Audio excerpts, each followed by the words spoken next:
God damn! That's how every single carry thinks that they feel in your games. That was wonderful. Well, thank you so much to everyone that participated. So many of our community members submit short films, and every year they get better. So please, if you didn't win this year, try again, because we love watching them, and they are such a absolute little joy. All right, anyway, there's one more video I think you guys might want to see. Something I forgot. Perhaps you might want to look at this.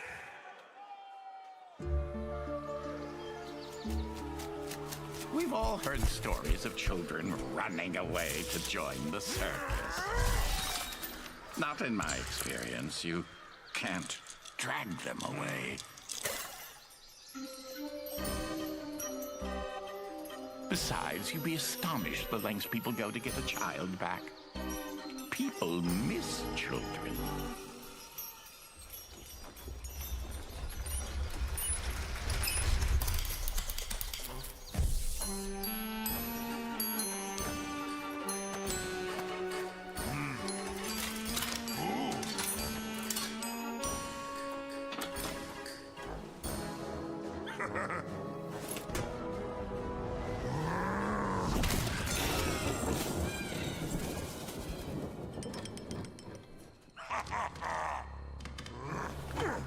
But your average run-of-the-mill hero, they're easy to catch, easy to train. Plus, they're all egomaniacs, so they're natural performers.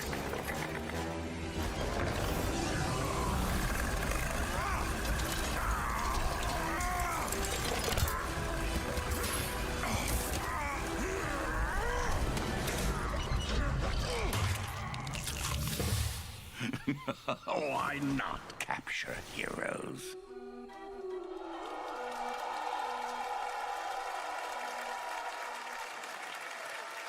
The Ringmaster coming to you soon! You guys ready for a new hero?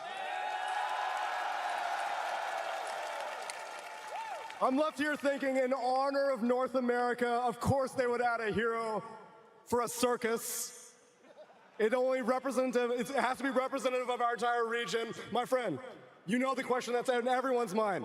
What kind of hero is it? We got a support, we got an offlane, we got a mid, we got a carry. What's happening? It looked like it has some kind of catch, so I would say like support, like a position 4. Okay, traps. The Dota community kind of has a troubled history with heroes that make traps. You miss old techies at all? Not at all. I hate old tendencies. Yeah, I really hate old tendencies. How about? Is it Puppet Master? What was that? Did I take over heroes? That was sick as hell. What do you fit? You're playing a literal game right now. This guy's playing Dota Underlords. What the hell? What do you think about that hero reveal? What? The hero! You were playing Underlords. Did you even see it? Yeah, they Dota Underlords. Okay, great. Thank you. What do you guys think about the new hero? Look, yeah. Thank you. That looks hype as hell. Good lord, baby. The circus is canon. It's canon. Thank you, Tsunami. What is with you and the lore, Slacks? Were you gonna do another loregasm for this hero? Ringmaster loregasm? No self-advertisement on the stream. Thank you very much for watching. Very generous of you. All right. We can revel in that, but we got a grand finals to get to. We've got a little bit of time for it. What do you think of that lower bracket final, my friend? It's gonna be amazing, but I hope Quinn doesn't win.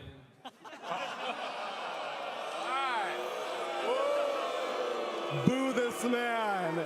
Listen, he's trying to improve his entire image right now, all right? We know we all had troubled past. Do you not believe in second chances?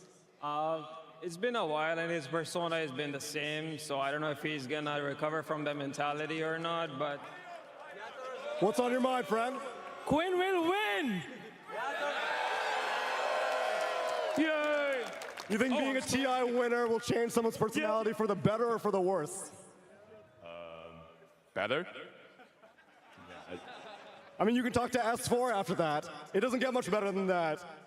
Who are your expectations as we look forward to this grand final? Just a good final. I don't care who wins, I just want good Dota.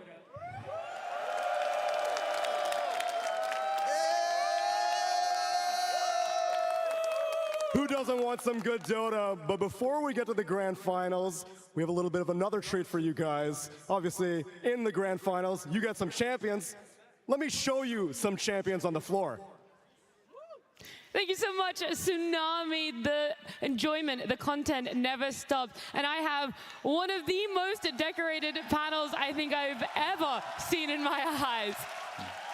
We're just going to enjoy the cheers for a while. Jerax, you're joining us. Aoi, Fia, Dendi, you guys all have one massive thing in common. You guys have won a TI. 2 TIs in some cases, maybe different ways too. And there's 10 players sitting out the back right now. They're about to come on stage. They're about to have their grand final and hopefully win a TI, whichever team it is. I want to start all the way down the end with Dendi. You were at the beginning of this. You won your TI so many years ago. Did you expect TI12 to happen, to be in Seattle, to have a crowd like this and the history and the legacy that it would create?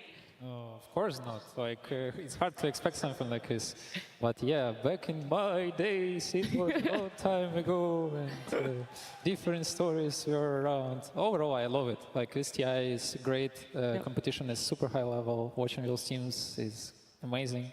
Good feelings. Do you think you'd have nerves if you were going into this grand final, either as Gaimin Gladiators or Team Spirit with the crowd? No nerves at all. Come on, look at this crowd. What kind of nerves can it be? No way. Everyone is cheerful, so yeah, it's easy peasy. For sure. Jerax, we'll move up here because 2-time TI winner, Team Spirit, going into the grand finals, they could be joining you in the ranks of a 2-time TI winner. You're like, oh, I don't want to share that title with anyone, or are you hoping that another team is able to do it too? I think there's some anxiety about it, but in the end of the day, I feel like we're all cheering for the best Dota, and if that happens here, then it doesn't really matter. It doesn't matter at the end of the day. Were you more nervous the second time round when heading into the grand finals? You're like, no one else has done this, no one's won too, or was it more, we've been here before and we've done it, we can win a grand finals? I think the emotion that I had the most is, I think we kind of ran out of the game, so that was frustrating, I would say. Because the first time we just went through the open qualifiers all the way. And I think as a player, you really cherish these moments when you really get to play on the highest competitive environment. And yeah, maybe frustrated. Oh, that's an interesting emotion to feel. But Aoi, you've been in 2 grand finals as well. One as a coach, one as a player. Is it hard being a coach, seeing the grand finals? Like, what would Silent and CY be feeling out there, seeing their 5 players about to walk on? I think as a coach at this point, you're mostly just proud of what your players have done, what they've come through. You've watched them work hard for so long. And I think mostly what you want is for them to be able to enjoy the moment. The best Dota's played when you're having fun. Yep. And Fia, you shared your win with Aoi. Do you want to, any stories, any feelings that you had? Because you're a very stoic man. I think any, I think any like finals experience is gonna be different for everyone, right? But when I went into it most, I was thinking there's always gonna be nerves, of course. But what I always told myself going into it is just like, as long as I choke less than the other team or I'm less nervous than the other team, that's good enough. You know what I mean? Because every single time you're gonna be a little bit nervous. What was the main feeling then? Jerax, you were saying frustrated. Was that the second time round or the first time you were saying? That was the second time, so just the lack of games. I feel like when it goes really fast, then you don't really get to prove yourself as to the same level. I don't know. I think that's fair. That's a very valid thing to be able to say. Yeah, of course. I have no idea. That's how I felt. So the first win meant just a little bit more, even though yeah, absolutely, yeah. Okay. Interesting. What was your main feeling, Aoi? For TI11? Either one, you can tell me. I mean, I think TI5 I was definitely more nervous, like as a player than a coach. I think it's just so much happening. You feel the vibration of the crowd. You don't really know what's going on. I hadn't really experienced anything like that before. For TI11, it was a lot more calm. We worked a lot on like controlling our emotions to make sure that we were in the best performance shape. I think it was honestly sort of similar to Jerax. Like we wanted to show off our Dota, and I mean TI11 may be similar to TI9, not the best for that. Yeah, maybe. I don't know. I can't really speak for you, but that's my own experience, yeah. What advice would you give to those 10 players out there right now? What is something that you wish you had have heard when you were in the tunnels, when you were building up to walk out, when you either had the lower bracket 1 hour wait, or when you were coming in from the upper bracket? If you want to start, Denny. Sure. Simple advice. Play the best Dota of your life. I think that's the sort of advice the crowd would give as well. I mean, it's going to be similar for me. Like, you just don't get this opportunity very often. Who knows the next time you'll be in this position? This is like going to be your opportunity to potentially win a TI, in Spirit's case, win another TI against Laurels first. Cherish it and take advantage of this moment and do the best you possibly can. Mm-hmm.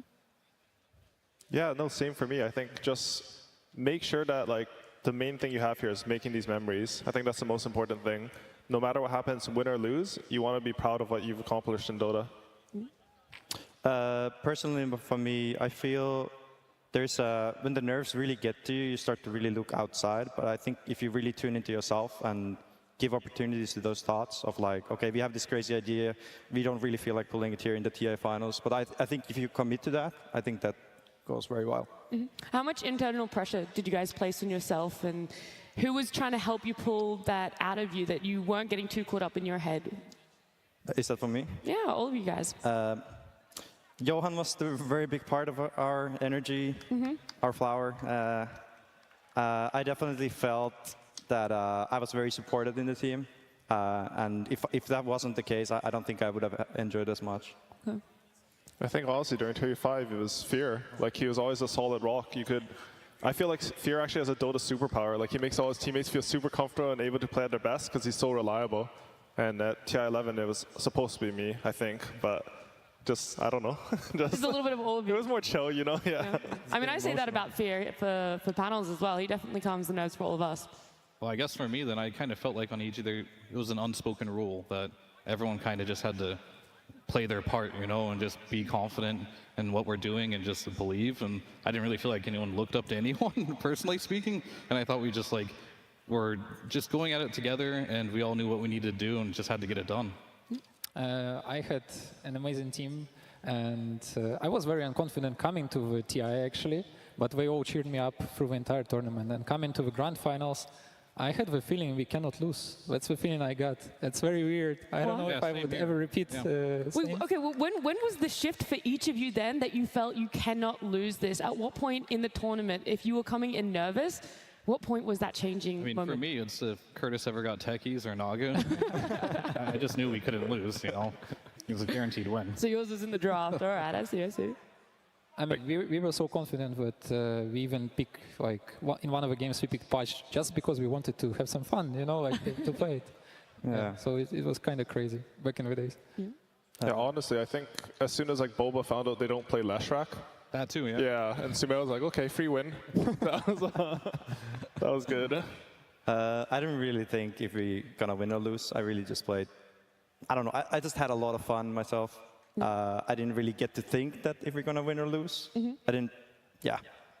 Do you guys want to show off your rings, by the way? I don't know if everyone in the audience has seen these before, but you got two, Jarak, so we'll start with you. We'll show off both of yours.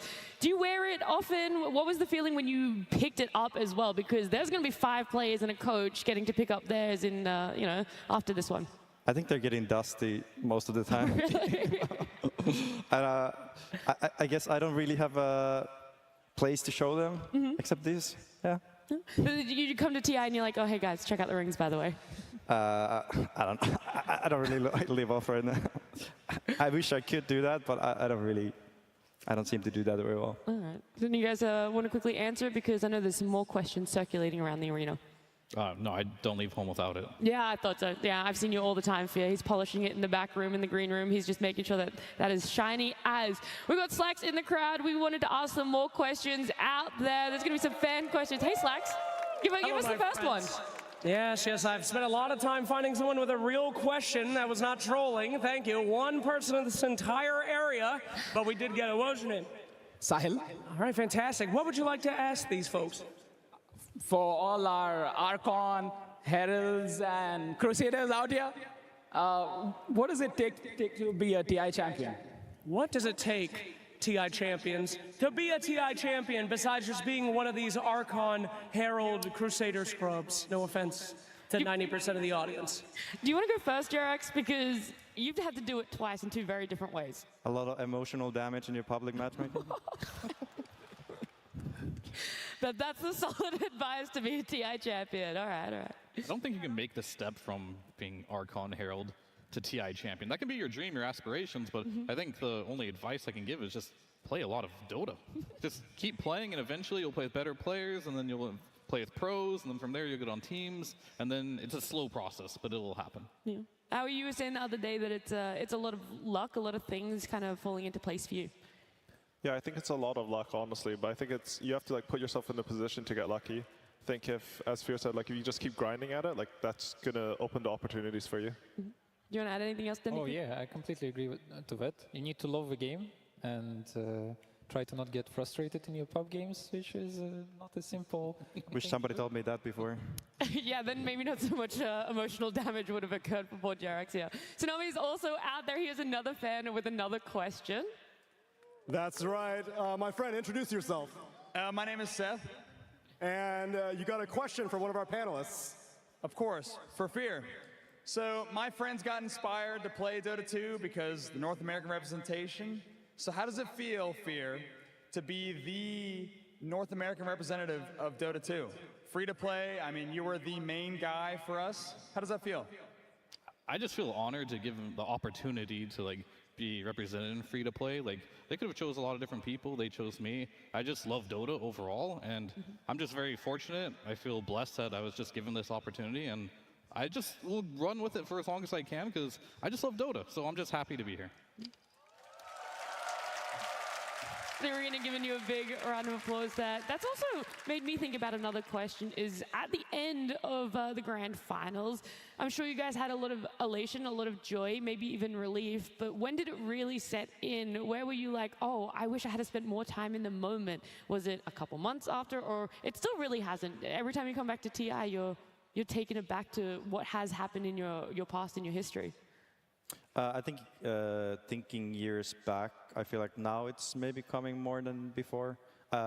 Personally, after especially the first TI, I think it took me like 2 weeks to even understand what happened because I was so much in the moment, and I guess that kind of carried over that you're just not really thinking what had happened. Oh. Yeah, honestly, I think the same. Like when you're there, like there's just lights everywhere, there's fireworks, you're just like... The confetti coming down, you don't know what's and happening. you're like, oh, I guess we lifted this now. But I think as soon as you have some time and you think about, like, these are the memories you'll never forget. Like, you always remember these moments. Oh, that's so sweet. Yeah, it took a very long time for me as well. Like, there's a lot of people cheering for you. You win, there's confetti you talk about. You get back home, and I'm like, all I've been doing is playing Dota for years and years. So what did I do when I got back home? I just queued it up and just played more Dota. So it just felt like nothing happened. I was just back on it, and later More on, emotional damage. once you start playing less Dota, you're not playing as competitive anymore, then you really look back and how special these moments really are. I had euphoria for like a week, I think, and I was looking in the sky and like, oh my God, so good. That happened a lot of times through that week, and trying to work through the information in my head. We actually won TI. Wow. Yeah, after a week, I get back to normal and just keep going. Such a surreal feeling that sometimes it's like it never really will set in. But we're going to keep asking some more questions. We got Slacks out there. Another fan, another question. Let's hear what it is. Thank you, thank you. Now, I did have a question, by the way. I managed to catch up with a guy who has an ORT sign earlier, and I said, what the hell is that? And he said, quote, I don't know, I just think it's funny. So thanks a lot. All day this guy is about ORT. He's a goddamn madman. Anyway, a real question, what is your name? Dylan. Dylan, what do you have for these legends of Dota 2? Legends of Dota 2, what advice would you give to the teams that have been vanquished from TI? Do you disband? Do you reform? How do you move forward as an org? Yeah, good luck with this one, Howie. Me? Yeah, I mean, I guess it's a tough question even when you do win TI, what you do with the roster after that one. I don't know. I think, honestly, if you attend a TI, you watch the finals, you watch them win, and it doesn't motivate you, then maybe you take a break. But I think for like 99% of Dota players, they watch that like this is the fire that burns. This is what keeps you going through the emotional damage and trauma. So yeah, I just keep going. It's tough being a spectator at an event that you were a part of. You wanted to win. You had that drive, motivation, and passion, but you just couldn't get there in the end. Then you're not in your head. Yeah, it's very tough sometimes, but it's good to live in the moment and enjoy, because this is also a great experience to watch it from crowd and have a lot of fun, for sure. Do you want to add fear, Jerax? Advice for teams that have gotten knocked out. Yeah, you're pretty normally brutally honest. Sure, I mean, for a lot of the teams that have got knocked out, they're still young. Like, I didn't even win until I was 27, so just keep at it, keep grinding. Like, it's good to feel sad, in my opinion. It's good to feel, that's motivation, right? So as long as you don't give up and you still have the passion, as long as you think you can still win and just don't give up entirely, that's good enough. Did you know you're not the oldest TI winner anymore? I know Snaking is by a few months. By a few months. Were you devastated when you heard the news? I mean, he's taken everything from me. That's all I had left. That was it. That's the only thing that was keeping you going, was being the oldest TI winner. Look, I'm going to move on to another question. I do know Tsunami has one out there, so let's quickly hear what it is. That's right, my friend. Introduce yourself. Yeah, my name is Abhishek, and I've been playing Dota for around 5 years. Yeah. And you have some specific fond memories from Jerax specifically. What were you hoping to ask him? I've been like astonished with the tiny lands in the TI. It's so good. And I just wanted to know, like, what's your reaction when Samuel did the tiny lands to the RTG in the base? Wait, and yeah. Sorry, I couldn't hear the question. Yeah. Tsunami, can you please repeat it? Whenever, you know, obviously you're very famous for some Tiny Airlines plays, Jerax. You're tiny in general. Does it ever warm your heart a little to see that play be pulled off on a high-stakes stage, such as previous TIs when maybe Sumail did it to RTZ or something? Yeah, sure. Make a trend, you know. I'm going to have to start getting all the clips and then just put hashtag Jerax Tiny Airlines next to it instead. I'm happy to see it anytime. So. I love it. Look, we're nearing the grand finals now, okay? We're only a couple minutes away, so I want to go back to the teams that we want to focus on. Team Spirit, Gaimin Gladiators here. Fear and Jerax, this is mainly for you two because they're such similar things, and actually you as well, Aoi, because that TI5 win for you both, it was, you were in the upper bracket, you came to that lower bracket, and one day you had to go lower bracket into grand finals, and you won it. So your advice for Gaimin Gladiators right now, what would it be? How do you contain these emotions, and how do you persevere through a potential best of 5? I guess I'll start, I suppose. Yeah. So we got knocked down by C-Deck and went into the lower bracket. We won that match 2-0, I believe, and then we went in. I think we just, sure, we lost to the team beforehand, but we knew we were better. We just had to make a couple adjustments, and if we just made those adjustments, we knew we had to take to win. So it was just confidence, really, and good preparation. Do you have anything else that you want to add on into that one, Aoi? No, not really. I think that sounds right. Like, you just go in. I think Gladiators, they had a long run this TI. You know, they started lower bracket after losing to Talon. They've come all this way. I think it's time, like, you put all this work in, you got all this experience in the tournament, they've grown a lot. If they feel confident, they can just execute that. They should feel really good about the series. So there weren't actually that many nerves for you both when you were about to walk out after even having played a series earlier. Do you think the earlier series actually helped you and could help Gaimin Gladiators? I thought it was good to play, honestly. Like, you're all warmed up, you have the momentum going. I feel like as long as it's not like some, I don't know, like 2 80-minute games that you just played, it's going to be really good for you. That's true, where it's more as the 40 minutes that we just previously saw. It's a bit better. Yeah, this is where I say like every finals is going to be different for everyone, because we had a unique situation where we scrimmed C-Deck a lot. We always beat them. We lost them that one time, and then we had the right strategy. We had this one idea that we went into, and it worked, and from there it just felt easy. Okay. And my one for you, Jerax, is around Team Spirit, winning it a second time. I already asked you how you felt. There was that little bit of frustration when you went through the upper bracket. So do you think their drive right now is going to be higher than it was in any other day to be able to win Dota right now? I would imagine it's actually harder to have drive now. And I think it's because the first time it just feels so much more. And I think if they can really tune into what they felt back then and try to like channel that same kind of environment as a team, I think that's what you're looking for here. Just put it out of your mind. Just think this is a redo of TI10 if you're Team Spirit. Yeah. Yeah? Yeah, just repeat. That's pretty much it. Then for you as well, I like that you're very aware of everything else that's going around you, of this environment, of the arena, of the crowd. I know that you love it. I know that they love you. So for Gaimin Gladiators and Team Spirit, again, I ask you, what would you want to hear if you were back there, if you were going to be in front of this massive arena and this crowd, knowing everyone was watching? I think sticking to your game plan, sticking to your confidence, to your comfort, like just give it all in your games. So I don't think I need to hear much. Yeah, I'm pretty sure the guys know their stuff too, what we're gonna do. We're pretty focused on what it's coming up to. Yeah. Look, it's building up. I want to show the rings again for you guys. I want to thank you guys for coming on. It was so invaluable to have you all talking about. I like it. It is a bit cringe, but it happens. We've got our grand finals. We're building it up. Our teams, Gaimin Gladiators and Team Spirit. Let's enjoy the grand finals.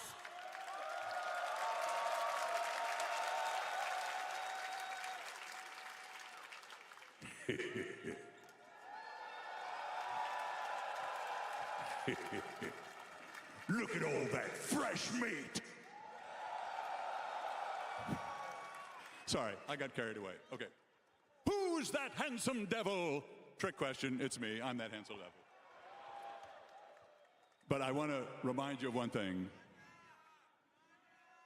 There are many Earths, but only one Earth Shaker.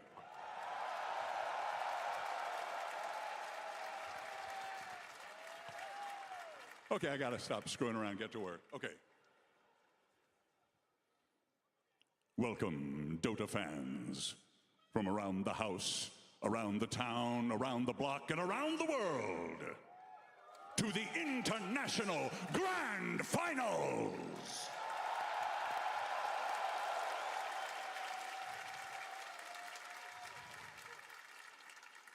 This is the ultimate proving ground. And together we bear witness as the Aegis of Champions hangs in the balance. Please welcome to the stage our worthy contenders, battling all the way through the lower bracket. Gaimin Gladiators!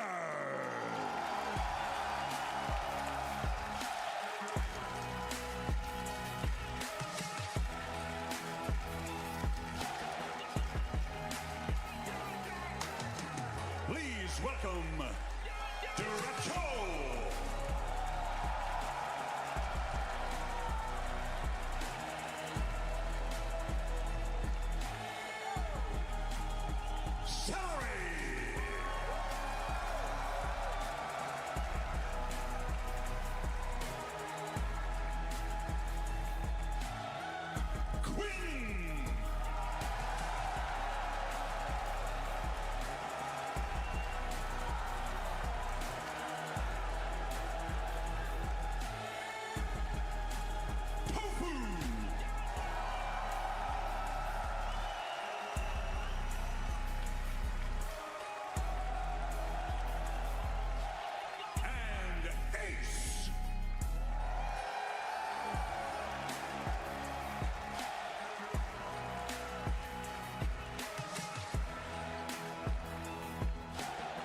Give it up one more time for Gaimin Gladiators!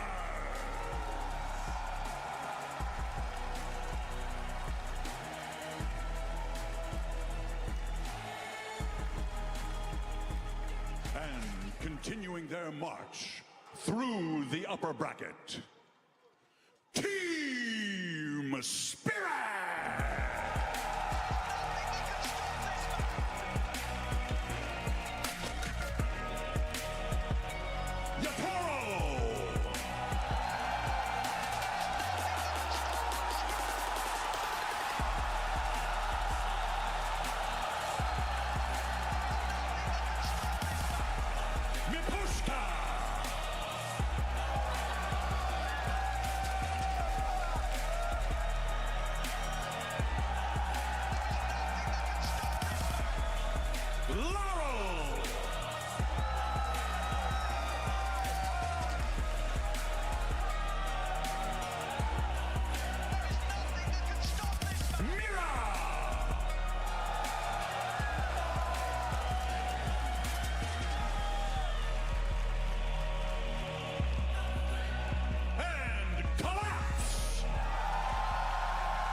2 teams remain standing. Only one can claim immortality. Who will emerge victorious? The final battle begins! The final proving ground, where 16 teams once stood.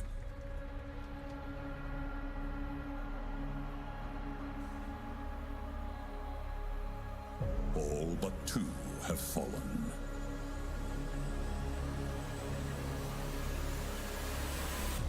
Both have outlasted the finest adversaries the world could offer. Buybacks now from Liquid's side. Mega creeps in their favor, and now it's a 5 versus 3. They're in it! Toronto, Tokyo ends the game, and with that, bet boom! Oh, Azure Ray takes them down bit by bit, building by building.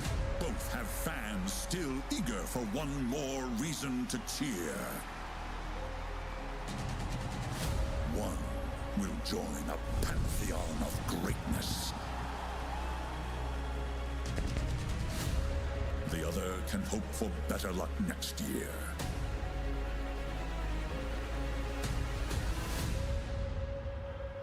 The final showdown for the Aegis is upon us. 2 teams remain standing. Only one can seize immortality. Who will emerge victorious?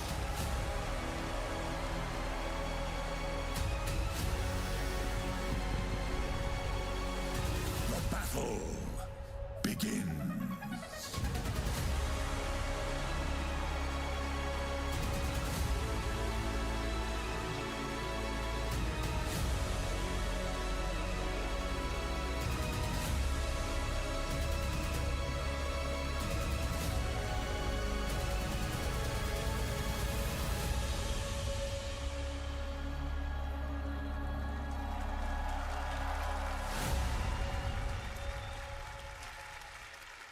The grand finals of the International 2023 just moments away from happening here in the Climate Pledge Arena, and I am so ready for this best of 5 together with my panel. I'm joined by Lacoste, by T-Golf, by Effie, and I gotta say it, Effie, he did it again. TI10, he did it. We see it right now as well. Yatoro has sacrificed his hair for the Dota gods. Dude, the second I saw him walk out, I got chills.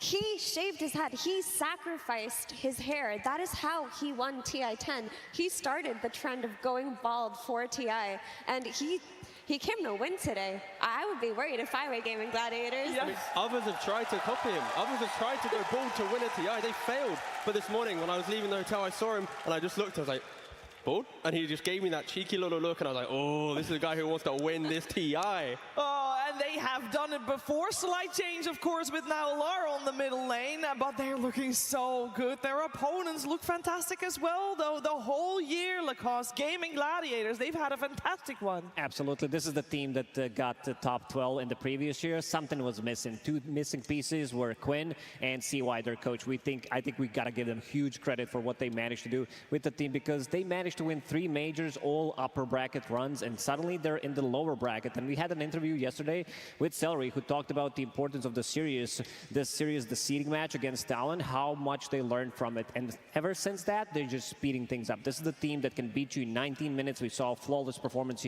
yesterday against Azure Ray. They were playing turbo mode pretty much. Yeah, they really, really were. And we must not forget, a grand finals like these is not a crowning of a tournament, not even of the year. It is a crown of a career.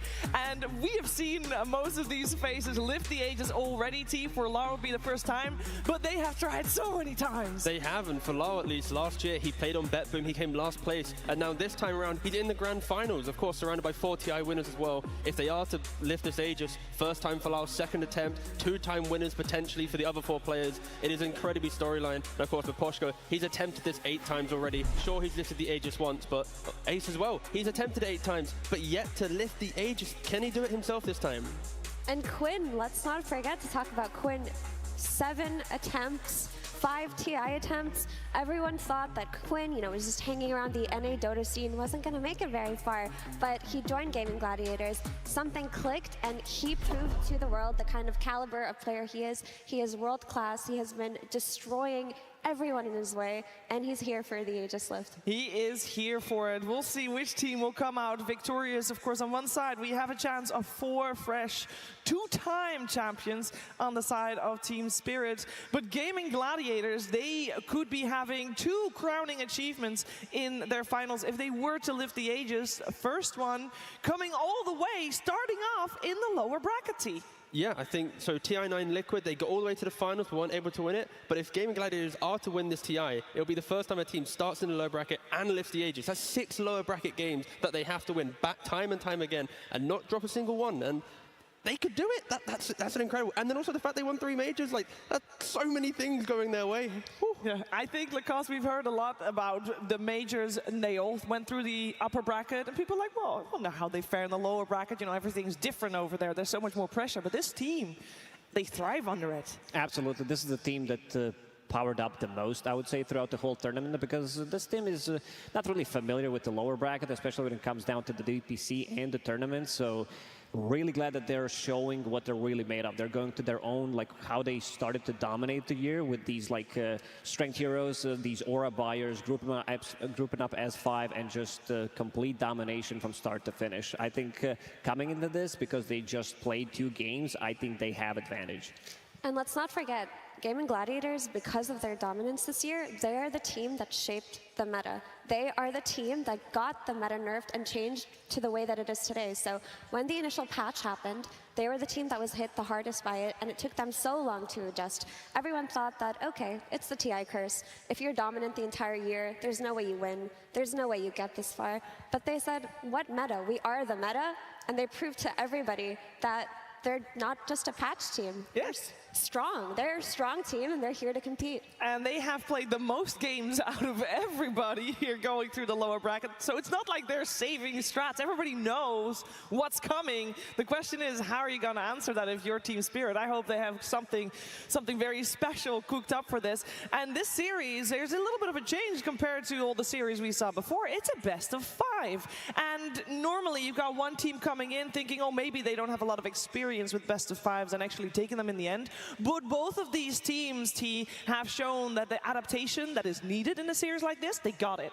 Yeah, and not only do they have adaptation, but the kind of play styles mirror it as well. Like Spirit, they're a team that have been behind quite a lot to come back into their games. And then for Gaimin Gladiators, you mentioned that they played the most games, 24 games. Their average win time is 36 minutes. That's 10 minutes quicker than Team Spirit. So it really feels like this whole series will be, can Spirit survive the onslaught of gaming? Can those find those moments of collapsed brilliance to get back into their games and then close it out? Like, this is just 2 so different teams. It's like a beautiful finals. 2 different styles, because Gaimin Gladiators, they've been so dominating, and everybody was focused on them starting from the laning stage, one of the best. Everybody was also talking about the Bet Boom as a strong laning stage team. But Team Spirit, when it comes down to late game decision making, the way they're making their plays, they're just top notch. I think when it comes down to super late game, Team Spirit is the best team in the world. But they gotta get there first, though. A lot of teams have failed to do so against Gaimin Gladiators. I think that one thing that I've noticed over the last few days is that there has been a lot of talk about the offlaners, Effie. I feel like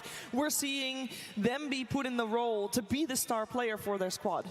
Yeah, I mean, when you look at Gaimin Gladiators offlaner, Ace, he is the rock of this team. He is their stable player. He is the one that they can depend on, the one that they build around. He's the player that enables Duraccio to play in the hyper-aggressive, sometimes very risky, sometimes very dangerous way that he plays, but he makes it work because their offlane, the offlane of Tofu plus Ace, is so strong. They're dominant. He picks heroes that rallies his team into the game, and he never disappoints. I've hardly ever seen Ace have a bad game. Whereas Collapse, he also fits that role in a similar way, where he is the playmaker of this team, and him and Mira have been playing together for as long as Tofu and Ace have. Yeah. But The special thing to me about Collapse is, regardless of what situation you put him in, even if he has a bad net worth lead, even if his lane goes poorly, he finds the initiation. I mean, I think Collapse is the best initiator Dota 2 has ever seen. Yeah, Collapse has been showing fantastic work. He brought the Magnus out again. I think it must be, it's at this point, it's a mental story for the Magnus to be played by Collapse. Yeah, I mean, we're probably going to see Collapse at least once in this finals. I want to see at least one Axe in this finals. Mars. Is it unpicked still? Yeah, it's pretty... It's unpicked, but it has been banned a couple times. If we get to see that as well. But like, there's so many specialties, and I think that Effie mentioned is beautiful. It's like, Collapse is the initiator. He's the one that always needs to start the fight. But Ace, he plays quite different in his offlane style, where he wants people to group around him. So he's not starting the fight through literally initiating. It's just more like, I'm going to be in the position where I'll force the fight. And that kind of differences could be something that they try to exploit between the two offlaners in this series. Yeah, and in this series, we're going to see Gaimin Gladiators go up against Team Spirit, and that means that throughout this entire series, we wanna learn more and more about all 10 players and their coaches on stage, and we're going to start right now by learning a little bit more about Team Spirit.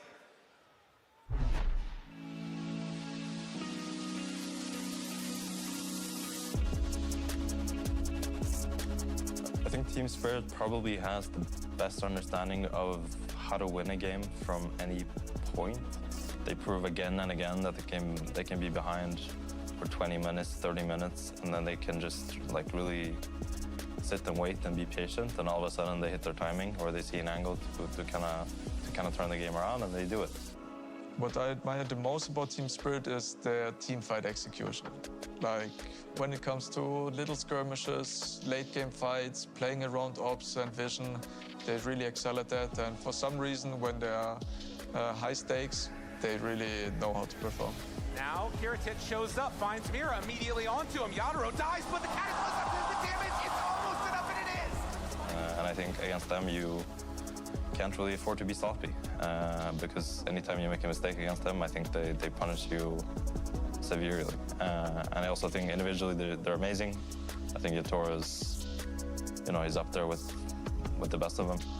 He's so consistent and always delivers. And I think their supporting cast, the four rest of them, combine really well to make space for him and enable him. And yeah, they're just a very well gelled kind of team.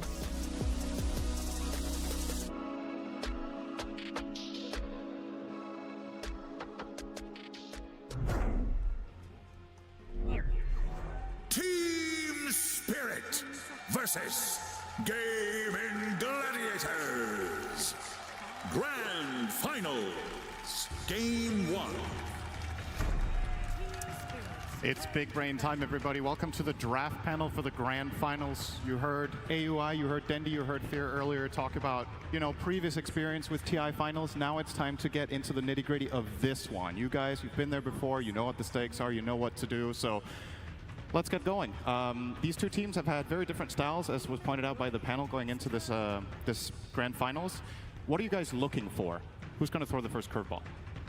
That's a good question. I think the one thing that you do really have to look out for is going to be the Magnus, right? It's Collapse Magnus. He only just showed it yesterday, his first time playing it, and this is what they won TI-10 off. This is something you've got to be afraid of. Do you have the confidence, if you're Gaimin Gladiators, to leave it in the pool? That's what I'm mainly looking for in this series. I'm looking at how both styles gonna collide and meet each other in terms of like Gaimin Gladiators, where we apply a lot of pressure on all stages of game, especially starting from early. We have very strong lanes, very tempo drafts, and as panel said, like Team Spirit, we have longer games when we win. So I'm curious if we come up with some ideas, some plan how to stop it, how we're gonna deal with and Collapse apparently. Yeah, on lanes. Yeah. Yeah. Yeah, I think Team Spirit, they have a lot of info on Gaimin Gladiators. They watch so many of the games. They have a lot of data there. I think, honestly, going into the best of 5, you have a lot of games. You have some room for, not experimentation, but to test your limits. I think they should sort of try to pick a Gaimin Gladiator strategy that they want to play against, where it's Ant, Chen, Pangolier, Necro, and they should try to break that early in the best of 5. I think that's what gives them the best shot of, like, sort of getting a draft advantage in the series. It sounds like a lot of the heroes you're talking about overlap with are healing-based. Ancient Apparition still in the pool. Is that a potential overall first pick for Team Spirit? Do you think that's an angle to try to target what Gaimin Gladiators have been running? I would really like the A. I think Maposhko was actually the first player to start playing A. I think he was playing a bit before Riyadh in pubs, and they even ran a couple of officials. They actually go with the Weaver, which... Wow. I mean, it's a bit flexible, but honestly, I'm a bit surprised. I thought this Weaver, it's a bit weaker into sort of Gaimin Gladiators ball, but what it can do is it can break down the laning stage a lot. If you get ahead of these ball lineups in the lanes, oftentimes they can't group up in this way that they want to. Yeah, the way I look at this Weaver a little bit is Team Spirit's, they're playing against Gaimin Gladiators, right? And what I've noticed a lot from Gaimin Gladiators right now is you want Durachu on the CK or Weaver, so they ban the CK, they take the Weaver away, and Durachu's, he's really good, but he's really good at playing these aggressive style carries. That's mainly because we see Ace playing a little bit greedy too, right? So Durachu can play a little bit faster, so I think this is very targeted to just take it away from Gaimin Gladiators. Yeah, both teams have very similar three cores idea, which all three cores getting big. But compared, for example, to Gaimin Gladiators, Durachu is doing more space creating stuff, and in Team Spirit it's Laurel. So it's a little bit different for both teams. So it's very interesting that Team Spirit stealing this Weaver away, like from Gladiators. And Yatoro played an amazing Weaver like a few days ago. Like it was very strong.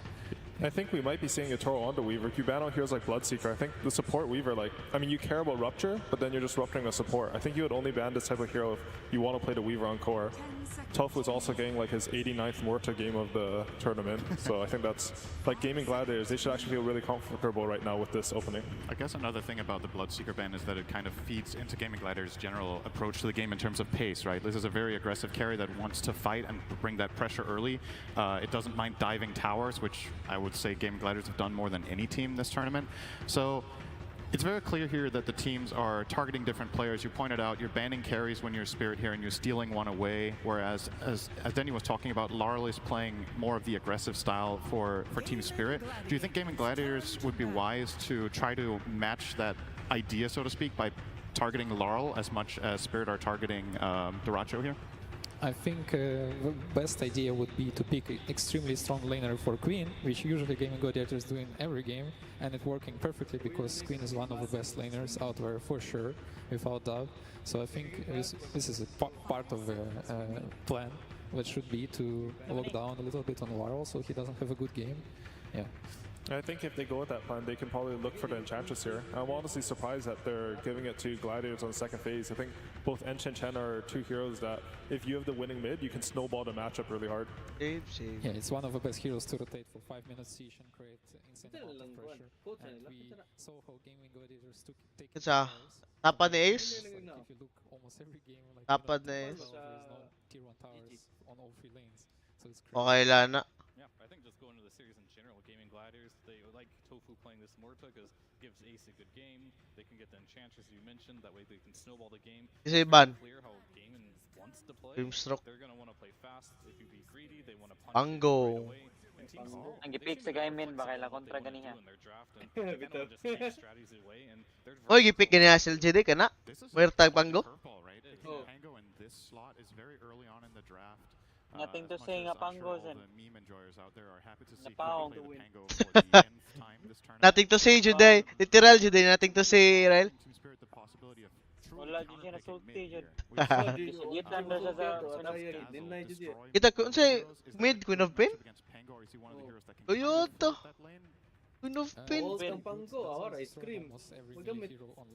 But I don't think that Team Spirit Pop-off want to si go Queen for last that game. because that will Ayahang siege him ihang from scream of ayahang ulti. So na-quick no kay at least before tulo. they can make it. Pirmi. But yeah, like we put Guaro in a situation where I think we will Yata, decide no? with more limited like hero Nasa pool nasa want to punish his hero, but nasa at the isa same ka time, 5 man dapat share ka na what kind nilagay of ito heroes tanaw. left here to punish it from Varolaro share ka na rin. comfort zone.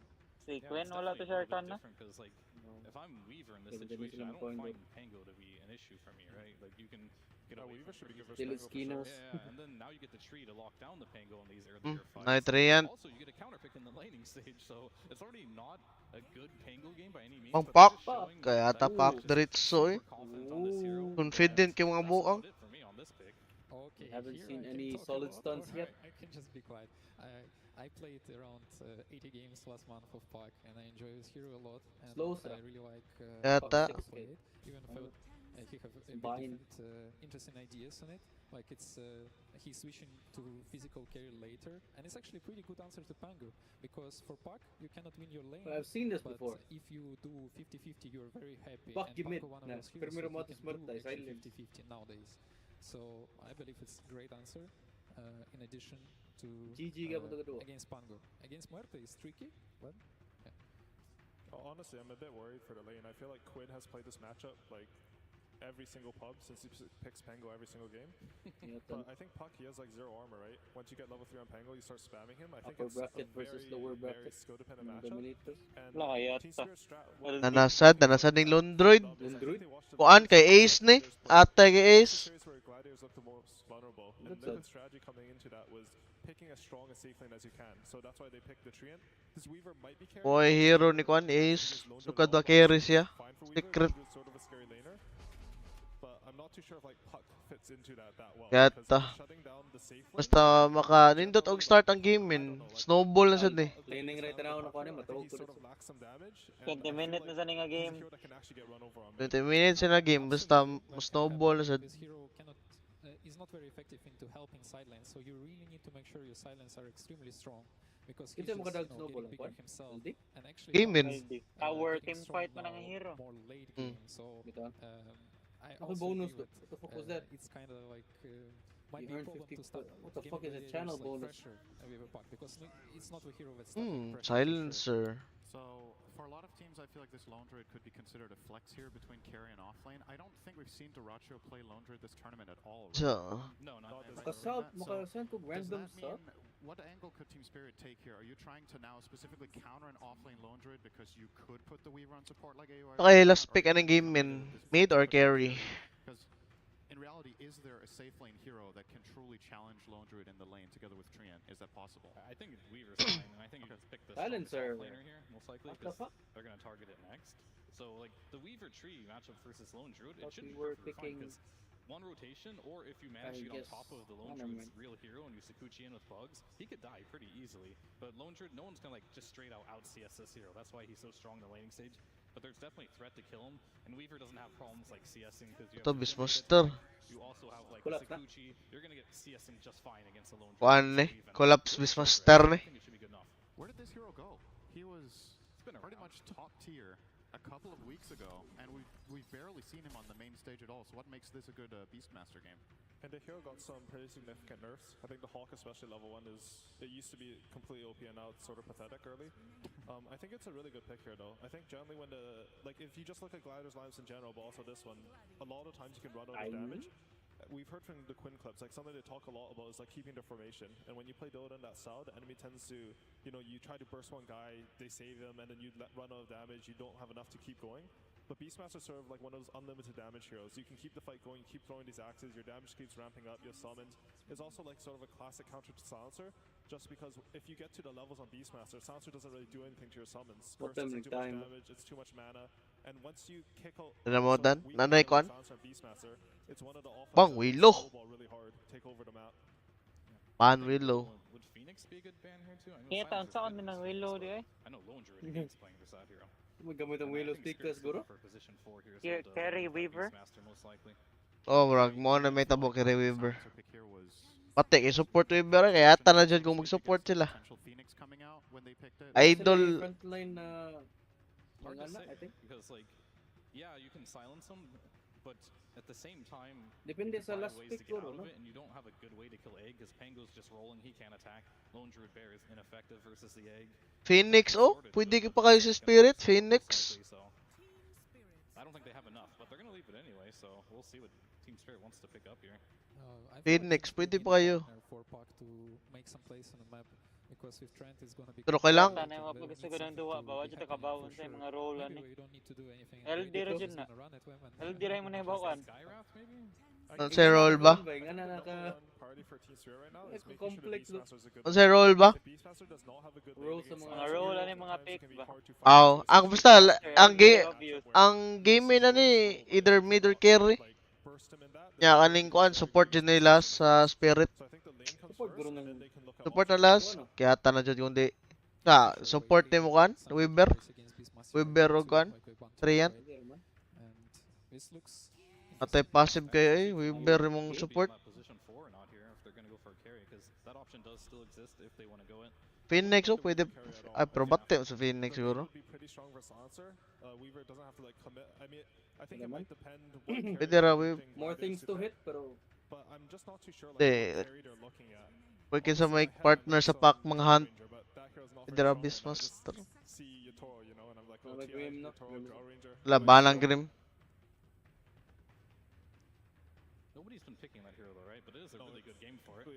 It's super good for Spango. It's so annoying for Lone Druid. I feel like it's probably not good enough of a hero, but if they were Anaray, tuyog manghan. Anara lagi? Awa. Mo na yung mga kuyog hunt. Carry Weaver. Ang duo. Tapos sila global heal, so hindi tayo sustain. Carry or meeting sa Gaimin sa kaya ni. Tara na to. 5, 4, 3. Kaya ang Lone Druid, pwede man ma-offlane or kuan. Kabaw na to sa Spirit. Diba? Oh, kabaw na. Klaro na. 4, 3, 2, 5, Gyro, carry. Mid Pango. Ay, kata, pwede pa mid Gyro? Wala, mid Pango. Mid Pango ni. Queen. Oh, support na Tofu. Luya sa Weaver ano sa lane. Ay dili luya sa LDW kay may armor sa Weaver, way gamit ang bear. Bito. Kaya ta Gyro. Probably haven't seen Gyro on the main stage since TI5. Wala stance no? He's back. Awesome. What do you guys make of this overall? Like Duration team fight. Kaya ta Gyro. Carry. Kaya ta carry Gyro. Karon po. I think this game's going to be completely decided in Spirit safe lane. Like, I think they picked this Weaver and Treant just to be strong, and Lone Druid is honestly sort of the same. Like, this hero really wants to win his lane. Depending on which way that lane goes, I think he'll determine the tempo for the post-lane phase. I also feel the same about Gaimin Gladiators safe lane as well. If it doesn't go well and Gyro doesn't have a good laning stage, and Collapse can manage to get kills with Mira, that could change Spirit's momentum a lot with this beast. Yeah, very depending on lanes right now. How the lanes go will decide a lot in this game. So how's the mid lane matchup gonna go down? Kaya taon 3-0 ni Rael ba? Labay lagi rong laptop lagi. Kapuya murag katong last.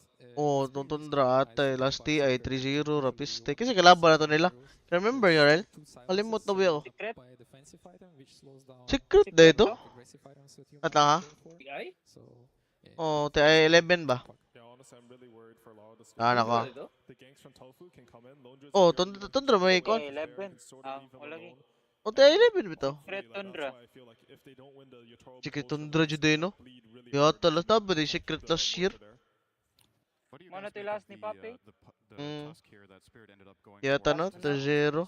Notoriously a really good anti-save hero, and a big part of the Tusk is saving allies with Snowball. Do you think that's maybe a little bit on the risky side? Patay gato Ginerf jud mayo ko ang katong kuan ni Yuragi.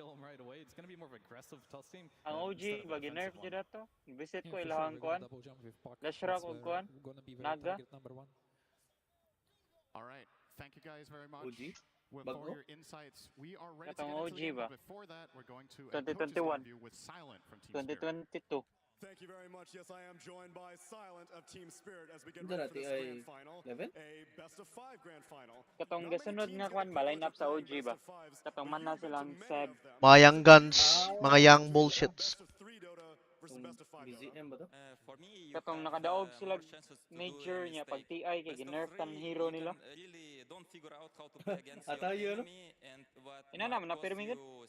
Kaniging kuan gali Gaimin daog sila major niya ginerf pero nadara man. So how do sila dun? Di sila mabasa sa meta. Sila yung create sa meta. Oh, sila gi-create sa meta mo sa nagiingon sa kuan ganiha analyst.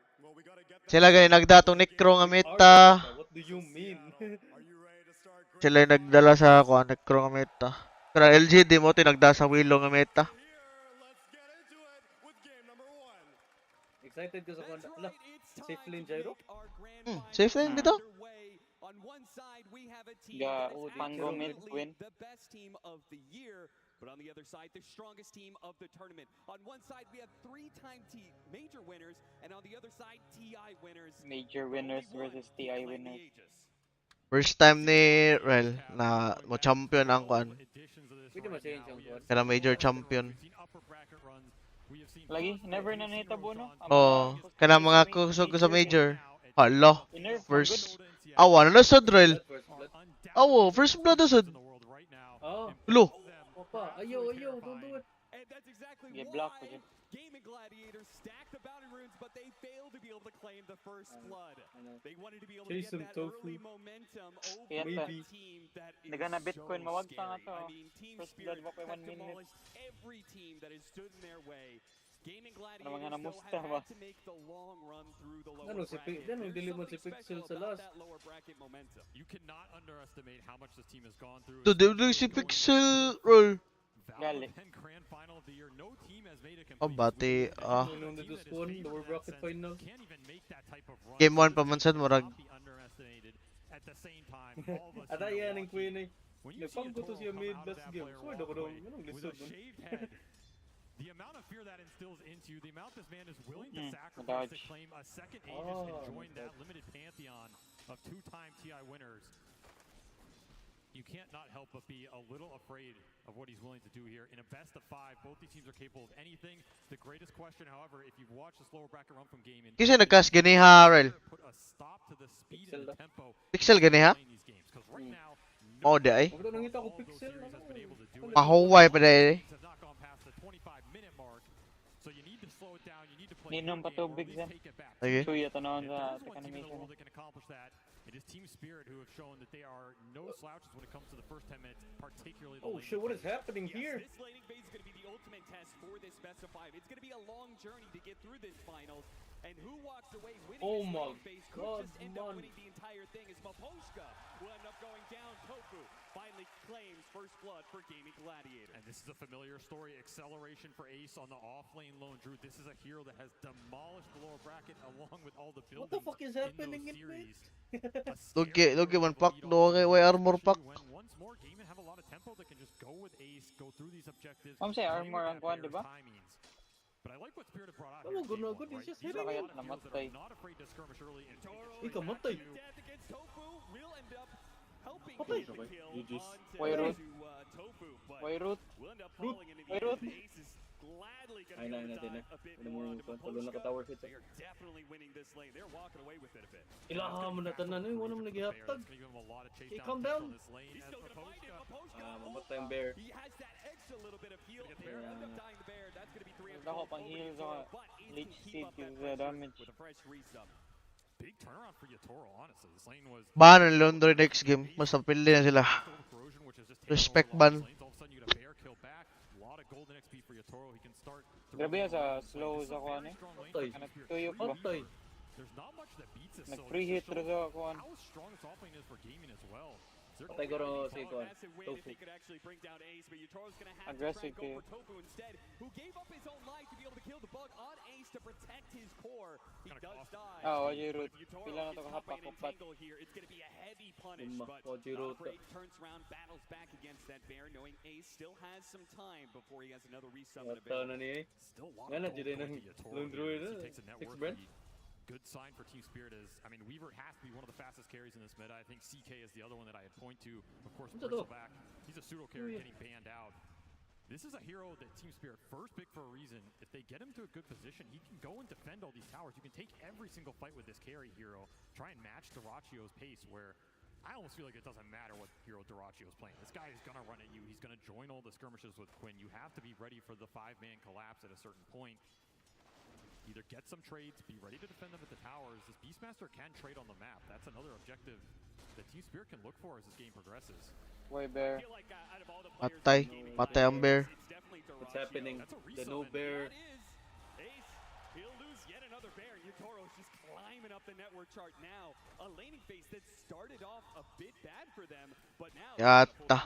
Patay na sa bear do. easily be able to get most of the CS and also the bounty. Man, he is sitting at 3K net worth already.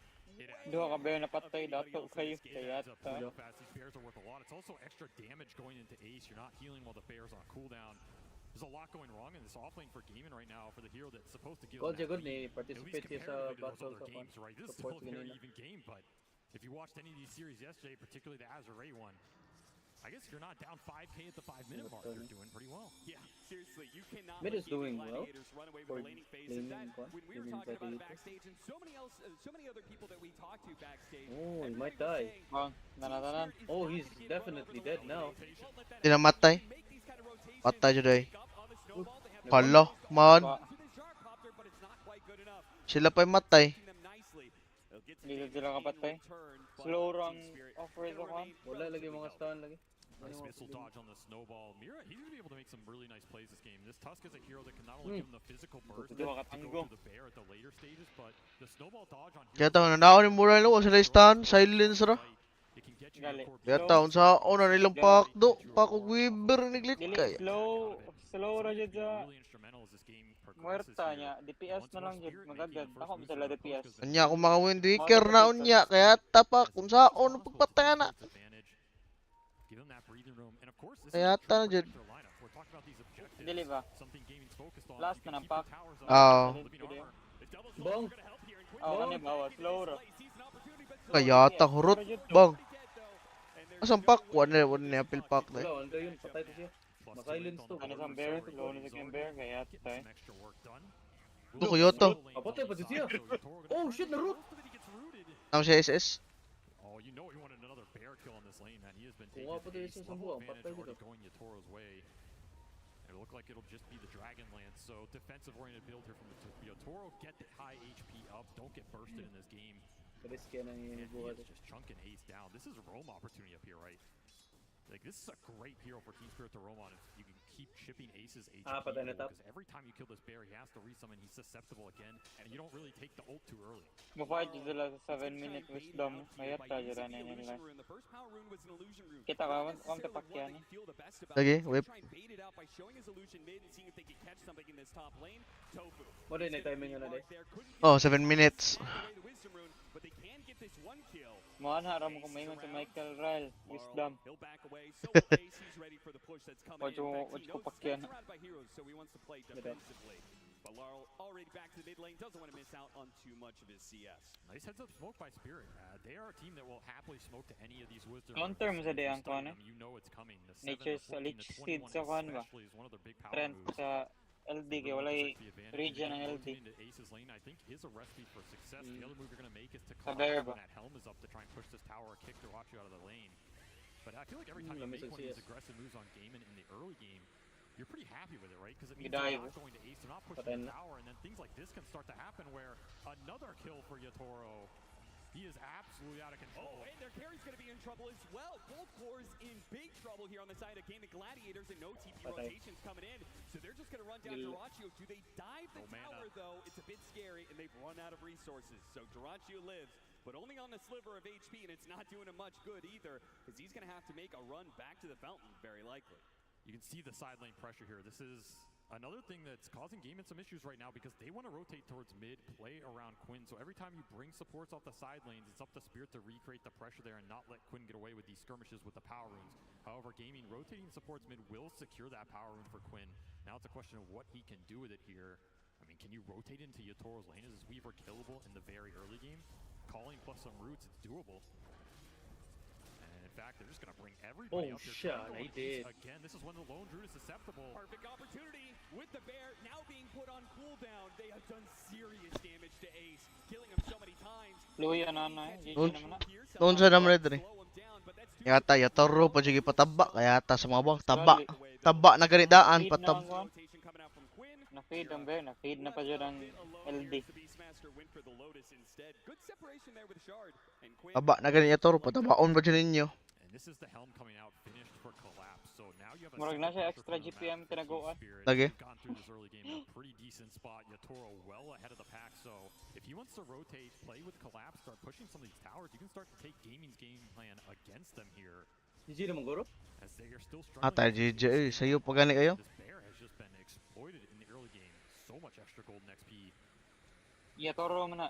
GG na na. Turo mo ka daw. Basta maka-farm na lagi. Basta ginagmay lang.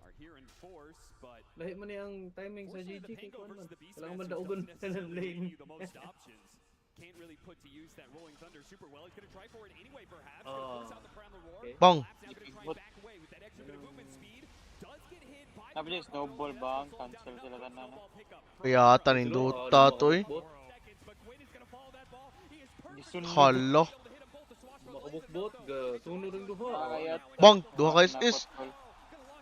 Dugay sa silence ito eh. Patay. Horot na sila. Napa GSS ang kuan. Pangitawan pa dyan eh. Kitaan pa dyan. Gawa na. Kayata. Nilahos 3k gold lead. Triple kill. Kayata. Yaturo pa dyan. Sakit ba ng Weaver. Bang pa dyan pang shutdown pa dyan na. Kayata na dyan.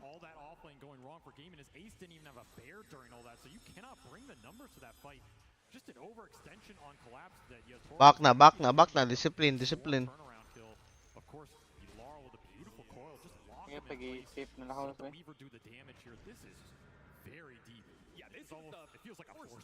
Ano ka na? Abi na ka ma-turn to the next like gasog kaning sa rolling boulder ba. Wa man. Dugay kaya naabot ang ko ano, nag-TP pa. Nilutog na ang Merta kaya ma-silence pa. Hello. Oh shit. Patay. Oh shit. Global man to, dili mo to silence sa kuan. Dili silence sa Merta.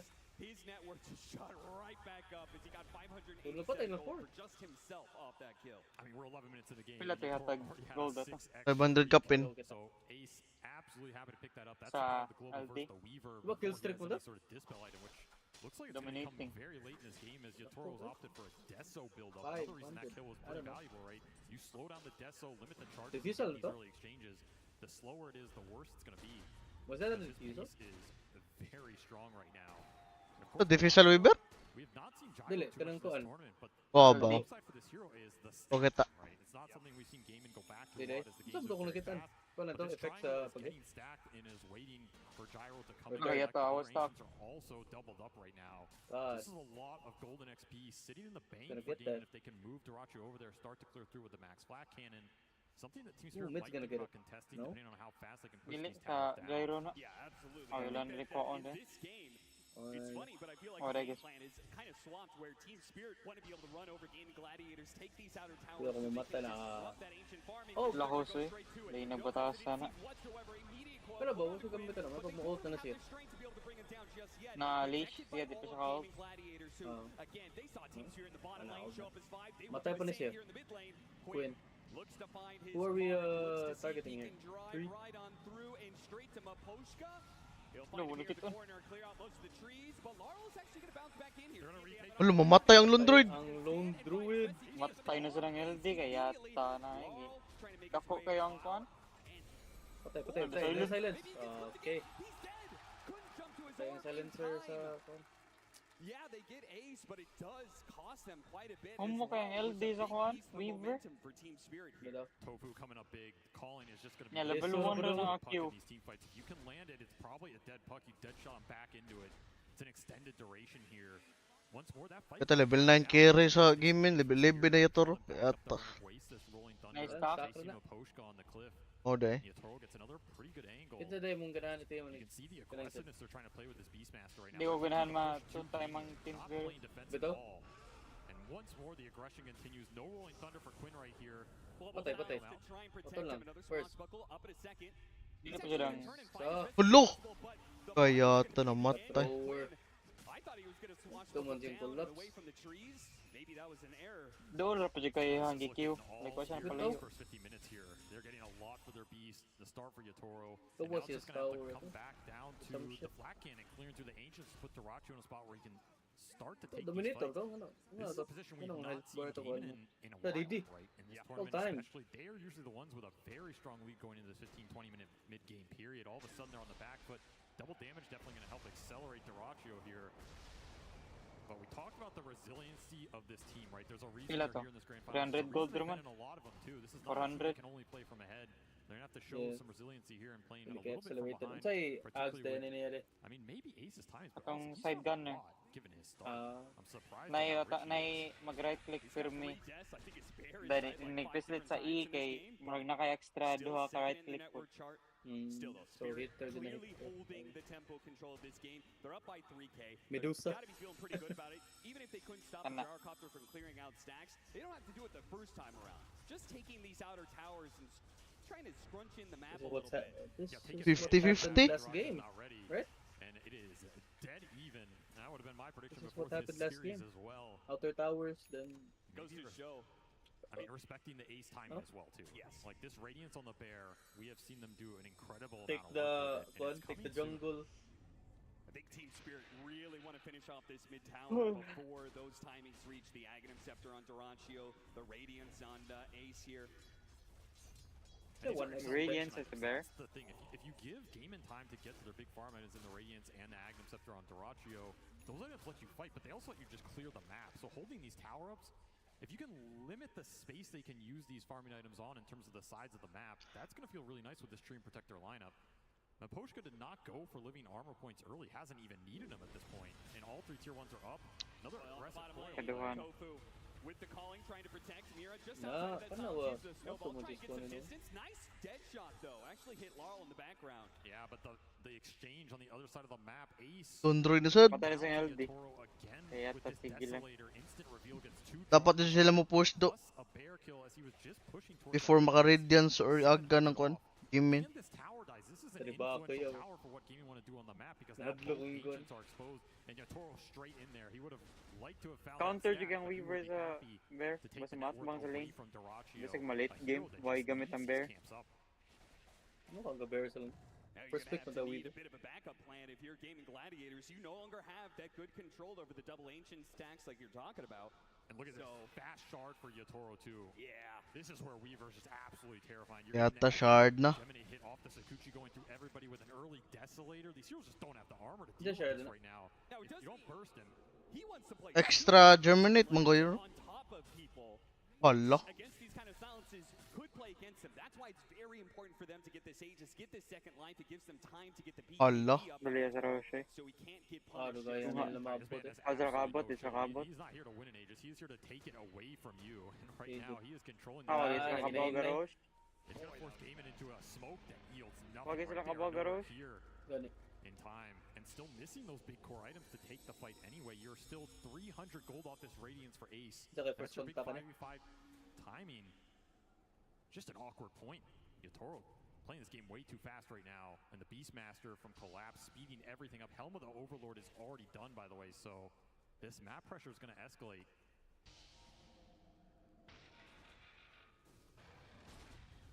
Gaimin Gladiators really not able to do much besides just kind of make sure Durantio doesn't get smoke ganked. Playing around him heavily. Here comes the pressure Radiance from na. Team Spirit though. Radiance done. This is a good point to get it done if you want to defend this tier 1 mid.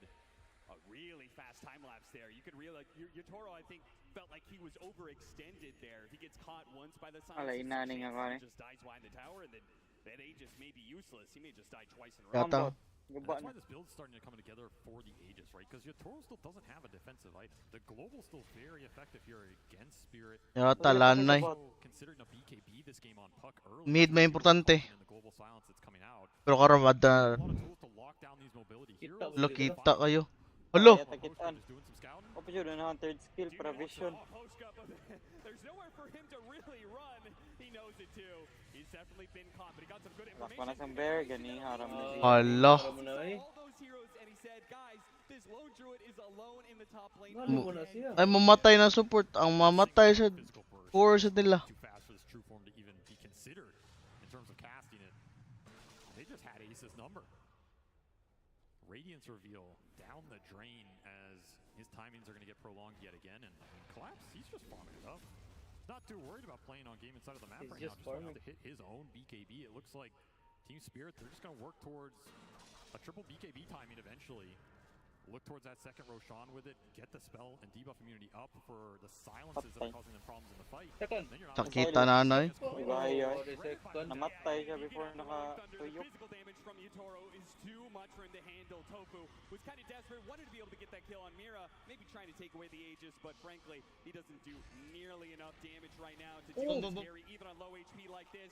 Missed the dead shot on Mira. Managed to sidestep that one, and they'll die pretty easily. Yutoro does manage to get off the timeline. GG na. Celery's picked off in mid.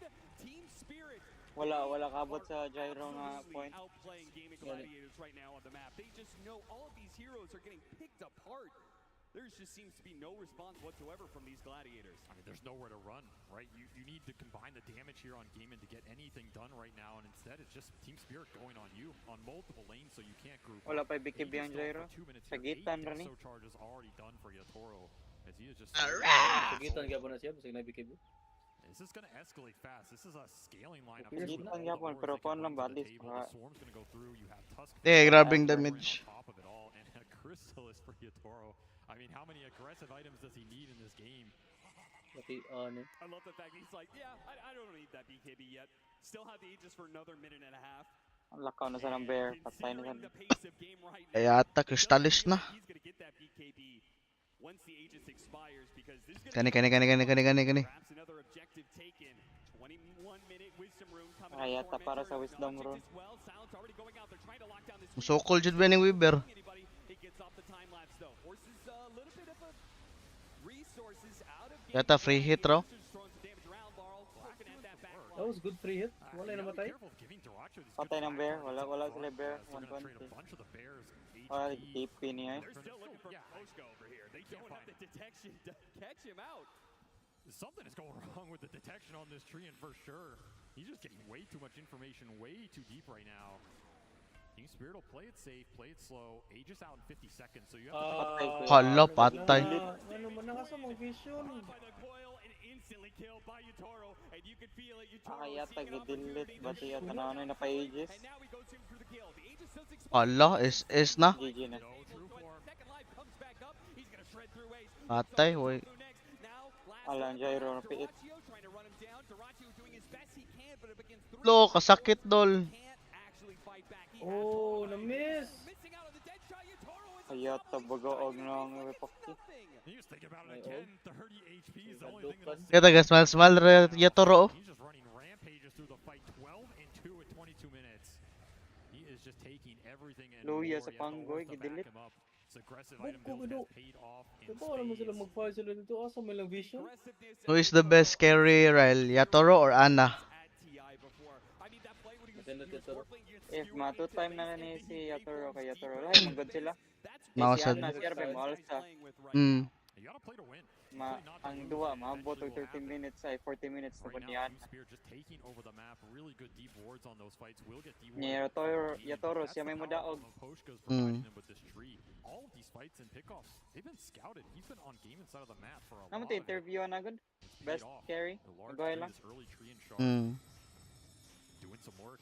Nya decision making ni Anna pero ang aggressive playstyle Yatoro. Forcing out awkward global, taking some damage on your backline. The fight gets very weird very fast, and suddenly Yatoro Decision making ang ilang complement ni Anna. pouring some fire on somebody else. Pero Anna Two gyapon fires to put out quite literally here. And once more, Baposhka just scouting out the moves from Gaimin. Gives him all the Di-retire ba, Ana? world. This is deadly, man. The cores from Spirit are Katong last year, duwa siya sa talon din. Kaya tambot. As long as he gets information Igor na ibalik ko. he Just knows for fun. all 5 heroes of Gaimin Gladiators are up here. Patay man daw. Team Spirit are gonna slowly approach. They're gonna group Lag up mo together tiyata. and take this fight. Puko, idiot. Time lapse to the fountain and back to get his Veno. He will not have Bro, Lo! Kaya. Kayata. May gamit ang BKB. Oh, yung BKB pang dagan na lang. Kayata na. Ana sila kayata pag smoke wa man nag-smoke. Kayata sa Triant. Triant do, Triant may push ka MVP. everything coming together. Mike, mulakaw. Instantly GG naman eh. together on the exact fight Baposhka sets up. It's just Awesome beautiful little gameplay support. from What the Team fuck Spirit, and are the Gaimin's still wards? searching for answers because the second these fights start, they're already over. They don't even know they're coming. Yep. Yatoro, he does not need an ultimate at all to take these engagements when they are completely Ay one-sided. daw, gunagod. Klaro kayo sila. Mag-smoke ba? You've been seen. Beautiful four-man overgrowth setup. You cannot Yung BKB wala eh. Yata 4-man overgrowth kaya ata eh. After Ace goes down to just right clicks. Gisagitan Rambo may gamit. The item timings, the positioning, all of it is just so perfect for Team Spirit. That's the power of Then Vision. Ismail. This is a team that won a TI previously off of Vision advantage, and they're showing why. The Beastmaster might have got nerfed in this regard, but Maposhka's doing his best Hawk impersonation. If you want to be worried about the Chen of Gaimin Gladiators, I think it's the Treant Protector of Team Spirit that may become a problem in this series. Maybe there's just not enough centuries in the world for you to buy to catch this guy. I mean, he's dewarding them too. That's the problem. They are lacking centuries. Need kag sentry para sa Trent ug sa Weaver ba. Like magdaka sa fight, dinakay Trent para sa map kayat. Getting to that point. And every time one of these fights goes wrong, you fall a little bit more behind with the... I mean, core heroes that don't want to function in these team fights from behind, right? Particularly the Gyrocopter. This is a hero you want to accelerate. The Gyrocopter. Accelerate with the ancient kings, put him in a prime position. Like Panay. Ang net worth, babaw. Durachio's escaped these fights, but... Kaya gamit diffusal, Gyrocopter. Wala ni Konlan. LD nga strat na like moton nila pang team fight. Which Team Spirit would be very, very happy to collect and put an Aegis on Yatoro with his aggressive First loss DPS LD. build. Not to mention, I mean, Laurel is picking up the speed, right? He's just going for the Maelstrom right-click puck. Disappointing. Fearsome late-game beast. Ang yatbang budget sa LD kang Weaver nga minus armor bugo kayo. Speed to everybody on this lineup. You have tag team to buff the physical. You're gonna have multiple scaling right-click cores here for Team Spirit. You're gonna need armor on Gaimin at some point. You're gonna need survivability. Satanics, AC, anything that buys you time in this fight. Gaimin Gladiators only Wala ulti. caught there, the overgrowth. Not quite landing onto Quinn. He'll survive as a result of that. Yatoro still gonna have a poke at them though. Quickly time lapses away before the silences catch him out. He's just so aggressive, man. He's gonna start backing away with the rest of his team. As you said, 19,000 net worth lead. They're very comfortable. It's really just not slipping up at this point in time. And that starts with being able to get the second Roshan of the game. And then comes the high ground push, which Gaimin Gladiators, I don't know, what do you feel better about, a Roshan contest or a high ground play? Maybe game 2. High ground play for sure, right? You let him go into you, abuse the fact that the callings are really strong defensive spell. Lo.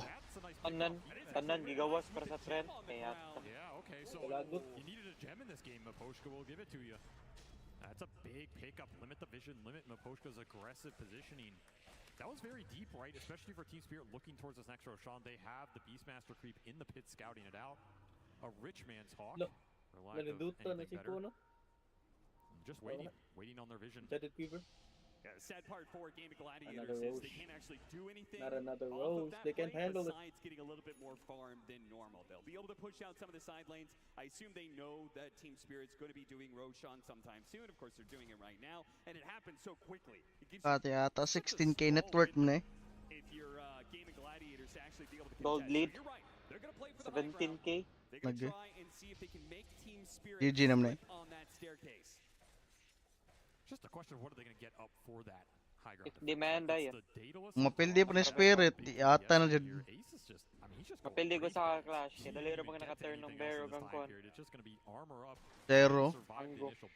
Now these raid bands are pretty nice first team. Gem na lang sila eh. Gem jud, wala sila choice. I don't blame him for doing this, but diba gigawa mo na lang gem? we saw, I mean, he had a full harpoon. Kinuharan na nila sa Trent. So, oh, tells you how far behind he is off that, first 15 minutes. Team Spirit shutting him down right now. And the question is, how do you want to go high? Deal? Because there is a calling to fight into. There is a Rolling Thunder that can abuse you on the choke points. There's the Radiance Burn with Mischance and a resummon, assuming it's hard to jump ace initially. Patay na. Global can bail out any sort of initiation from the Tusk or the Beast. Wala na. Gi-battle.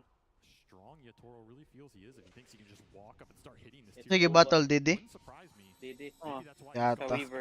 It's over. Lanay ni sila ron. Damage rune and a quiver. No, but you just... I mean, if you get hit once by this Weaver, I think you're lagi gone on pop the na. supports. And that's a huge problem for Durachio as well, because he doesn't have that satanic build up yet. Bye-bye, Bear. GG, ganiharan ni Bear. I don't know if you know what's coming for you Kita right now. na. Bye-bye, Bear. Bang, Coyoto! 2 hits. Coyoto, toy! Namatay pa Kaya sa mid. nakupasad sila sa mid. Buguan ni. Finals ni kaya murag mo tong gahapong finals. Muna di ka mo pili pang gumit. Streaming pa mo itong 70 minutes gahapon. Sige. That's one way to break the high ground. Just one shot an enemy off lane carry here. Riling po mo to LG Dig Spirit Game 1. Kaya tatoy 2 hits. Wag plus the AC is just going to amp this physical through the roof right now, which makes this high ground seem a lot more tempting. Here goes to the jump. BKB immediately activated. Kaya mamatay jud. Matay mo ang Op. Op. Bong! Kayata. Lain ng Yotoro eh. Open ay Daedalus Rail. Kayata.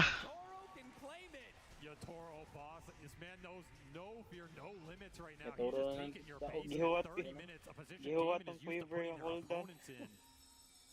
The news has been pulled taut here as Team Spirit have just given them Abugo sa day. LD at bangan. Ang Weaver ba ilagay at bang LD? Just gonna have to take a high ground defense without your carry. Jam sila in namabutang guro dito. Pwede rin ito Pango. Pango niya mid LD. Third pick man, di ba? LD. Oh, third. Hella tanky right now. Gossamer Cave drum. Happy to start the engagement, particularly if you can find a good core target. He got feared on the jump. That was incredibly impressive actually. Tap. Dali. Na ng Game 1. Ay, pag ano kay thrower Michael. So Michael ba? Nada Michael? Michael, LD. That final push, I mean, if you're LD. You're here playing a full best Thrower. of 5 against Gaimin Gladiators, why not make the first game quick? Just for Sige lang ka-pick off ang buong. Bitaw. Pero kanay losing lang sila, katatay winning man.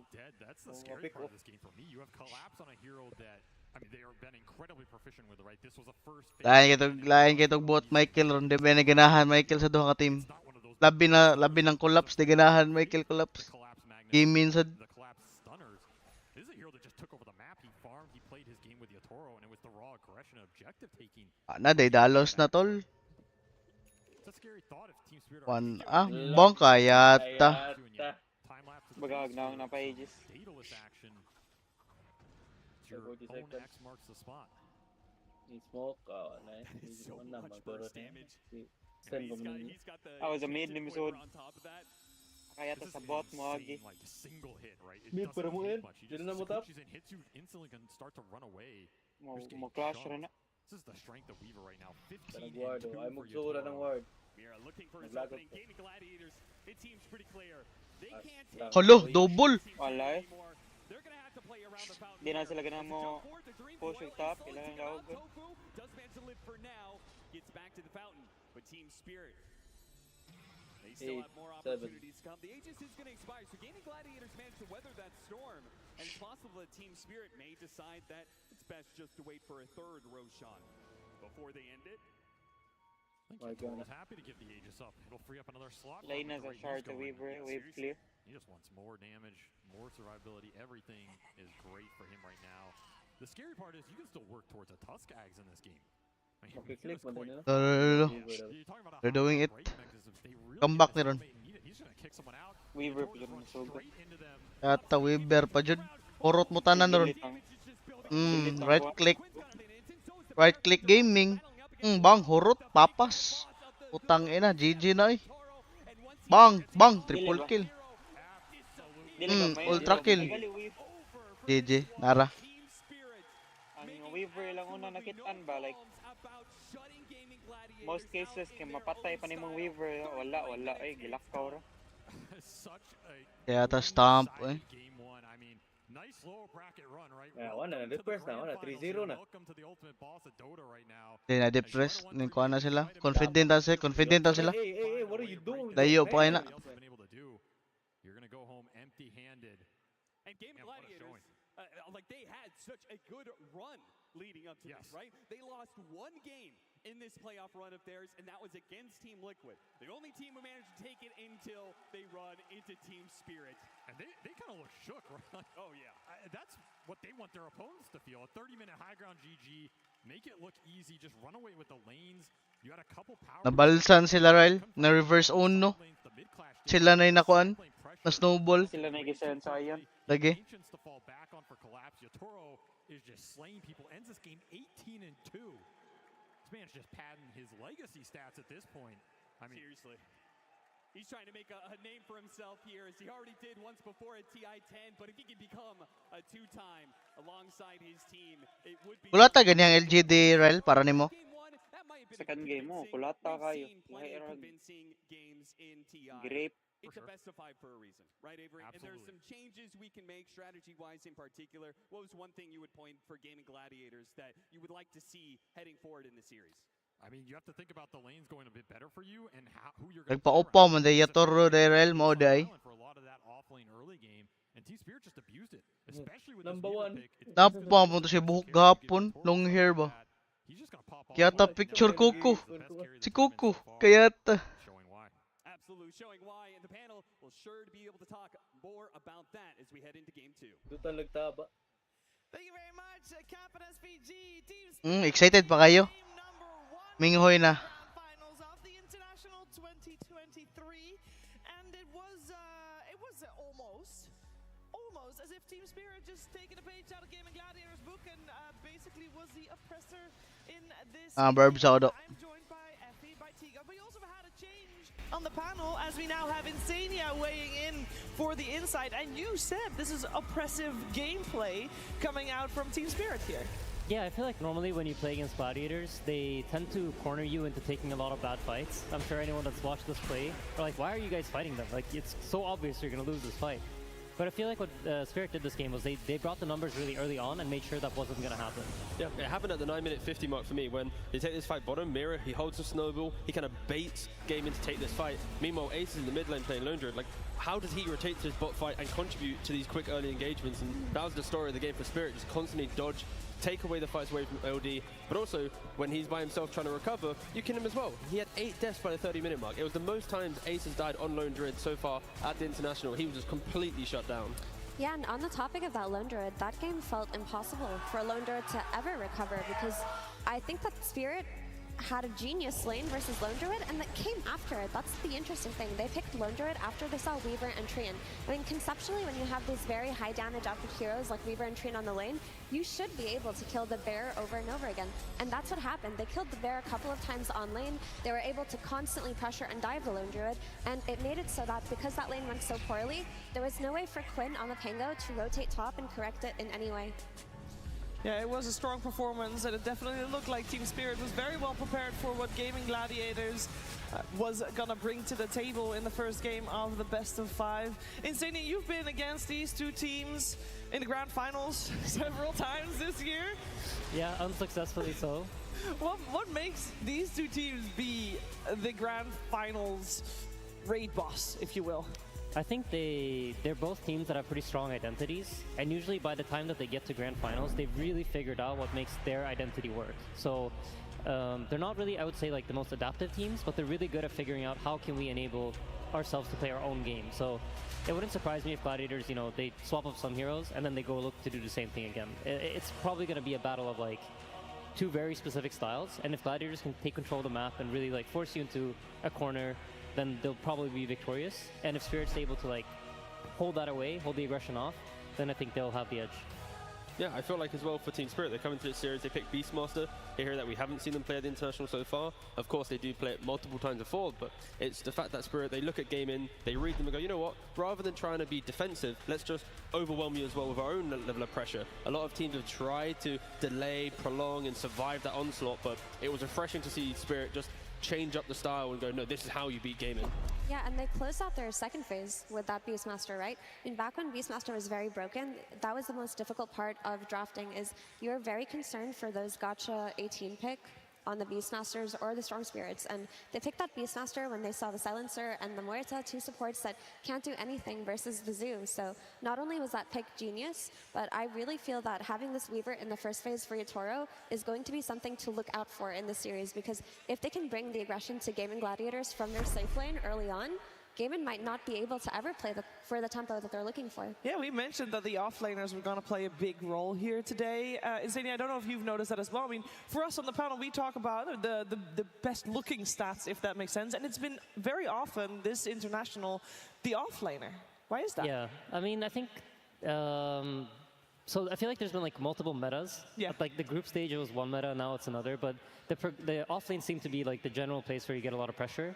And with how the portals now work on the map, where you can like kind of portal around and you kind of want one lane to go to, the offlane seems to be like the easier place to connect to and then like get that thing going. So having strong offlanes sets up for like your position 5 to rotate and like everybody to come in and create a lot of pressure. And both these teams are very like offlane heavy teams, you know, like Collapse and Ace. They're two-star players for these teams. Very much so, and we heard our draft panel at the end there as well. At the end of the draft, they mentioned how important that top lane was going to be, and Effie, that's where we saw the Weaver just pop off. Yatoro had a fantastic game.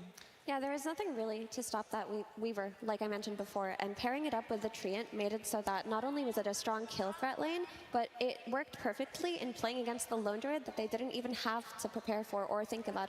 Or maybe they did it in the preparation, knowing that Lone Druid might be run by Gaimin because of their series yesterday. But if Lone Druid can't have a good start in the lane, and his mid laner cannot enable him by maybe getting some cleanup kills after he's fed a couple of bears, then where do you go from there? Because T was mentioning there's no way for Lone Druid to rotate bottom when there's a team fight going on. He's too busy recovering in the mid lane.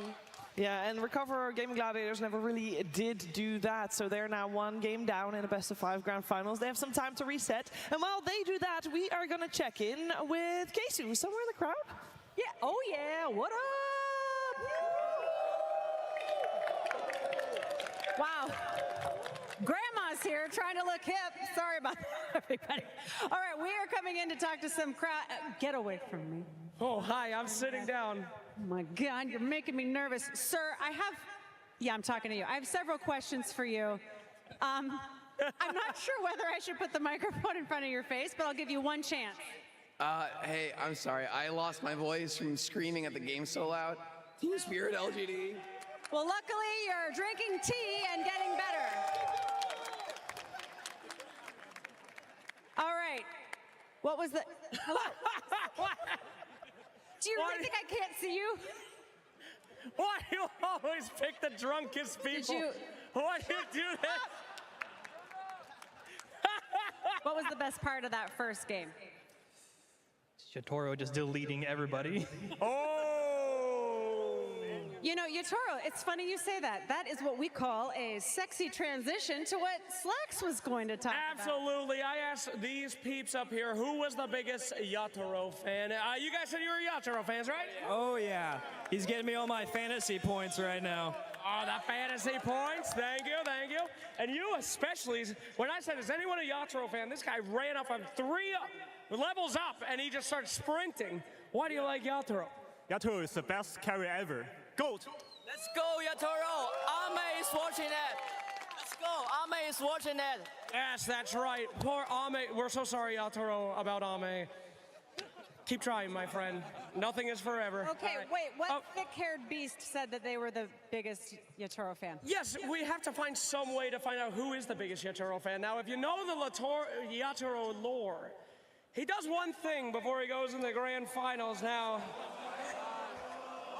You guys said you were the biggest fans. Who's willing to shave their head for Yatoro? I'll do it. Fuck. What? No. Just a little bit, okay? Just a little bit? Wherever you want. No. However you want it. However you want it. Just a little bit. Just a little bit. We got it? All right. Right here. Oh. Just a little bit.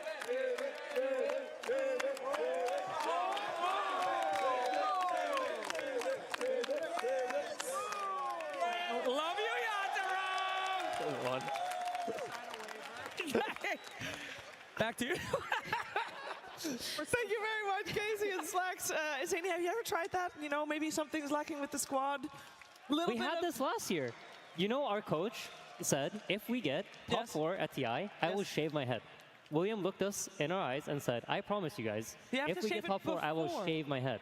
Yeah, so we got top 4, and then we're like, all right, William, you know, we got 4 days. Where is it? Let's shave it. Yeah. And he's like, no, I said top 3. But we had vlog footage, so we went back and watched the vlog, and it's very clearly top 4. But you guys also got top 3. And then we got top 3, and we're like, William, shave your head. And he's like, you know, like, keep Williams out of it. And then, yeah, no, shaving your head, I think probably is the reason we didn't do better at this TI. Yeah, I mean, next year.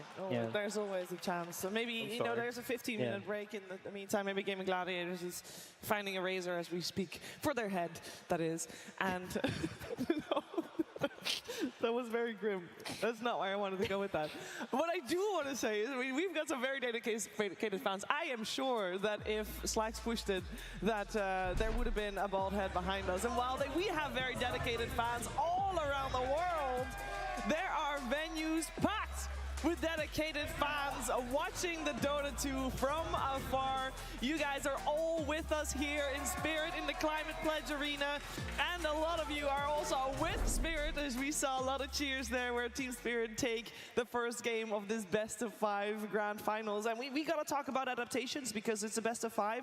Both of these teams have been here before. Both of these teams have shown that they have what it takes to be able to adapt on the fly in the break that they get. The question is, where are they going to go with the adaptations? I have to address a little bit, it's not really an elephant, it's more like horse size in the room. I want to talk about the gyrocopter that came out as the overall last pick, Effie. It's not a hero that we've seen do very well, or it has been very popular over these last few weeks. Why was this attempted, and why didn't it work out? I mean, it was just a response to the Beastmaster, right? It's like, at that point, what do? You're playing against a summons hero. You don't have anything to address it. Your Pangolier is going to be a little bit busy because he's playing against the puck. Pango alone isn't enough. You go for Gyro, who's typically the AoE clear type of carry. But this hero fell out of meta for many reasons. I feel like he plays a little bit too slowly. If the aggression is brought to you in the way Team Spirit brought it with that Weaver, Gyro does not have enough time to respond to that. He needs to sit in his Ancients, needs to farm up like 2 or 3 items, and they couldn't reach that point. Yeah, I feel like maybe the main question for me is going to be Lone Druid. I don't think Gaimin will pick it so openly now, knowing that Spirit are going to be able to play such a high-paced game, kind of abuse the fact that he's on one side of the map, you can only bring 4. And then on top of that, like Effie was mentioning, if you have a Gyrocopter as well, who also wants to hit Ancients, like Lone Druid wants a lane, Gyro wants Ancients, 3 heroes going to do everything else for you? So I think for Gaimin, LD, that's going to be the big question mark for me. Maybe they pick it on like 18 or kind of like a closing part of the phase rather than so openly. Yeah, with LD and Lone Druid there, indeed, the offlaner for Ace. Didn't have a great game, and overall, it felt like then the plan, Insania, that Gaimin Gladiators had, it was very different from the style that we've seen them play, because if they are playing for the later stages of the game, they're not going to be able to do their aggression ball that we've seen them be very dominant with. I think the idea was to try to set up like the same thing, where they have this Lone Druid and Omerta do very well in the offlane, and then you have Tofu running mid. We call it cringing in our team. It's like when the 2 supports show up mid, and they just cringe the mid laner. So I think they wanted to like cringe Laurel, make sure his game is terrible, but it kind of relies on the laning phase going well. And I think the Gyrocopter in many ways is picked to enable that. You want the safe lane to be strong. You just want the lane to go well, to free up Celery, free up Tofu to then go pressure mid lane, and enable Quinn to then, get the ball rolling. But in this game, I don't think the lanes really played out the way they expected them to. No, I do think we should mention the mid lane a little bit, because we've talked a lot about Pango this entire weekend and this entire event so far. In other people's hands, other than Quinn, the hero's not looked great. Overall, he's had a fantastic win rate with it this time around, T-Gov. This game, though, he wasn't able to get the ball rolling. Yeah, no, he kind of fell flat. Yeah, right? Thank you.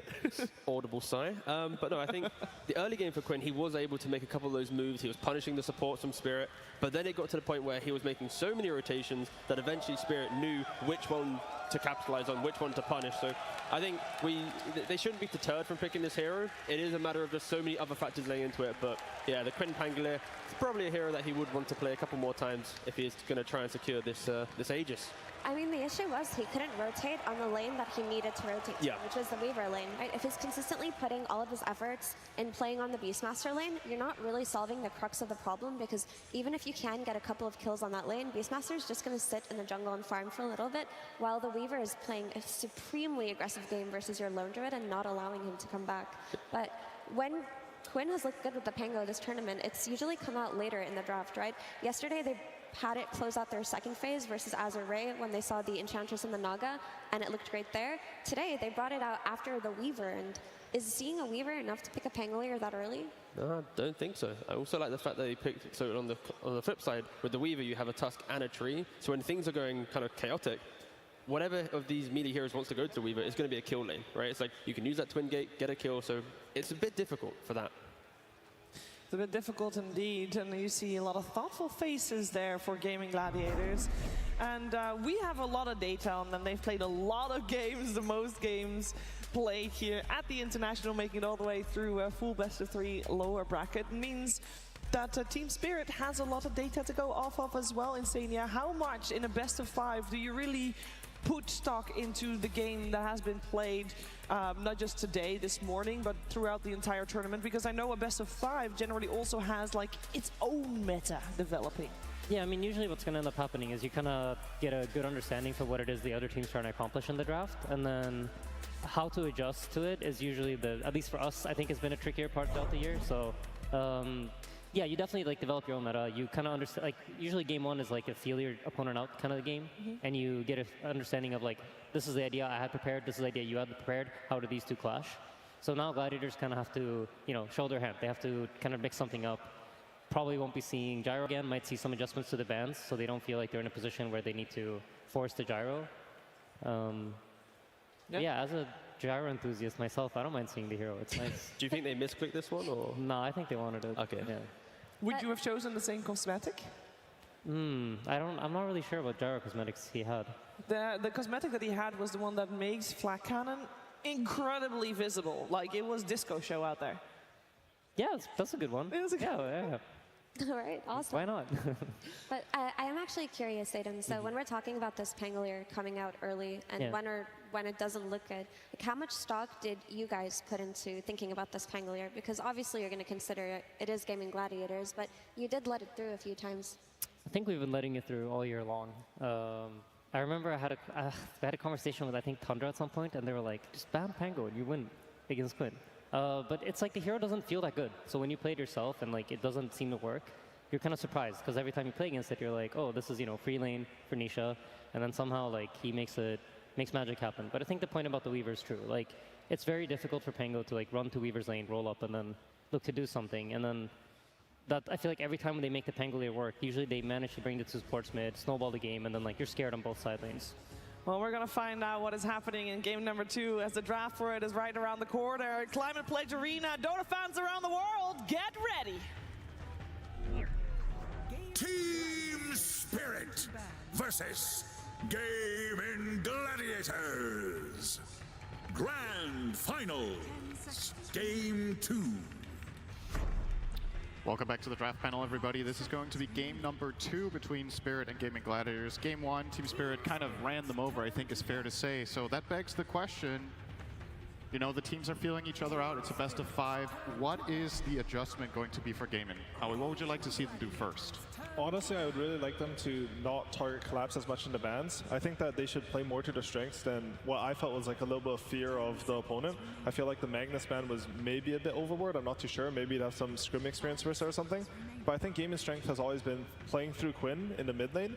And the way that you have to do that is that you need stronger side lane supports. They target their bans towards maybe a bit of Laurel, maybe a bit of the Spirit safe lane. I think they would rotate on mid a lot easier. To me, it looked actually pretty decent at the beginning for Gaimin Gladiators. Like, their lanes were not that bad, and as soon as Spirits start rotating super hard, like, and being super active, especially on carry Weaver, like this 10-minute rotation, like, kind of break the game apart for Gaimin Gladiators at that point. Maybe they should have not react to that at some point, or ignore something and find a better like fight a bit later on, like, so they don't lose the phase of the game. Yeah, I think my theory so far of like what Team Spirit's trying to do looks true with these bans. Like, they don't want Dyrachyo to play CK. They don't want him to play Weaver. He has played other heroes like Alchemist, Razor, but those are much later picks. And if they are on the first pick, by the way, Gaimin Gladiators, they chose first pick this game, so they wanted to change just the draft order up just a little bit here. And it's pretty clear, Toro's going to be like, I will take these away from you. These heroes, I don't play a lot of them, but I'll play them. I'll play them just as good as you, if not better, which is getting into your head for sure. But now you're in a situation where Dyrachyo, he's been playing a bunch of Weaver, a bunch of CK, and then later on the draft, this Alk gets banned. It has to be a perfect Razor game. I think Dyrachyo's heroes been very key for Gaimin Gladiators' success here, and Team Spirit's really focusing it down. This opening pick from Gaimin Gladiators, we've seen quite a lot. It's been respect banned against them a ton of games in this tournament, but obviously at some point it will make its way through. This is not the first time they get to play it on the main stage, and you know, that's usually what happens when teams get all the way to the grand finals, is they just have so many good strategies that you pick your poison, right? And you see here Ace with a 3-1 scoreline on the Primal Beast, and you know, Spirit probably feeling pretty good about breaking his 0-loss streak on the Lone Druid. It was 4-0 before the last game. They took that one out. Now it's time to take out arguably maybe his second best hero of the tournament. Yeah, I think that just speaks to the confidence of Team Spirit. I think last game they left the Pangolin in, they left the Lone Druid in. They will have something prepared for each of the heroes. Something to know is like, they've sort of been chilling for a bit, you know, to get to watch Gladiators play a lot of games. They're going to have the time to develop a counter strat for each one of these picks. I think what Fear said was right on the mark, like making sure that Dyrachyo doesn't play these aggressive carries and keeping off the Weaver and CK, it looks really good for him. So I think they'll continue to want to do the same line of thought, like just make sure that your Dyrachyo's game's a bit sort of slowed down. Ooh. And this was definitely a change that they made in the draft. They decided to collapse Magnus. We'll let it through. They played it only one single time at this TI, and that was in their last series. And Collapse was an absolute madman on that series, doing what he was doing at TI10, just getting all the skewers in the world here.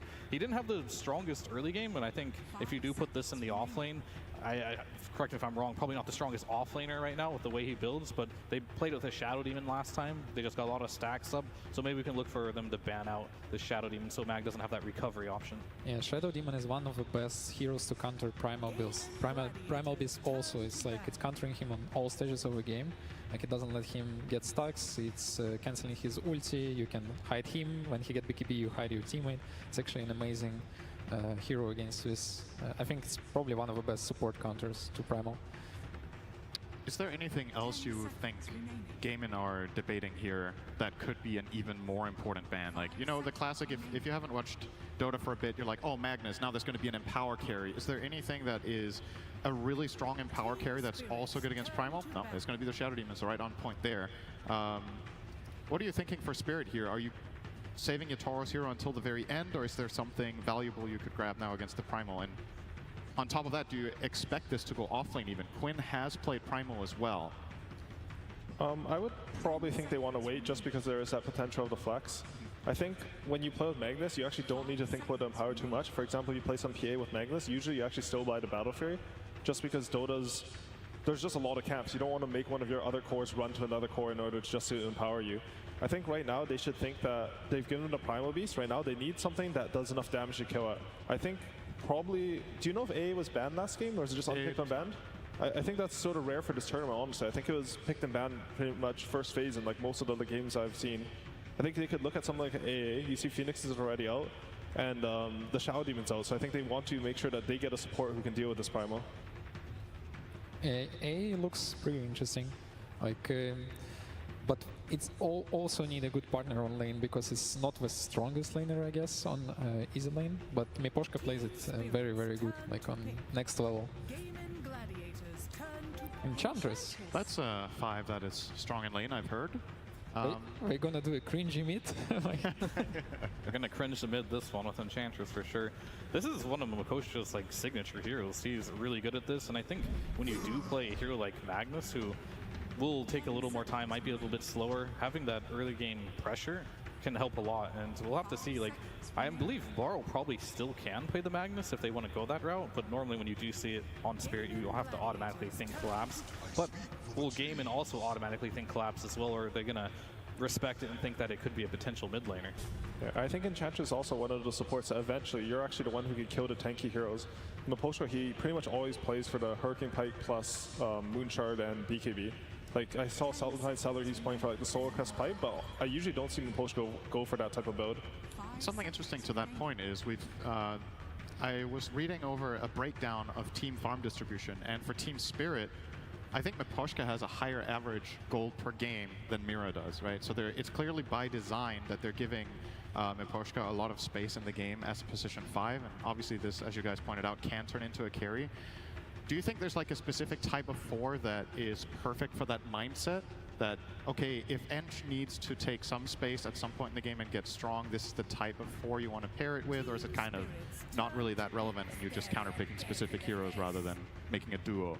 I think it's mostly Mira playstyle. Like we both share the responsibilities of 4 and 5 in a way, so it kind of looks like we're both playing 4 and 5 and even sharing warding a lot of times. So I think any hero Mira gonna play is gonna fit that role. Yeah, and I think Mira in general, he just likes to play the damage that just follows up. He plays a lot of Dark Willow. He plays the Phoenix as well with the Grimstroke, Skywrath, these types of heroes that don't farm very fast, but they do go for kills. And of course, Enchantress, you know how fast this hero can farm as well. So Miposhka just gets more gold by nature of the heroes he plays. But I do like how Gaimin Gladiators, they're sticking to their guns quite literally here with the Morta yet again for Tofu here. And I like this combination a lot with the Nature's Prophet as well. You just come in, you sprout them, you get a free deadshot target on the sprout, and you just push them back. So a lot of synergy there. Do you think there is going to be the necessity for Nature's Prophet maybe even to rotate? Like, how does this lane matchup go between what we're assuming is a 5-position Ench playing in the safe lane versus a 4 Muerta off lane? Is that one of the matchups that Muerta will struggle in, or can she hold her own? I think it's a pretty stable lane for Muerta. It always depends a little bit for Ench. There's a little bit element of RNG. Sometimes you want the hard camp to spawn even if you're playing against an Ench because you think you control the side, but then it spawns Wildkins and you're just like, oh, I guess I lost a lane. But I think especially with a Faceless Void who's like a more stable laner that you don't harass as much, you can actually use this to your advantage on the Morta side. I think most likely this is going to be Ace Primal. If you have Morta and Primal Beast together, you can like, Poach has to be really careful on the Ench. He can get 100 to 0 really quickly in the lane. And there's the Grimstroke that you were mentioning, Fear coming out. To be expected on Mira. Great partner for Magnus, and overall it's pretty good hero against Primal Beast too. Overall, Void and Magnus is one of the best like partners, and this is looking scary if the game get delayed a bit, because we have insane amount of AoE, BKB control, AoE. And I think if you're Gaimin Gladiators here, if you're fitting the bill of like needing a Duracho as hero, the hero that kind of stands out the most that they're successful with this would be an Alchemist around this point. And a lot of the other heroes that he might want to go for, like the Razor, you're not going to pick that versus a Faceless Void. Potentially, if they want to, it could be an okay Wraith King game to carry. It would be a bit faster, so... I really like the Wraith King actually. I think it'd be really stable in lane. Right now, I think they should want something that they can leave alone in the safe lane. If you have the Wraith King in the safe lane, even if your lane starts to go slightly bad, you can just go to the back camps, and this allows Fearon to make the plays. I think right now, their #1 priority is making sure that their supports are freed up to rotate onto mid.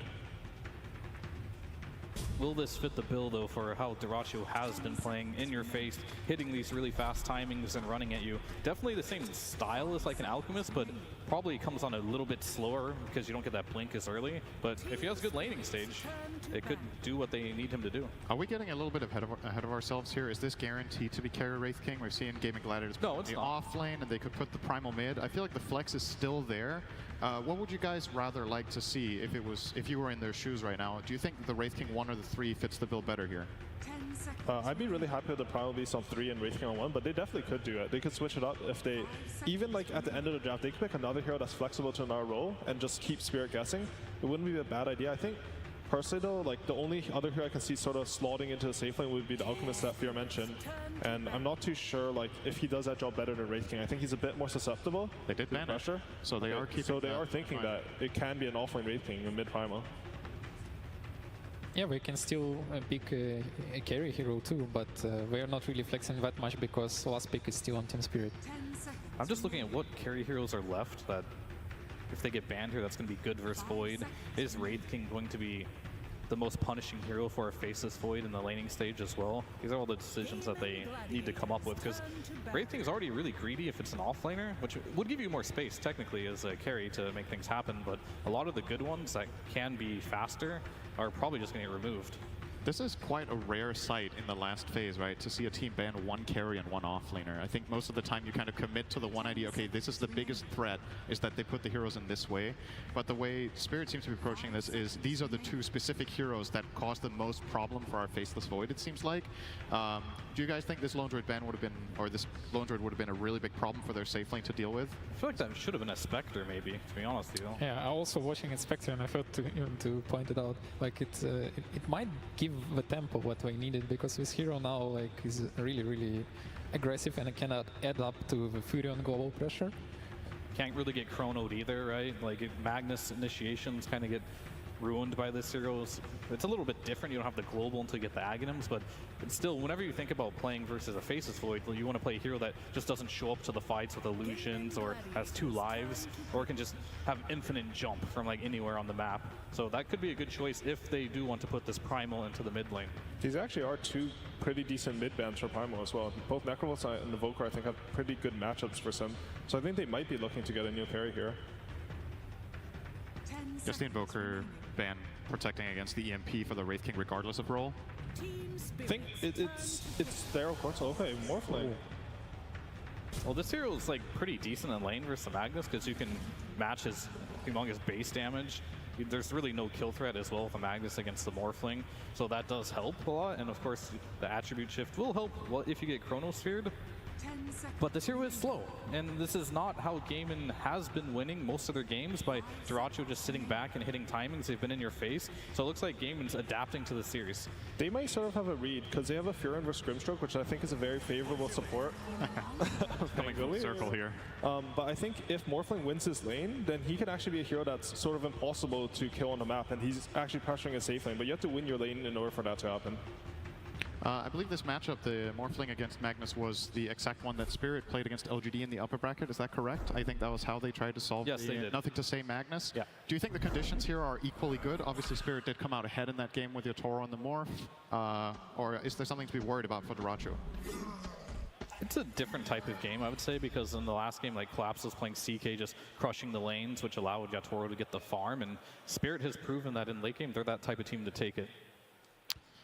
All right, that's going to conclude the draft for us here. We are going to go over to a coach interview with CY from Gaimin Gladiators.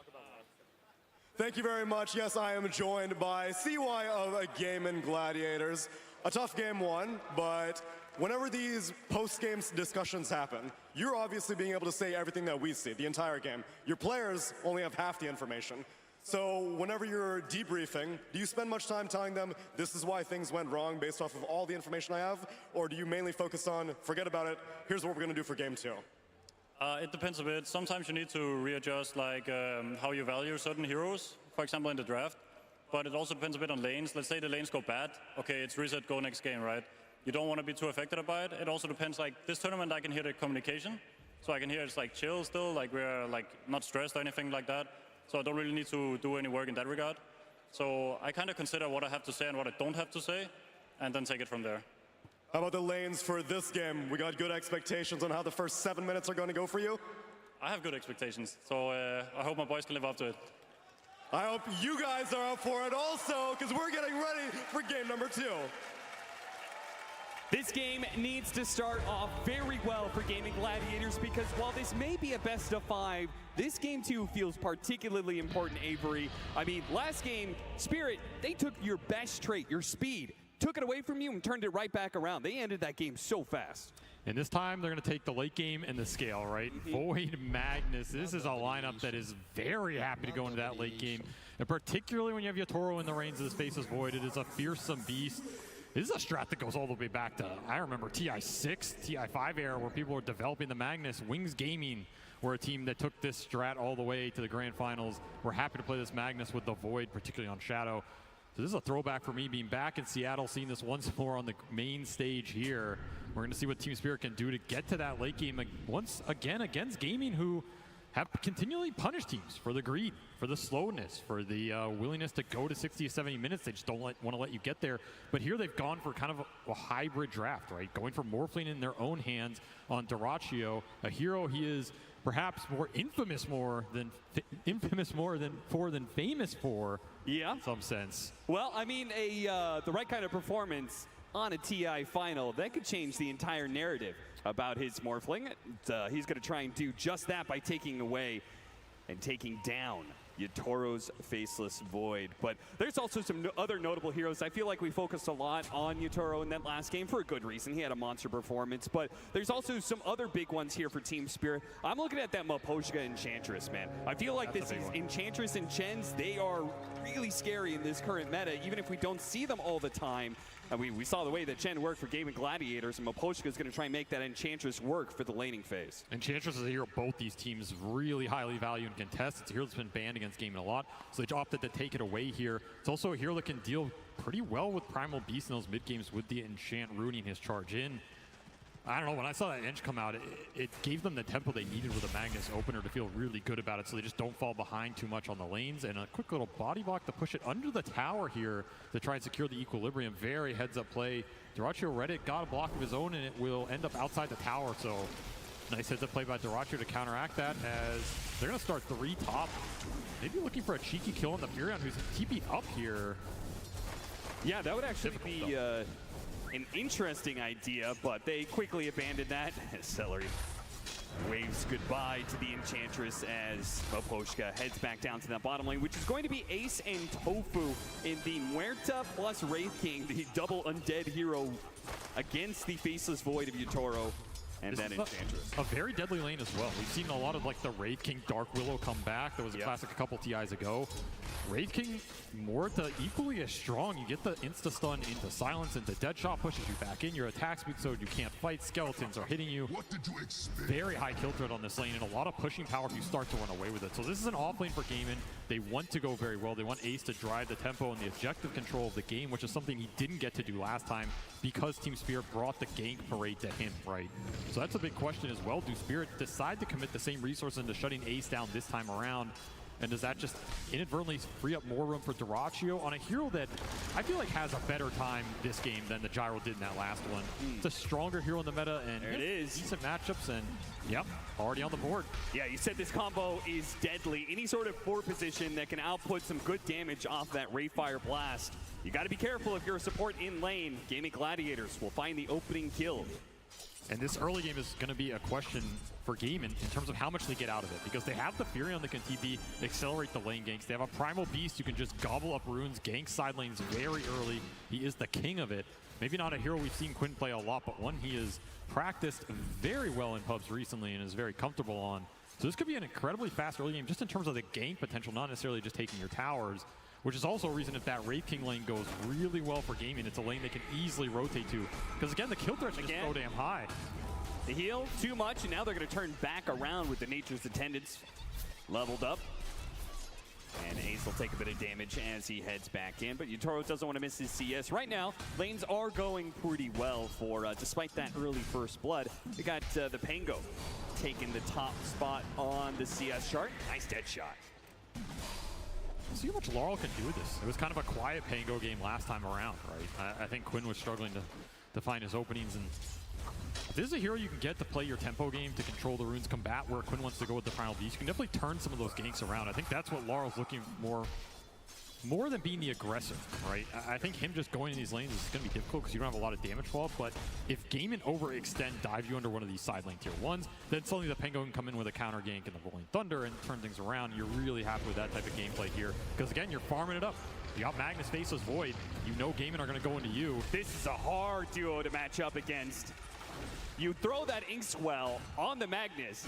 He pulls you closer with the Shockwave. You get hit by the stun, and then that stun leads into a free skewer back. So even underneath your tower, you are not safe. And the Grimshard could be really nice this game as well. Just throwing it on these cores that want to jump in and get the extra, you know, debuff them out, reset the fight or the primal. These types of interactions could help them take the team fights in the mid game when they're likely going to be behind a little bit in terms of the speed, right? Because Gaimin are pulling a decent position out in terms of the laning phase here. Doing pretty well on their cores in terms of CS. They gave him the Harpy. That's going to make a big difference in this bottom lane. Going to die now, but does some decent economic damage. And he's got a small little hellbear to work with, too. I mean, it's also just time. Yatoro gets to sit down here versus a lane that eventually will kick him out. Quinn amping up the pressure here. Has a little bit of an XP advantage, pushing this triple ranged wave in. I mean, this is pretty rare. You get 3 range creeps. He pushed into the tower. Laurel will clean it all up. No roam coming in early here. Just way too high on the HP to make it look enticing. And of course, these side lanes, vital to your game plan. Still, he's just going to go for it. Here comes the rotation, though. Mira gives him the ink swell underneath the tower, but he stops him midway through the charge, and Quinn, caught underneath the tower, will die. Sometimes greed is good, and sometimes you get punished for it. Mira happy to counter that. Push Laurel ahead in the XP. Now you're going to have a Rolling Thunder. Oh, what a sprout. Collapse, cut down a tree, but he was still stuck on the corner there. Did have some stick charges to work with, though, and so he will survive for now. They wanted to be able to punish the fact that Mira had to TP into that mid lane, but couldn't quite finish the job. It's a game about pressure. Every time one of these supports makes a move, you need to create the pressure somewhere else. So the enemy just can't clump on you. Get the numbers. Yatoro gets pushed back into the silence. Oh, he time locks up now. He's still kind of in a sticky spot here. Gaimin Gladiators are going to try and run him down. Look at him throw the blood grenade, but Laurel, he'll make the difference.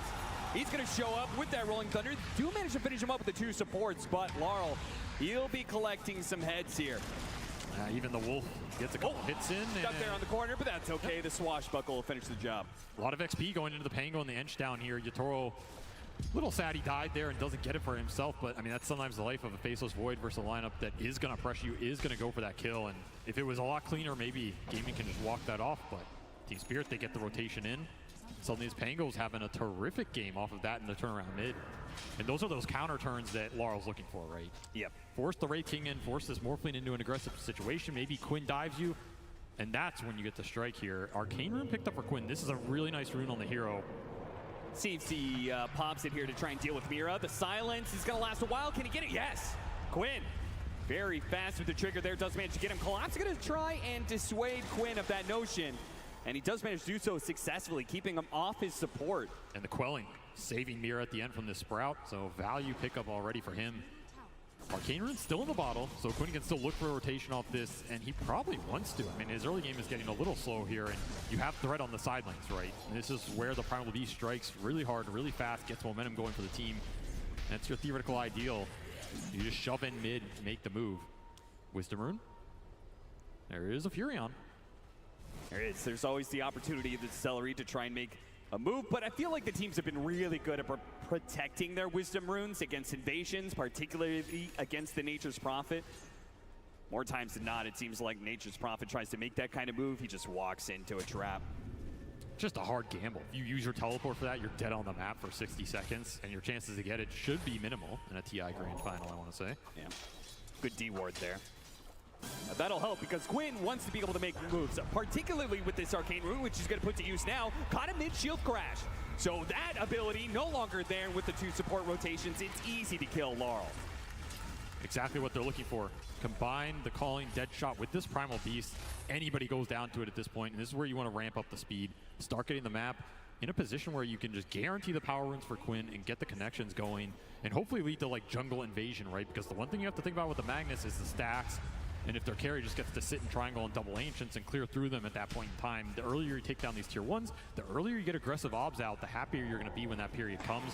Another power rune should be secure from Quinn here. Oh, these runes are getting a little crazy. Oh, that skewer plays against Collapse as he does a ton of damage onto himself thanks to the trample from Quinn. Blocked out by his own Sprout, though. He's going to try and get to the other side of this cliff. Laurel does hop down to chase after him, though. Laurel showing the power of a non-real hero in his hands as he will take that rune away from Quinn.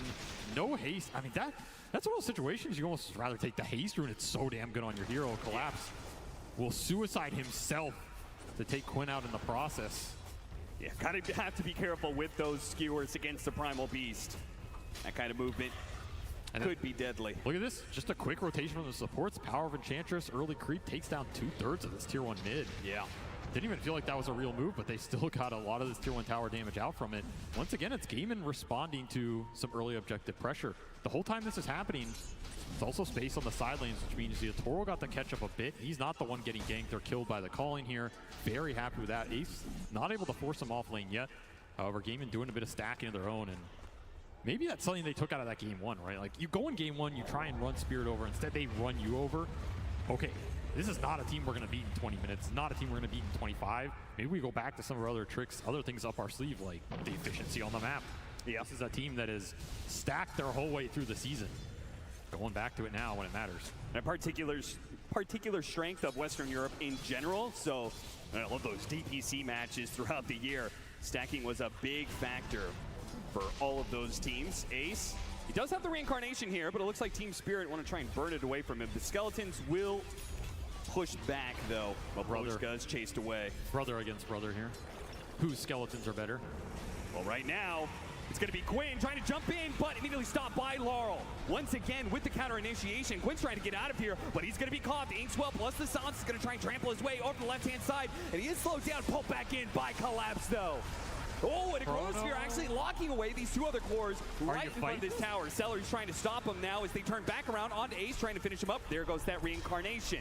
Duraccio doesn't have much mana to work with, and on the fresh life, Ace is going to be pulled back underneath that tower again, just like Quinn. They are in trouble. Now Duraccio's under this one as well, surrounded by 5 heroes. He's going to start desperately morphing into strength and try and wait for him over the left-hand side, but with all of this damage, he just cannot get far enough away. Gaimin Gladiators will lose all 3 of their cores, and that attempt at a fight at bottom lane. That is the danger of making an aggressive move into this Pangolier. Grimstroke, the turnaround potential is just so damn high, and time dilation absolutely ruined Duraccio as he goes in that engagement, gets time dilated, can't do anything for the rest of the fight. And of course, Quinn, he ate the big ults. Still trying to make something happen in this early game with a very aggressive mid that can do it, but he's just struggling. His hero's a bit too tanky for him to bring down alone, and the combinations, they haven't been exactly on point for Gaimin. This will give a really nice bump to Laurel, who is just feasting on these early game fights. It's going to be a very fast Pangolier defusal in this game. And these are some heroes that are susceptible to mana burn, right? You're looking at 2 strength cores and a Morphling that also doesn't like his mana getting burned with an early defusal. Back to clearing some stacks, and net worth still looking pretty good for Gaimin, but the fights are just not going their way. Particularly when you know the Wraith King wants to rush this Radiance as quick as possible, which means an Ag Shard, he really doesn't want to have to buy that until at least after the Radiance. There's definitely a timing here where this Pango could punish Ace heavily. Especially since it's just done. This is 11:30 Arcane Booth Defusal. This is crazy fast. In a game where they maybe expected Laurel to not have the freest time, right? Up against the Primal Beast with a Furion who can rotate. They're supposed to shut him out early, win that lane, and then later on to the game, as a Primal Beast, you could just BKB and grab the Rolling Thunder ball and stop it immediately, right? And look what's waiting for him. Some good old stacks for the Mag lineup. This is another downside of Gaimin not securing those early teamfight wins. You can't invade enemy side of the map this early, and Laurel's just going to clear through it all. Defusal going to help him. He's so big right now. He's got a shield rune to boot. So they're going to be looking to take a fight. It's also going to be the blink timing for Collapse. He's going to finish this off the stack. Just rush it out here. Look for a big blink RP skewer on a core. Continue to slow the pace down here. Spirit are going to be happy to use their ults for big core kills. So the question on Gaimin side is, what do you do when those ults are on cooldown, right? How much can you get off the map? How much can you push the lanes and look for kills? Quinn once more looking for something to get his game going here. Just can't find anything. Good read by Maposhka, dipping away into the trees there, out of sight from Quinn. And as a result, that's going to be yet another rotation that fails. One way or another, Gaimin Gladiators, whether it's running into a 5-stack of Team Spirits and they lose the fight, or the smoke's just not working out for them, so much of their early aggression with this Primal Beast has been completely stymied, and now Team Spirits are sitting in a pretty happy position, I would say. The net worth is dead even. But it does feel like Team Spirit have answered Gaimin Gladiators and all the moves they wanted to make early. I mean, there's a lot of Magnus teams over the history of TI. I think all of them will say, if you are even at the 15-minute mark with a Mag lineup, you're winning the game. Like, you're happy because you know this game is going to get extended. You're going to outfarm the enemy. You're going to, in theory, outscale them. Now, a lot can happen in those fights, and this lineup from Gaimin can scale very hard. We've seen Primal Beast go very deep in these later games. One stun Randomization into and follow-up silence. of course, Too many heroes. That can also happen. Yeah, this is the move the Gaimin Gladiators, they were trying to play off this, being able to get numbers movement, right? Like the Primal Beast and the Nature's Prophet offer so much mobility around the map. They should be able to outnumber Team Spirit and find openings like that. It's what Celery wants to do for sure. Every time you get one of these pickoffs with the Furon, you get to farm their side of the map, you get deep wards up, it's going to set up for your next play, and then your economy is just going to explode. And you get some extra items on this Fury, and he can control the fight. The Ag's very good this game with the root and disarm, right? This is a great Fury on Ag's game. Wrath of Nature's going to do some mad work here. If he can get anything else to help his team survive in the Chrono, in the RP, Celery's going to be a force to be reckoned with, and he can continue to shove these waves in as well. As Spirit continue to play this game slow, continue to farm up Laurel with their Empower going to work. But that is a successful move for Gaimin in a period where Collapse didn't really find that opening with the Blink. We'll have to settle for some farm. Find an interesting note, there's just no Hand of Midases in this game. Wraith King, Faceless Void, both heroes that have bought it throughout this tournament sometimes, but feels like as the tournament's gone on, particularly probably because the way the Gaimin Gladiators has stomped through some games, there are teams who've been a bit wary about picking up that greedy item. I mean, Midas is a crutch item, let's be honest. You know, Midas is an item for, the bottom 14 teams. It's not really a grand finals item. You gotta, if you're worthy of a true Pantheon, then you don't need the extra TPM. You're gonna collect it off your enemies here. See, that is Collapse can do that. He's still trying to find something with this Blink, or maybe he's just happy empowering his other cores and letting them take the bulk of the net worth. Yatoro still pretty much untouched during this period. He's just going Mask of Madness into the Maelstrom, Empower on top of it. I mean, this Void is going to keep up in farm, even with a Radiant Skeleton King. Am I allowed to say that? Farming up the entire map. He will match him. Oh, Laurel is essentially there to grab him.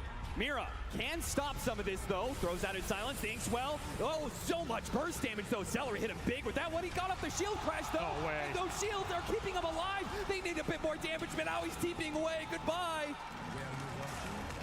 Oh, no. Gaimin Gladiators got to feel so bad about that. A pickoff on Laurel, the highest net worth in this game, would have been a dream opening for them. And that was one of the few openings you'll have against this guy because he is closing in on the Lincolns fast. Just not crisp enough. Laurel walks it off. I think he even misclicked his swashbuckle there. Duratio on the edge of the Chronosphere. Now that's an idea. Team Spirit said, oh, used all those resources bottom lane, huh? It'd be a shame if your carry got picked off, wouldn't it? A heavy cost indeed to missing this gank, as Laurel just plays with his food, and they're going to put those ults to use on Duratio every time. Anytime you can just collect on Morphling in this game, you're super happy about it. Yatoro will just continue to farm. Says, give me the freebie and back to the jungle. It's coming down to Ace right now, right? I mean, it feels like it comes down to Ace in a lot of Gaimin's games, but particularly right now, he's the strongest hero on the map. He can create the pressure. He can do things like this where he just solo create an opportunity. They're going to find both supports. Ace will walk it off.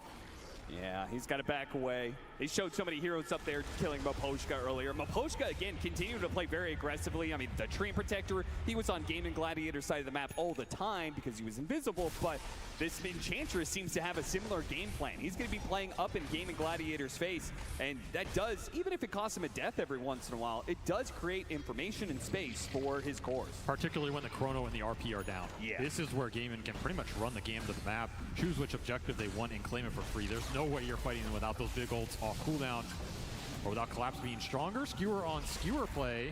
You're coming with me. Skewer up into the TP point from Quinn.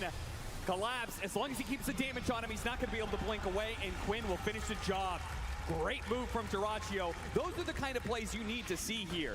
If you want to be able to take down the best team at this tournament, you need to be able to pull off some solo moves like that. And create the pressure that's going to create openings elsewhere. And suddenly Duratio, this stolen Empower is pretty damn nice. He can throw it on the Wraith King, he can throw it on the Primal, especially bonus damage on Primal. Quinn is going to be very happy with that. That is something we can see in a lot of these fights. Probably going to be the best deal for Duratio outside of maybe time dilation thrown back against Team Spirit, or just creating his own Grimstroke combination. These are good Morphling combos you can use for the fights and the team. Quinn starting to pick up the pace and instantly silenced, and a beautiful soul bind, and now an ink swelled up pinball coming through straight into the heart of Gaimin Gladiators. Duracio's already burned out of most of his mana, pops his wand, but Duraccio, he needs to be able to get away from both Wall and Yatoro, and he's been burned out. No chance there. Gaimin Gladiators still have a chance though to be able to fight back around Ace and his Radiance, but without their carry, it's not looking great as Ace is going to be burned out of his first life. Can they fight around this second one? Quinn's sticking around. They certainly don't want to be giving up Ace like this. Here's shot back. Coming up in 2 seconds here. Yeah, Yatoro says, my cooldown's back. Can push this. Just not enough reach. Not necessary, really, for Team Spirit, right? No reason to give them an opportunity like that. You could stretch out, claim all of this map space you've just fought for, and farm away.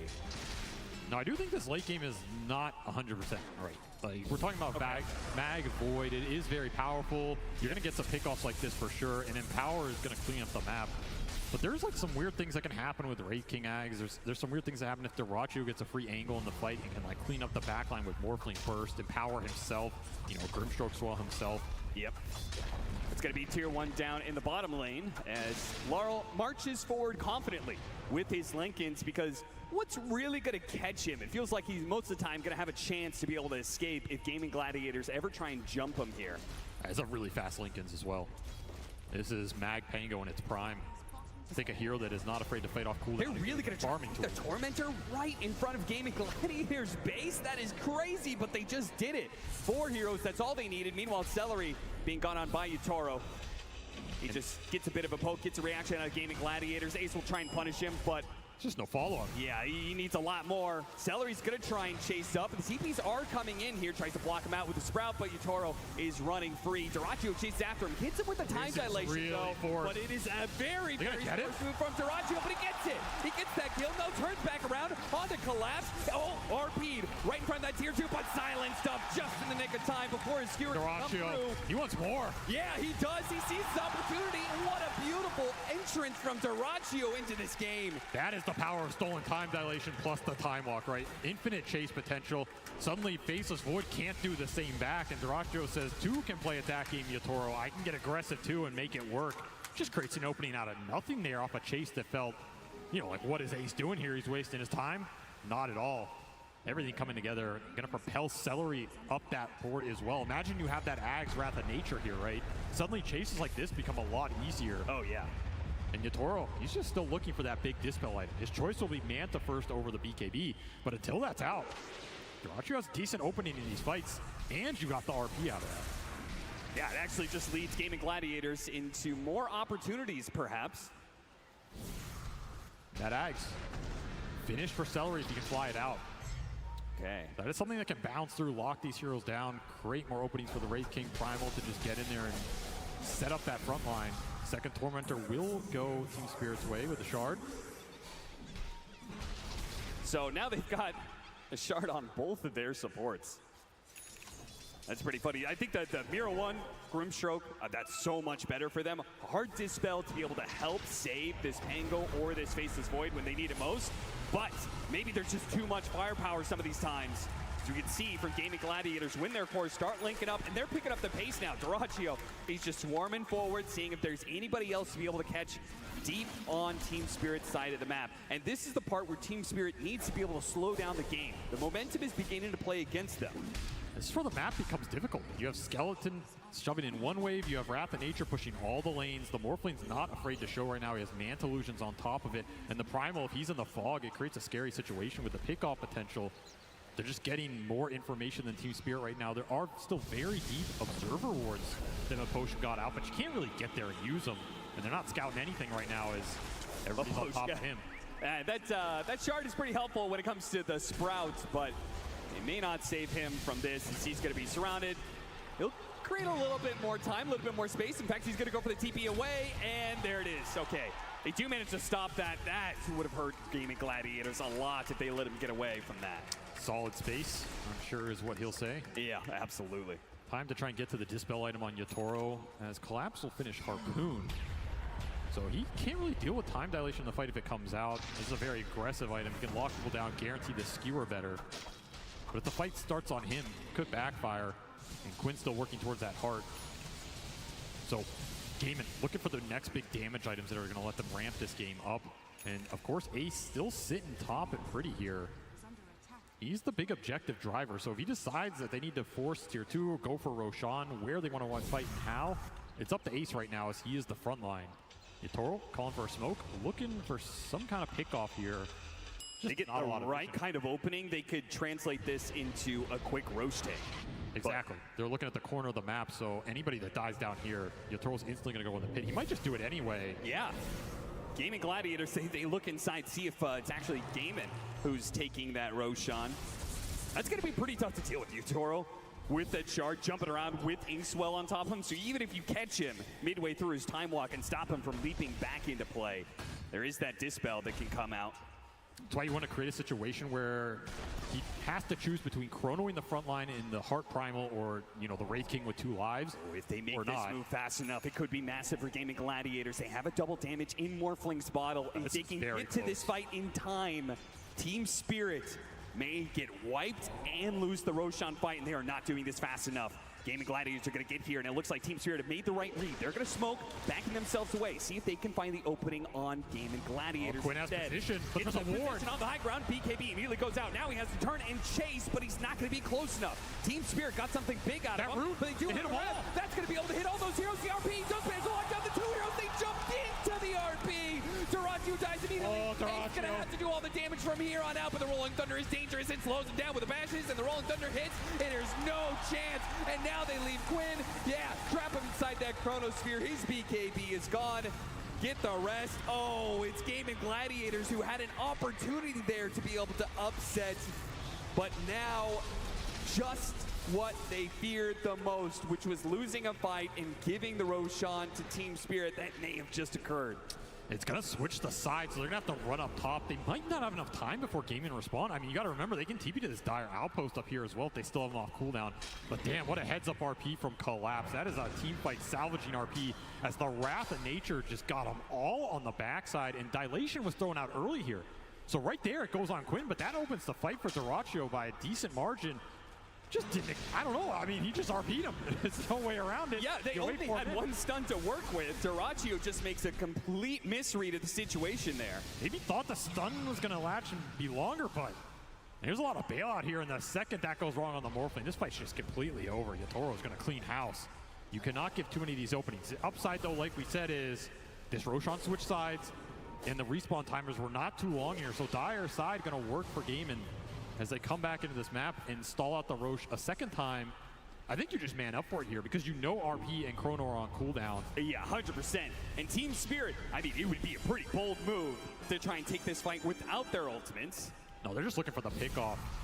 They're not going to find it, clear the wave, but this contest, it's all on Laurel with the Rolling Thunder. Maybe they can take the fight afterwards. He's thinking about going in with this Inkswell. He tries to jump in, see if they can get the skewer pickoff. No such luck. Gaimin Gladiators retreat very defensively after claiming that Aegis. They know Team Spirit are bold enough to make a move like that. They respect it. They'll back away. Dyrachyo will try and get his farm into the Silver Edge, which is a great way to be able to find some of those backline heroes. I mean, I think that Grimstroke is a big problem for them. It is. The Link and the Dispel off the Swell are both really nice here, especially when you just throw the Cell onto the Faceless Void or the Magnus. They get a free jump, and if they get stunned, you just bail them out, right? I think we're going to see that the whole game. It's going to make sure that both Collapse and Yatoro can hold their BKBs or the Mantha for as long as they want here, and Mira can bail them out. Of course, you can also just throw it on the Pango and let them roll in. Yeah, speaking of the Pango, his item timing was definitely delayed quite a bit, but he's finally going to get there. He got that Linken's a while ago, but the Aghanim Scepter that he was looking for next will finally be complete. And Hurricane Pike for Miposhka. So the damage starting to heat up here for Spirit as they're going to spread it across 4 effective cores going into this late game. That is why they love the Enchantress. Miposhka is going to start to cause his own mischief in the fight. And that pushes the question back to Gaimin in terms of how are you scaling in this game, right? Because right now you have an Aegis, you have a Morphling pushing towards Silver Edge. Ace just hit his BKB timing here, and the Heart is a couple hundred off for Quinn. So you have some really strong fighting items coming out all in the same interval here for Gaimin. You would really like a good team fight out of this, especially if the Chrono or the RP gets wasted, or if you trade an Aegis for it. You might be okay with that in the long run. You can at least find something on the backside. Because right now, you're looking at Yatoro. He has a Manta. That's it. He did not go for a BKB on the Faceless Void this game. He's just hyping up the damage here, abusing the fact he has Empower. Going to go for a later Lincoln Sphere, but it will be collapsed with that BKB. So it's a question of who do you want to start on? And maybe the Silver Edge is going to give Dyrachyo the option to put his aggression to use and just start on a support, start on a core, give the Vision for a Wraith King jump. Vision means everything here for Gladiators as they try and take these next few fights. Yeah, which means Miposhka is a particular nuisance to them, as he once again leads forward, just using the creep to be able to find information. They got the Harpoon and Skewer back. Now he does have BKB locked down by the RP, but maybe the damage is going to be enough. It's going to be a close call. Quinn starts walking away. Celery's going to jump in with the Wrath of Nature, soon coming out. He tries to use the Ogre Seal Totem to get away from the Rolling Thunder while they jump forward on Dyrachyo. They want to get something out of this. They see an opportunity, surely, but they couldn't actually grab anybody, just lacking the disables. Glimmer Cape posing problems for Dyrachyo as well, and just can't see anything to hit. And Team Spirit able to disengage after that Wrath of Nature rooted them all, which means Yatoro wants to go back. He's got an opening here, looks for it with the Chronosphere. They were so grouped up on Gaimin Gladiators, but he doesn't have the vision. He's now been grabbed. He's been time dilated. Disabled. They actually have that AoE. The calling goes out. He's on the other side. He actually gets away. Thanks, well, Time Walk undoes so much of the damage, and now Gaimin Gladiators have to play it a little bit slow. Have to respect that Soulbind. They cleanse themselves of the ghost. That silence is now gone. The Soulbind is away. Yatoro, though, he's still waiting for his opportunity to get that Chrono. He got 3. Down 2, 3, 1 in the back, 2 in the front, and that's going to be the Aegis down for the Morphling. A second life for both him and Ace, though. Can Yatoro fight through this one? Is he going to be able to get away? The shot comes through, the entangle as well. That's enough. They bring down the carry. Now for the rest, Team Spirit playing back into this one. They thinks well. Now Skewer locking them together. Laurel, maybe he can fight this one out. Dyrachyo waveforms over it, trying to separate from his team a little bit, make sure this Swashbuckle doesn't heavily decimate them like it does Tofu. In the back lines, Ace trying to chase down the Dyrachyo, help him out, but Dyrachyo dies as Laurel, he does manage to finish him up just on the very tip. Just enough to be able to get that kill before he falls. Collapse tries to Skewer away, but locked down by Quinn in the end. Cannot escape the inevitable, which is just too many lives on the side of Gaimin. Now buyback from Celery gets another Wrath of Nature through. That fight lasted so damn long. And of course you had the Aegis on Dyrachyo, the Reincarn on Ace, and Quinn just abusing this heart regen on the backside of that fight. The Chrono was absolutely beautiful. And did you say buyback on Celery? 3 lives. 3 lives? Yeah. Gaimin Gladiators just brought more numbers than Team Spirit could possibly even dream of. It's like an 8 on 5 here, right? Yeah. So you kill 3 or 2.5 in the Chrono, you're going to take Ace on the other side. Then they're all coming back. I mean, that's exactly what you want to use this Aegis and Reincarnation for. Create a situation where you set the fight up towards the end, the ultra on cooldown, and you just get an even man fight. And that is when Dyrachyo can start to clean house. This Morphling, he does some serious DPS, but damn were those Ink Swells a problem. They were catching so many heroes. Collapse gets to survive the entire fight, just right-clicking people the entire time. And I thought Laurel was maybe going to carry the end of this. Pango is doing so much DPS. Yeah. But him and Collapse, I think, saved so much of this fight, because if Dyrachyo managed to live through it, then who knows how much damage they do while Team Spirit is dead. But the fact the Morphling is gone, there goes a decent amount of their pushing power and threat for the high ground. Instead, it's the Furion and the Skeletons that push out. It'll be Ace who collects it, and this Wraith King is just turning into a straight carry right now. This is not even a bad carry matchup versus the Faceless Void. Yeah. If you have help to do it. It's just going to be an AC for Ace here. Shard to boot, so you cannot mana burn him out, and he's going to be a problem. He's going to deal enough damage, create enough threat that you're going to have to think about him first, or at least maybe skewer him in deep, take him out for free, and think about when you commit the Chrono or the RP, because it's not so straightforward anymore. You can play off some Pangolier pokes, but the damage in the front line is coming through for Gaimin right now, and a lot of it does come down to Dyrachyo. How does he find the angle into the fight? Who does he start on? And does he get caught in those ultimates? Because this Morphling is still incredibly susceptible to time dilation post Manta. He's susceptible to just getting ulted without that morph going out. If that happens, so much of your DPS goes out the window. Suddenly that long fight is no longer favorable for you. It's so wild to me how much Yatoro trusts his team in this situation. I feel like so many other carries, especially carries in this tournament, would have gone for a BKB to help protect themselves, but he seems to just fully trust that Mira is going to be able to back him up, right? I mean, you think Yatoro God is going to buy a BKB. Haven't been watching this man. He's going to go for Scotty up next, which is going to make him very tanky. Gaimin Gladiators may not let him get to this point. Smoked for very, very far forward here. Yeah, Radiance turned off for Ace. They're not showing too much on these waves. They wanted something so badly out of that. They used double scans to try and find some sort of pickoff, but they're left with nothing. Team Spirit holding around their tier 2. They saw something on that ward, and they'll counter smoke it instead. They're missing the Scotty from Yatoro. Big item versus Morphling, but he's happy to fight without it. Treants, we'll see nothing. How closely were you looking at the body blocks here? And Aegis could depend on it, as they will bypass the vision mechanisms. Level 20 for Yatoro. He has chrono attack speed here, plus this full Mjolnir. You get caught in this chrono, it's a very different story than the last fight. How much room are you willing to give up right now? That charge, they spot Celery. Chronosphere on the 2 of them. So he's going to bring down the support first. Nice use of the dead shot there. That'll make sure Ace doesn't get punished too much. But Chronosphere for a 5 position. I don't think Gaimin Gladiators mind that too much, as long as they don't lose control of the Roshan pit during this window. I mean, the upside is that buyback's still on cooldown for Celery. So they know they're getting the 4v5 out of that if they take down the Fury on first. There's no way you're committing for the Wraith King there. Dead shot will prevent it anyway. Another quick pickoff for Yatoro. More gold into his pocket. Will finish up the Scotty. Now, what about this next part of this matchup? The Wraith King versus the Faceless Void, especially this Wraith King off lane, always going to be going the Aghanim Scepter at some point in time. That Aghanim Scepter is pretty interesting against the burst that Yatoro wants to be able to employ, right? He wants to Chronosphere, make sure that there's one hero or maybe 2 that gets no impact in the fight, just like it looks like Quinn. Ooh, he barely gets off that, but he is going to be slowed down as soon as the BKB is worn away. The time dilation kicks into play, and yeah, Team Spirit have caught him. Just good vision on the map. Lets them set up for this kill. And just as he was pushing towards that Aghanim Scepter, you're talking about the Wraith King, as the Primal Ags will also play a big part in these fights, just breaking these heroes down, removing some of the passives, letting them get easy kills on things like the Enchantress, removing some of the time lock from the Faceless Void.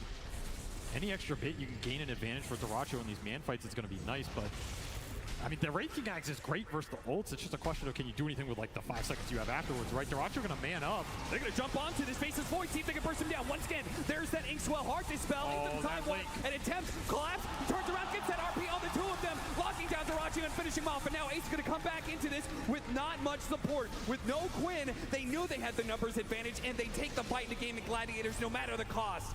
He gets a jump away. Force Stab helps him out, but it's not far enough. There is nowhere you can go. The collapse, and Yatoro cannot follow.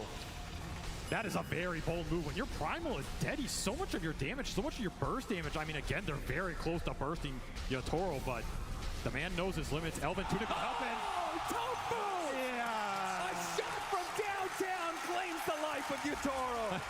Just as I caster curse the hell out of him, he gets shot down.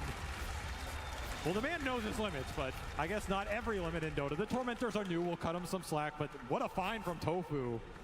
Just claims it all there, and now the Tormentor did go to Radiant, so they get the kill on Yatoro. Collapse gets the shard. That's a 1,500 gold kill. Yeah, that's the final shard, by the way. Team Spirit, 36 minutes in, have all the shards for their team because they've claimed every single Tormentor. This is crazy. Of course. The Chrono was off cooldown, so you're gonna have some downtime for Yatoro where he would have liked to have been up on the map and used it. Surprised it burst him. Bullseye. He must have like time lock hit the Tormentor. I mean, at least he can laugh it off here because there's nothing else you can do. Back in the game though, they still don't have Ace.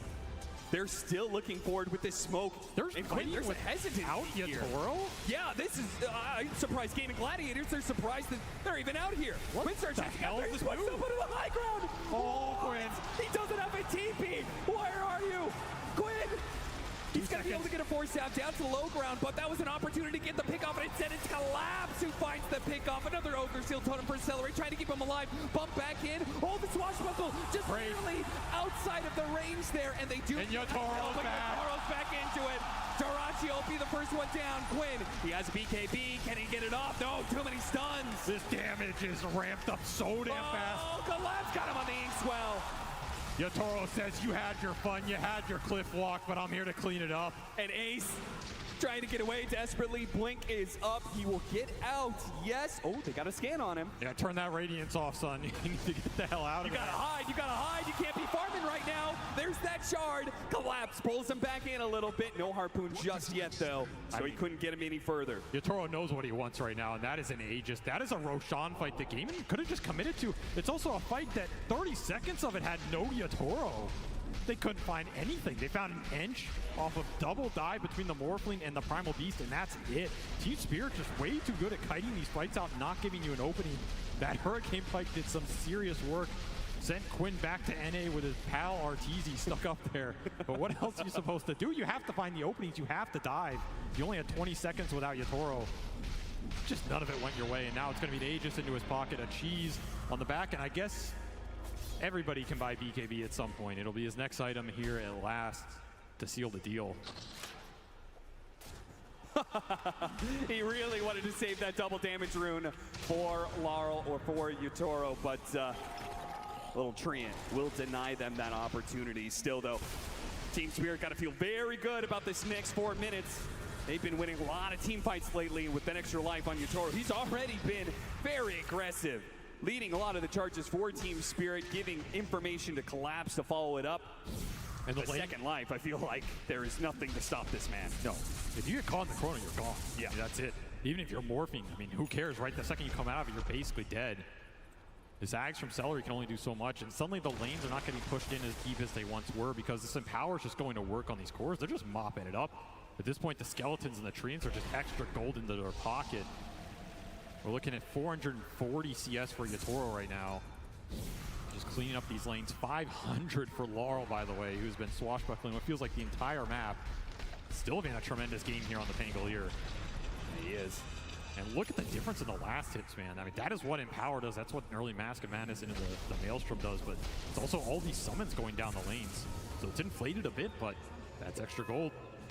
And now Miro with an Ags. This is a great Dark Torture game, right? And these soul lines have been landing. There's not a lot to block them. You get the Wraith King, you get that aura going back. It's a great illusion. You get the Morphling, you're going to clear house on the back line. So suddenly the scale from Team Spirit's starting to pick up the pace on their supports, and these are scary ones. RP straight up in the top lane. He got caught trying to hit that tier 2. You can get nothing for free against Team Spirit. Collapse denies Dyrachyo that opportunity. Dyrachyo compliments on the initiation, but the damage is done.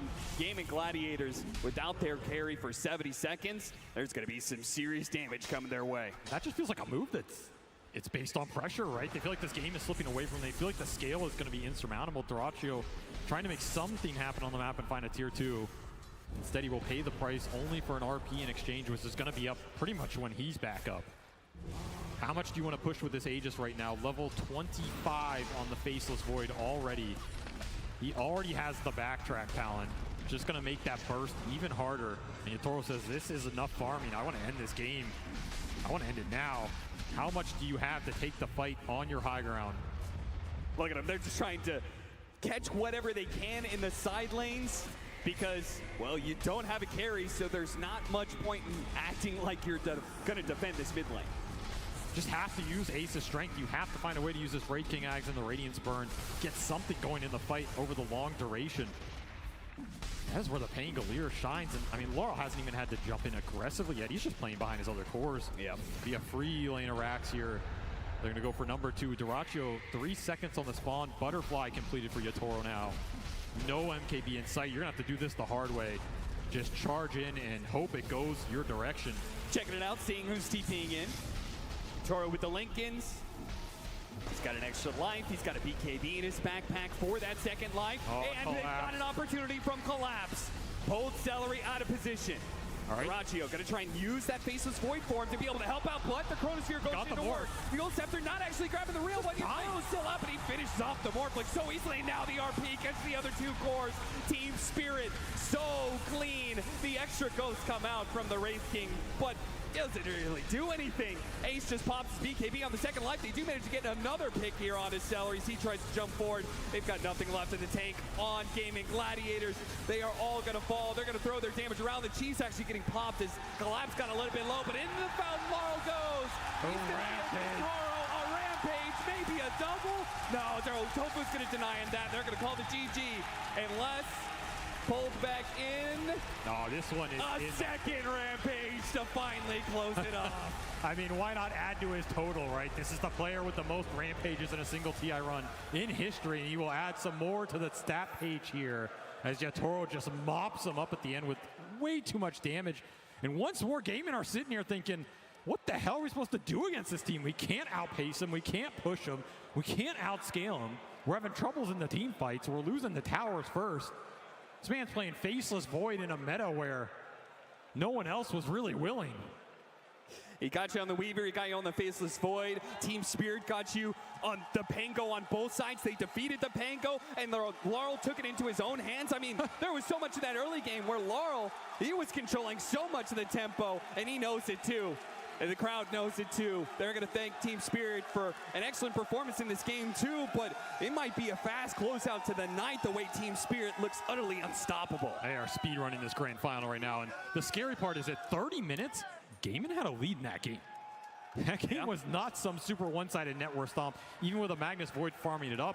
It's just, it felt inevitable, right? Like, how are you taking these late game fights, even with a Wraith King Ags, you're respawning just to watch the corpses of your teammates fall right where you were. There's no real burst. There's no real push tempo here. Yeah. Nothing going their way in that game, too.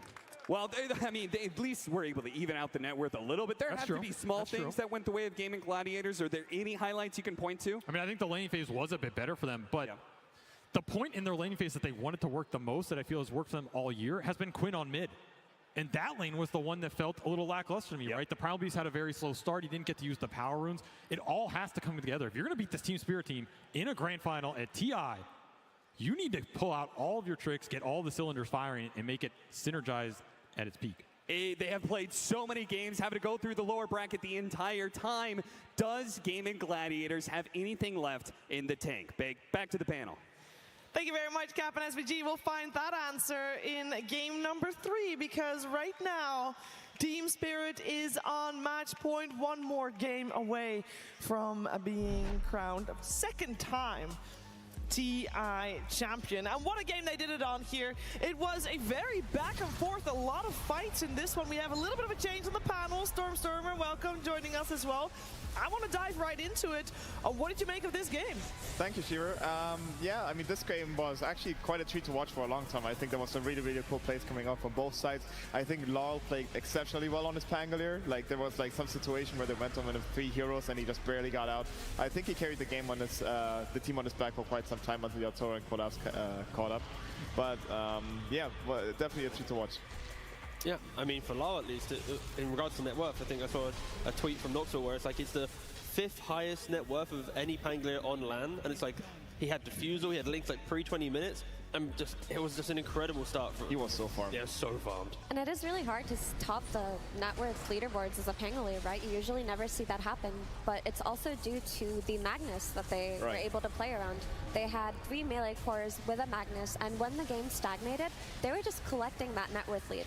Every time that Gaimin weren't making any moves or any plays, that benefited Team Spirit entirely. So if you're playing this game to scale, all of a sudden, Team Spirit, they've got the superior team fight, right? They've got the Chronosphere, they've got the Rolling Thunder, they've got the RP, so it made it so that Gaimin Gladiators couldn't ever really look for those fights later on as the net worth lead was built up.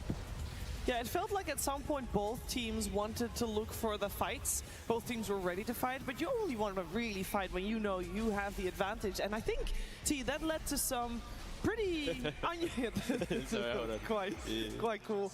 But that's some pretty surprising locations where fights were actually happening, because we had both teams trying to surprise the enemy team in final locations. Yeah, it happened a lot. You had in the bot side of the map, you had like this awkward Roshan where Spirit started it, but they weren't strong enough, and then they baited out with the fight. And then we had a pick off onto Primal, and then it's near a Tormentor where Vaposhka's just free farming top lane, hitting a tower, and then the rest of Spirit's just slaughtering the entirety of Gaimin Gladiators. So I feel like this entire game was Gaimin trying to construct a fight where they could survive the big spells, while Spirit was always chasing, oh look, we have our spells available, let's just win every single fight, because we know if we have the chrono, if we have the RP, we're going to hit these big spells and just crush every single engagement.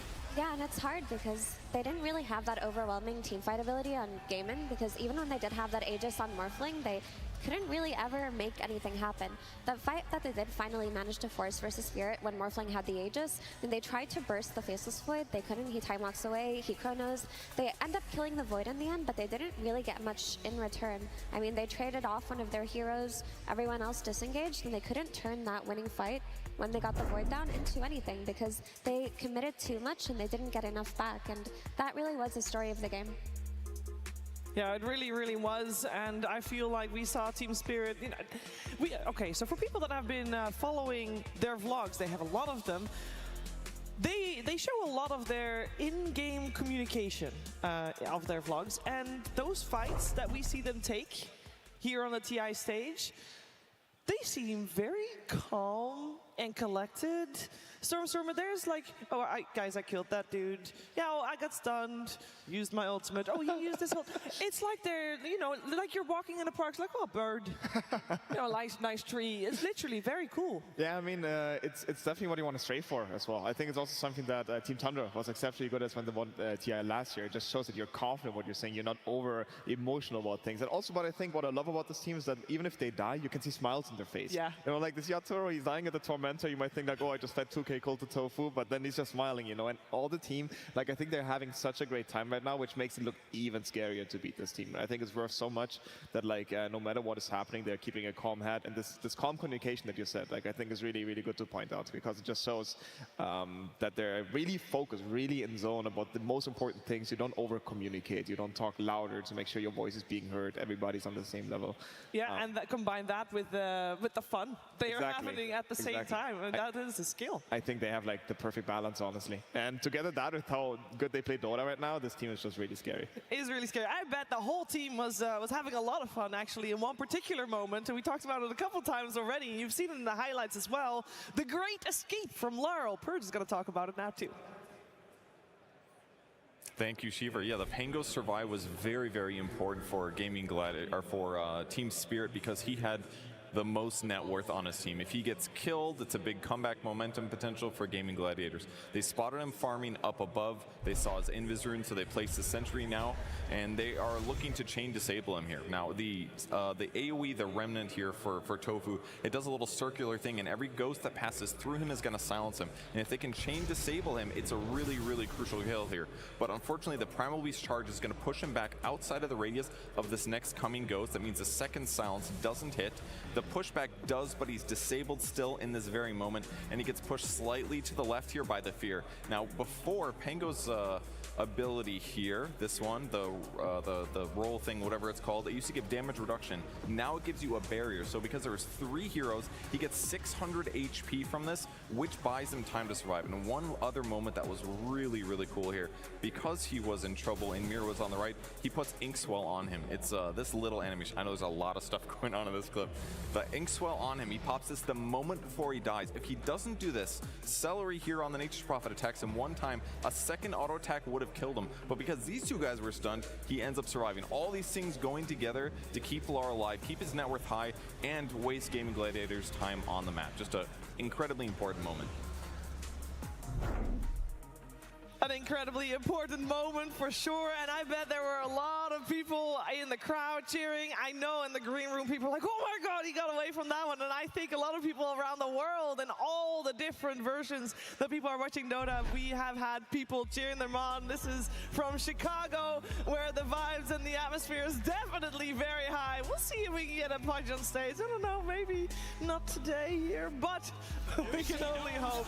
It was very dominant towards the end, of course, from Team Spirit, but it was at the start of the game incredibly back and forth. We heard our drafting panel say the first 7 minutes are going to be really important. That's what the coach said as well, and Gaimin Gladiators survived that, and it looked okay. They couldn't get that final push to get the advantage, and that is something that they're surely going to work on for the next game, which is coming your way very soon. This particular point, though, T, it's all or nothing right now. They're 2 games down. Gaimin Gladiators has been in this situation before, but that was an online tournament. This is very different. It is, and I'm going to just say that I don't want to see Morphling. You know, this hero is Arteezy got eliminated with it. Nightfall got eliminated with it. Now Doratio wants to play it, and he lost game 2. Like, this hero, it's the bane of these lower bracket teams' life, and unfortunately, I don't think it's the one that you want to bring out when your life's on the line. Well, you know, I can only imagine they're going to have something different planned. They have to have.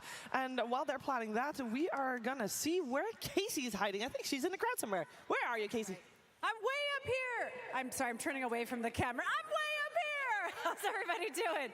Okay, so usually, as I move my cord out, I'm such a professional. Usually when we ask people, is this your first TI? We get a lot of, yeah, it's my first TI. I got a very different answer when I came up here. How many have you been to? You know, I'm not sure. 14, 15, 16. Went to Canada was the last one, and now I'm back, so I'm super excited. And the 3 of you have been to most of those together? A couple? I would say like half of them, all the Seattle ones. I soloed in Canada. I've been to 2. This one, and I think 2017. And then we were talking just a few minutes ago about the way that this grand final is going, and you heard Shiver say, like, this is do or die, game 3. How is everybody feeling? You, sir, are feeling very well. Want to tell everybody why? I bet on Team Spirit on the compendium. So. I'm sorry, what is wrong with this crowd? That, like, 3 of you are like, yay. Okay, I want to hear from the Gaimin Gladiators. Wow. I think this section can do better. All right? I want to hear you as loud. Do you see? Now, this is what Slack should do when he starts talking louder. You hold the microphone further away, like this. All right, come on, upper rafters. Let's hear it. I'm going to have my amazing photographer, Phil, spin around and show you how great this view is from up here. You were saying this is like the best seats in the house, right? Been here for 3 days. Best seats in the house. Nice. Oh, I hear a cheer starting. 3 people. All right. Thank you very much, Casey. I mean, that does look magical. I will say that is definitely one of the better seats in the house, although I must say, there's a lot of good seats. The screens are fantastic. The Dota has been fantastic, but I'm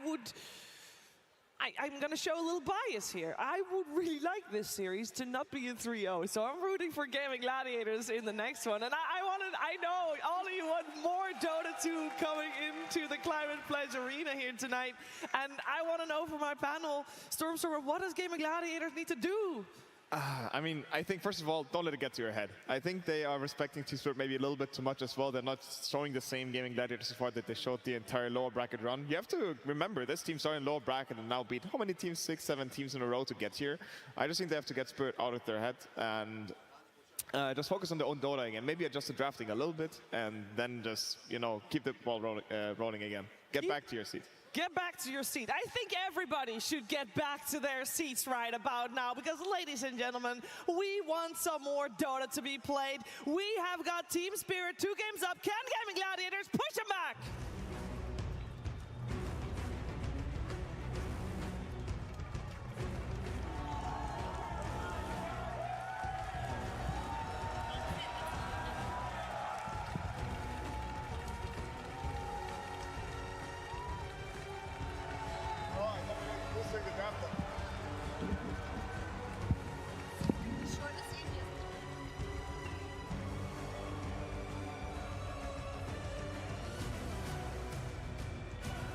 Ladies and gentlemen, Team Spirit, Gaimin Gladiators, game number 3 of this best of 5 grand finals here. But Team Spirit, 2 games up. Gaimin Gladiators need all the help they can get right now, and that means every single person in this Climate Pledge Arena, we need you to be extra loud. I know you've been saving your voice for game number 5, but come on.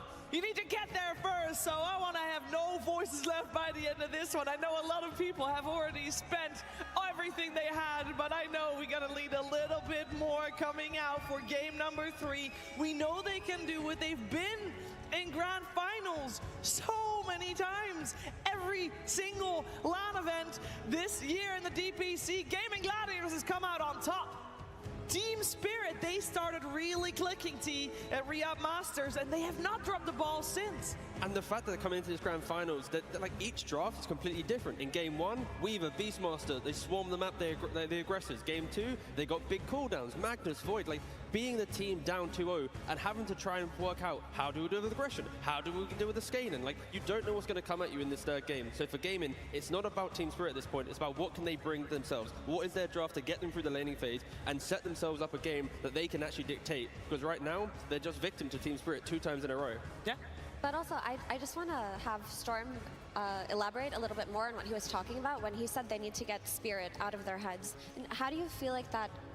What does that mean when you say that the enemy team is in your head? Are you drafting differently? Are you playing differently? Can you speak to it from your personal experience? Yes, I think both of it. I think like first of all their gaming players should just play the heroes that they're most comfortable with. That they don't like, for example, draft heroes because they want to block pick them from the enemy team or stuff like that. They should just play their own game, regardless of who they're playing against. And I know that some players on gaming, like, it is good to have healthy respect towards the enemy team on Team Spirit, but I don't think it should like affect your own gameplay too much. You should respect what the enemy team is doing. You should know their strengths and weaknesses, but it should not cause yourself to have more weaknesses, if that makes sense. Just basically reset. Don't care who you play against. Remember all the games that got you to this point, got you through the entire lower bracket to this game 3, and make it like a home run again.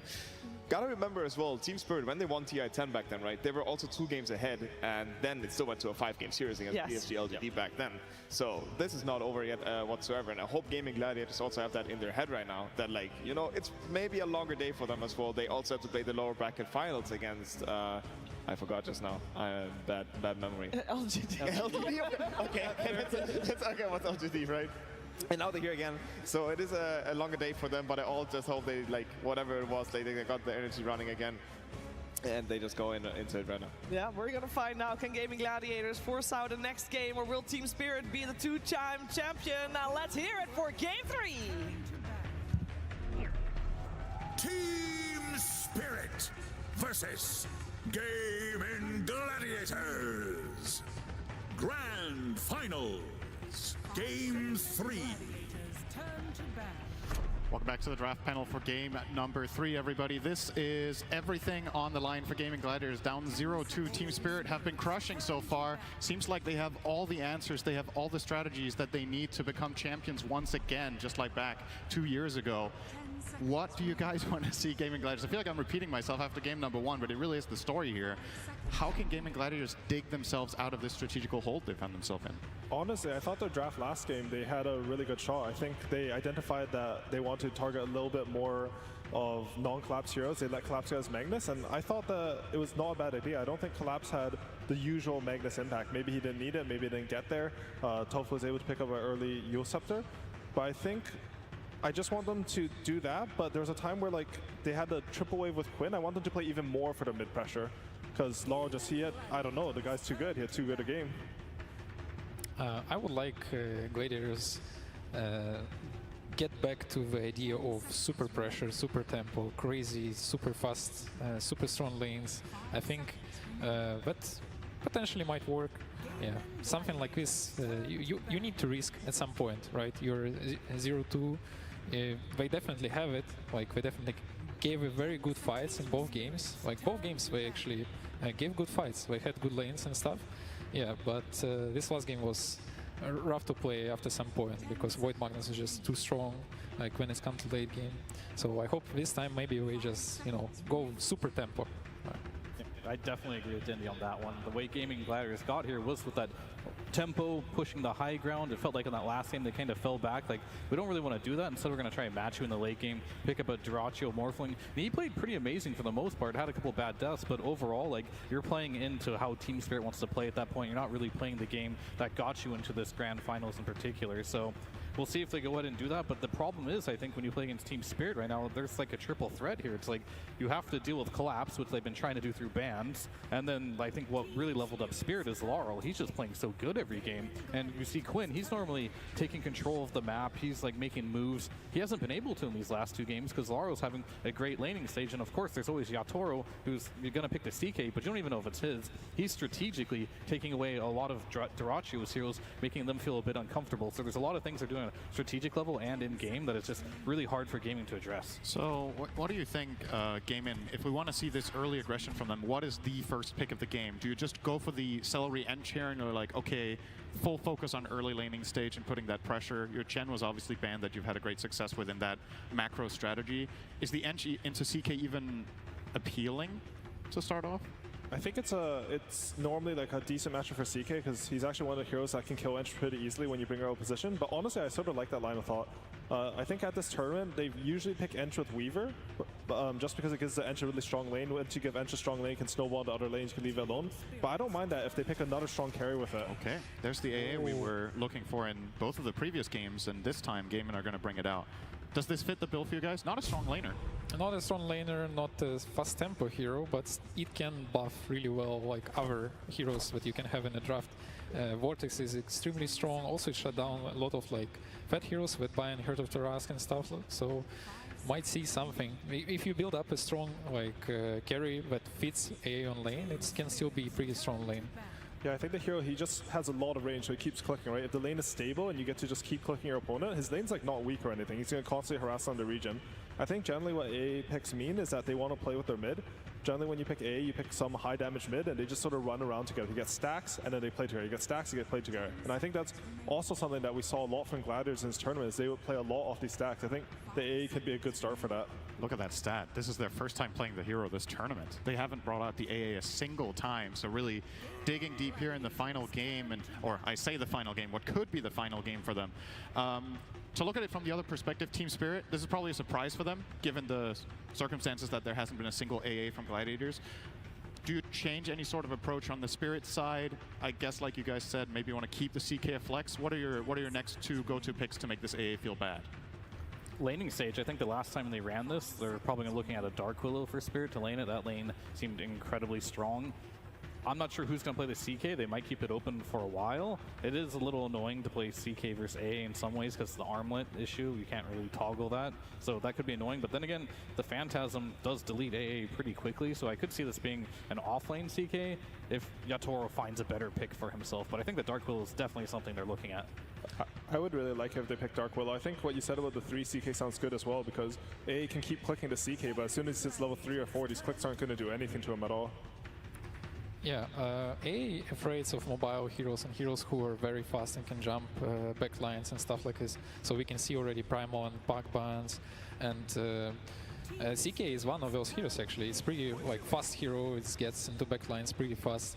So heroes who doesn't afraid AA, in some sense maybe TB can work again for Team Spirit, because you always can swap HP, like even if you're under AA ulti. Yeah. I think they're going to pick 18 Spectre. Like, they should start to look at it. I don't know if they will for sure, but I liked what you said about like getting these backline jumpers. I think Yatoro, he played a lot of Spectre. I mean, he played some at this tournament, but he was playing a lot of Spectre in pubs. He always goes for some really high damage builds. He'll go like Bloodthorn, Manta. Like, he never goes for some like tanky build at all. He just looks to kill the backline.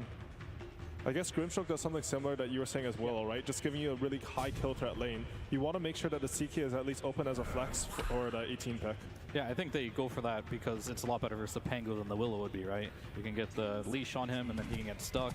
So same thing in the laning stage, though. It's really strong, get on top of him, lots of damage. Just Grim is better for this particular game. Triand is in again. This was a Hero Spirit ran against Pango last time, but they are going to go for the Tusk. Tusky. Oh, are we committed here to a 5 Tusk for this reason? Has Mira been playing Grim? He has, right? They've both played both of these heroes. So this for Team Spirit, I believe, is a complete flex among their support players. Mira has not played Tusk yet, so it's most like 100% in Poshka so far. Did he not play Tusk in game 1? Am I? Oh, he played it in the last game, but outside of that, I suppose. Right, outside of this series. Okay, got it. Yeah, yeah. My notes are outdated from the last. I'm sure they can flex it perfectly well. I think. Actually, Morta's not banned in this series, which is sort of surprising because, I mean, they broke Gaimin's confidence in the hero a bit because I think Tofu played literally every game on this hero before that. You just go back for it, yeah, because it does what they need him to do, right? I feel like you just have so many issues with Gaimin's other heroes that you feel like you don't have to ban it because you have to ban so many other things in this game, like the Necro, the Phoenix, the Chen, all these heals, and this is really good banning, I think, by Team Spirit, even the Kunkka. These lineups where you see them group up, be able to push, they're not being able to get them because you have to deal with the heroes that you see in front of you, and some of your best heroes to do these pushes are just being banned out by Team Spirit. So they're going to play the Brewmaster.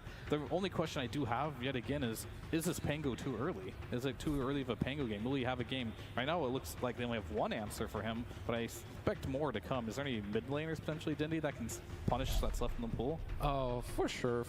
There is a bunch. Like this hero become not as strong as it used to be. It's actually pretty strong lane still. Like There's the dazzle. Here we go, the lane punisher. If I decide to put it mid, they can still think about it.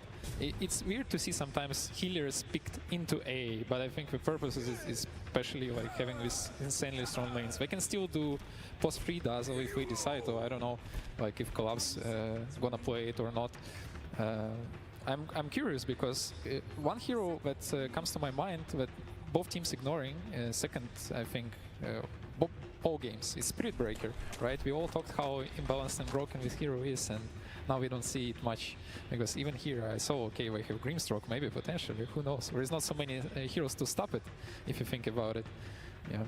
Yeah, I can see the Spirit Breaker, especially since I think there's like a mechanic with Brewmaster where the Brewlings take the creep damage from the charge, so you actually kill like over half their HP even after the Brewmaster's 20 time.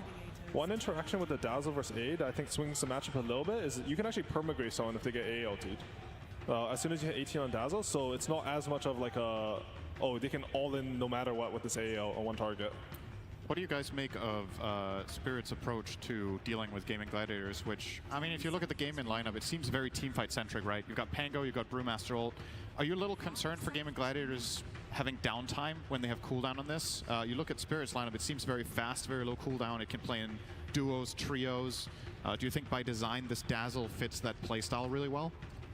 For sure, and I would add up here that both previous game and this game so far, what bothers me in Gaimin Gladiators draft is they don't really have saves in their lineup. If you look at Team Spirit lineup, they already have 2, and usually on like middle game, late game, this is one of the most important things that you have in your lineups. So not only like big cooldowns like on Brew or something like this, but also like saves. I think it's often can be like game changer. Speaking of saves, I think Gaimin probably needs to ban Centaur in this game. This could be a really good hero. Like you see the roll come out, you see the split come out. Some Centaur Stampede could disengage that really well. I think they need another hero that... I'm just kind of looking at Yatoro's hero pool. I'm not seeing anything much better versus the Brewmaster than the CK right now. Potentially it was like a Morphling, but then you're playing versus AA, Weaver's Band. It's like a Night Stalker. Carry? Yeah, I think Nightfall pulled that out a couple hits. I could actually see Yatoro playing in a game like this. It's actually a really good Night Stalker carry game.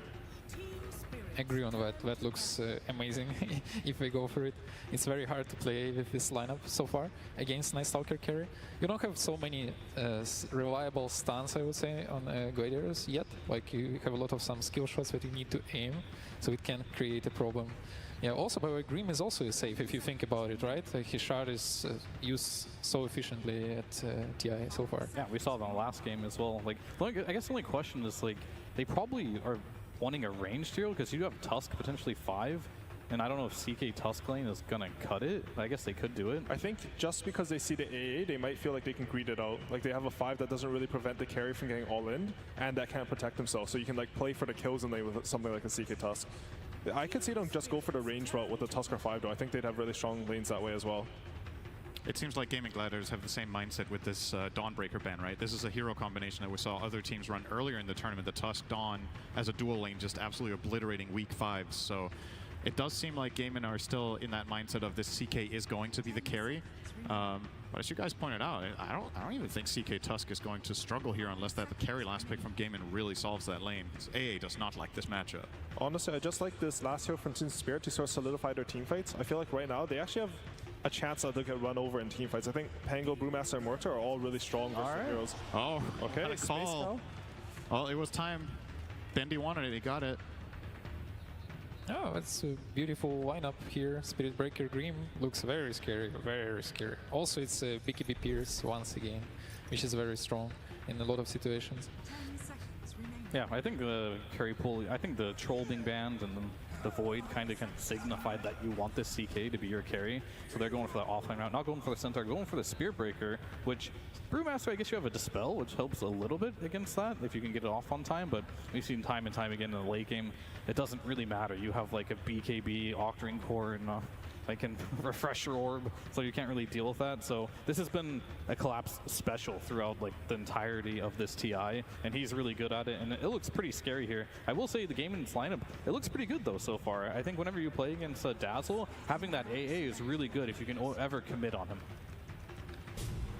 Then we have a Spectre. Gonna round it out with a Spectre, so giving maybe some skirmishing potential to Gaimin Gladiators. You have a carry that can join globally.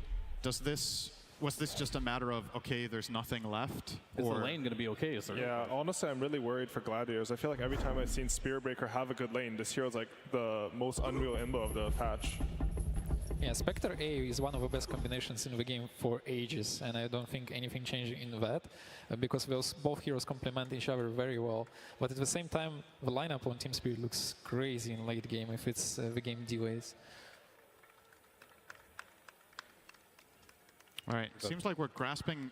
Are we grasping at straws for Gaimin Gladiators? Is this actually going to be that difficult of a safe lane? Or is there maybe some sort of hope with rotation from maybe a gating where it could offset this balance in the top lane? Can you leave Brewmaster alone for a minute to try to help?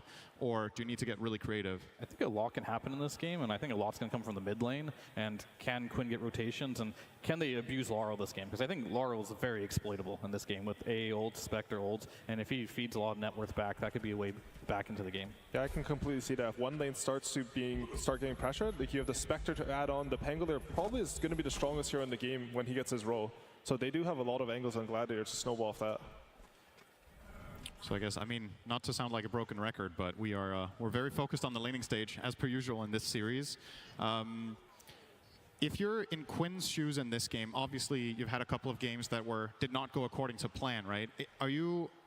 Let's talk a little bit about the mentality of him going up against what we assume will be a very unfavorable matchup against Laurel and the Dazzle. What do you think Quinn is telling his team right now? Is it, all right, I'm going to be struggling, but I'll come back, or I need help for sure in this game? It's actually not that bad for Pango. It's one of the better heroes to sustain against Dazzle, because you have 2 jumps to jump away from its poison attacks. So I think Quinn is extremely experienced and he will be fine. All right, guys, Gaimin Gladiators, they are on the ropes. I'm sure Team Spirit are feeling themselves right now, and let's see if it is the same for their coach, Silent. Thank you very much. I am joined by Silent of Team Spirit, where around 2 years ago, you were in a very similar spot. It was Grand Finals, TI-10 in Bucharest. You were up 2 games. Now, a lot has changed since then, but it hasn't changed for your team. The energy from 2 years ago to now, does anything feel different? No, I think we feel the same. You need to be focused and play till the end. It doesn't matter lead you or losing. Same. You don't like to, okay, we're leading it to the arrow, we can make some YOLO plays. A championship mentality through and through, but I know one thing that's different. 2 years ago, you didn't have a crowd. But this time,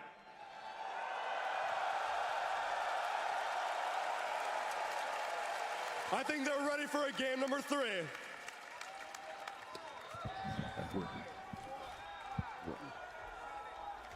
And we are certainly ready for a game number 3. Though we certainly don't want to end it here. Seattle, do we want to see some more Dota?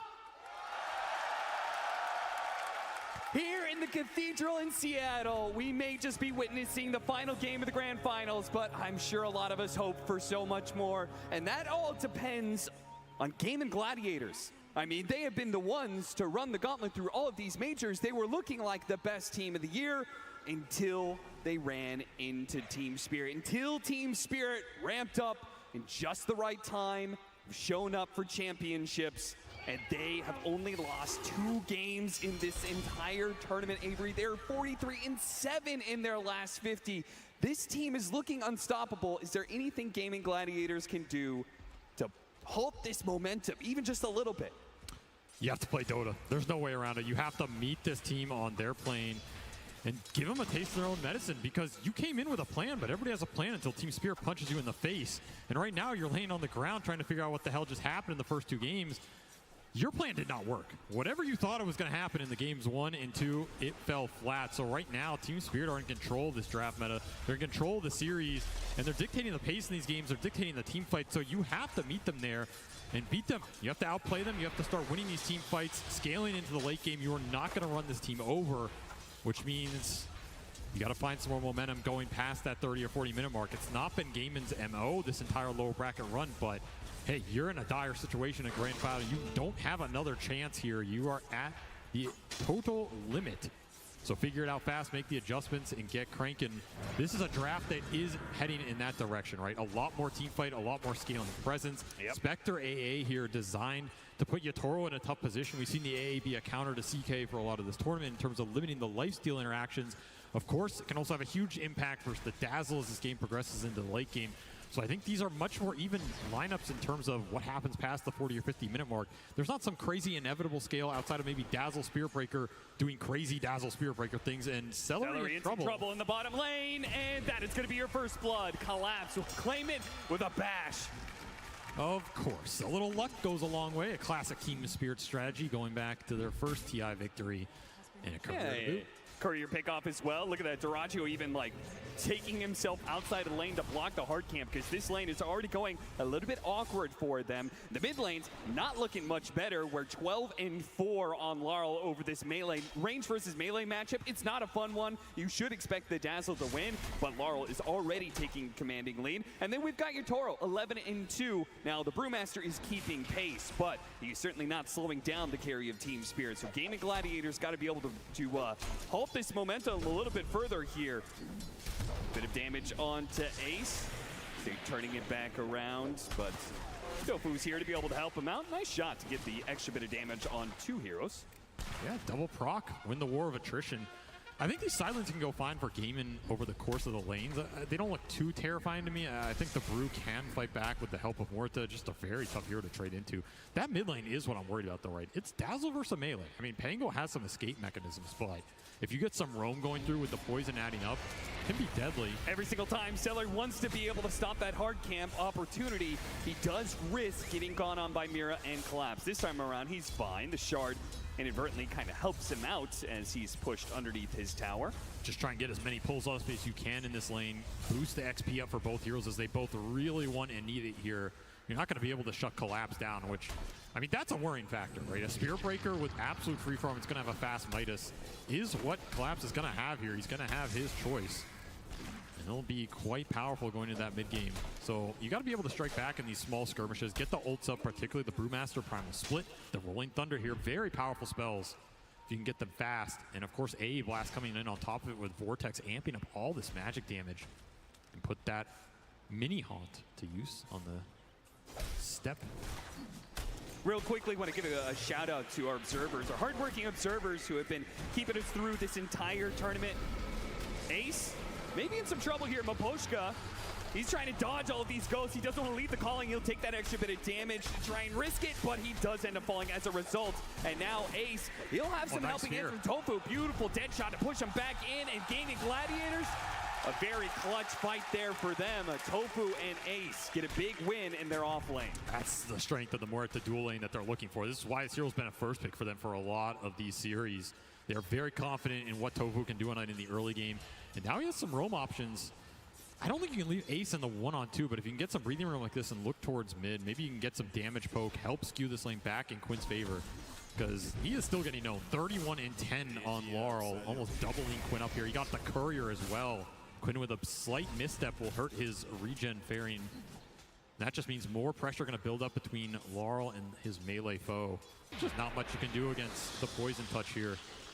Yeah, this is looking like Quinn kind of needs one of his supports to die just to refill that bottle, and Celery may grant him that wish. He's going to get a double blood grenade before he goes, so this may be a fair trade-off if Duraggio can claim his life, and he does manage to get it. It puts an early level into that Desolate, and it's just the added damage they need. Honestly, I think Celery's okay with that. Solo XP for Duraggio on a Spectre. He gets to collect all these creeps under the tower without any pressure. Pretty happy about that exchange with a very defensive-oriented lane where, what are you doing aggressively with a Spectre? It's all about getting farm and XP down here. And there's that TP rotation to fill out Quinn's bottle. And try and help with the 6-minute rune. see if he's able to do so. But Team Spirit not going to worry about the runes here. Instead, they try and win this offlane situation where Ace and Tofu were doing pretty well for themselves. They bring 3 heroes to the matter to bring down Ace if they can get him. Slowed down by the blood grenade. They only need a couple more hits. They've got more blood. Where that came from apparently gives them over that Lotus, and that's enough. Evasion with the haze, enough for Ace to just walk it off here. I lied. They do care about that power rune because they brought Collapse to secure it. Not just that, but also the kill on Quinn. That's just going to secure the double check for Laurel. He's going to walk all the way top and get himself a shield rune. Putting this matchup to good use, giving Quinn a taste of his own medicine here with the roam. Maybe not expected out of the offlaner, but that is a hell of a rotation from Collapse and gets a lot of momentum going into this Dazzle right now. And this is a pressure point you're going to have to respond to. This is a hero that scales very hard in Dota right now. Pretty strong early game for Team Spirit. They're going to look to try and fight back, but Quinn with a nice rotation, just eyeing Yatoro up here all alone. Will get the hit back.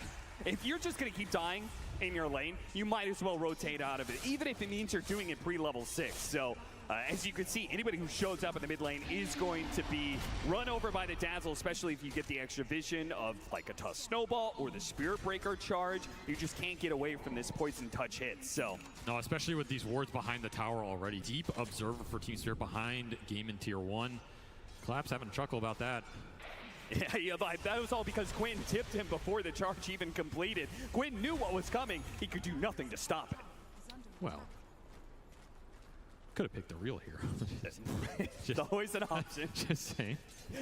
4-4, 7.5 minutes in. Did we trade off Wisdom Runes? Yeah. Yes, that was the one upside of, you know, them going on mid. You guarantee the Wisdom Rune trade, which Celery's definitely happy about. Yeah. I mean, you're saying he's like happy to soak up XP here, but it is a weird position for an AA who'd rather just be pulling if nothing else is happening. So leaving Duraccio low to the bottom lane, but a really good use of the dagger will get him over that little cliff area, and Tofu can get some damage back in return. No threat of anybody dying, but a decent punish, and will allow Duraccio to clean up some CS. But he is being pushed out of lane. Mira's not giving up on it just yet.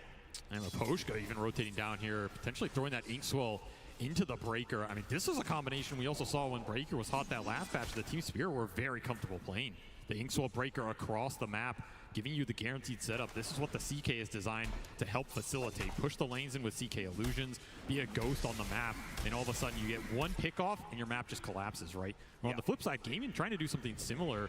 If you can set anything up with a Primal Split or the Rolling Thunder, then suddenly Duraccio can come in and clean house.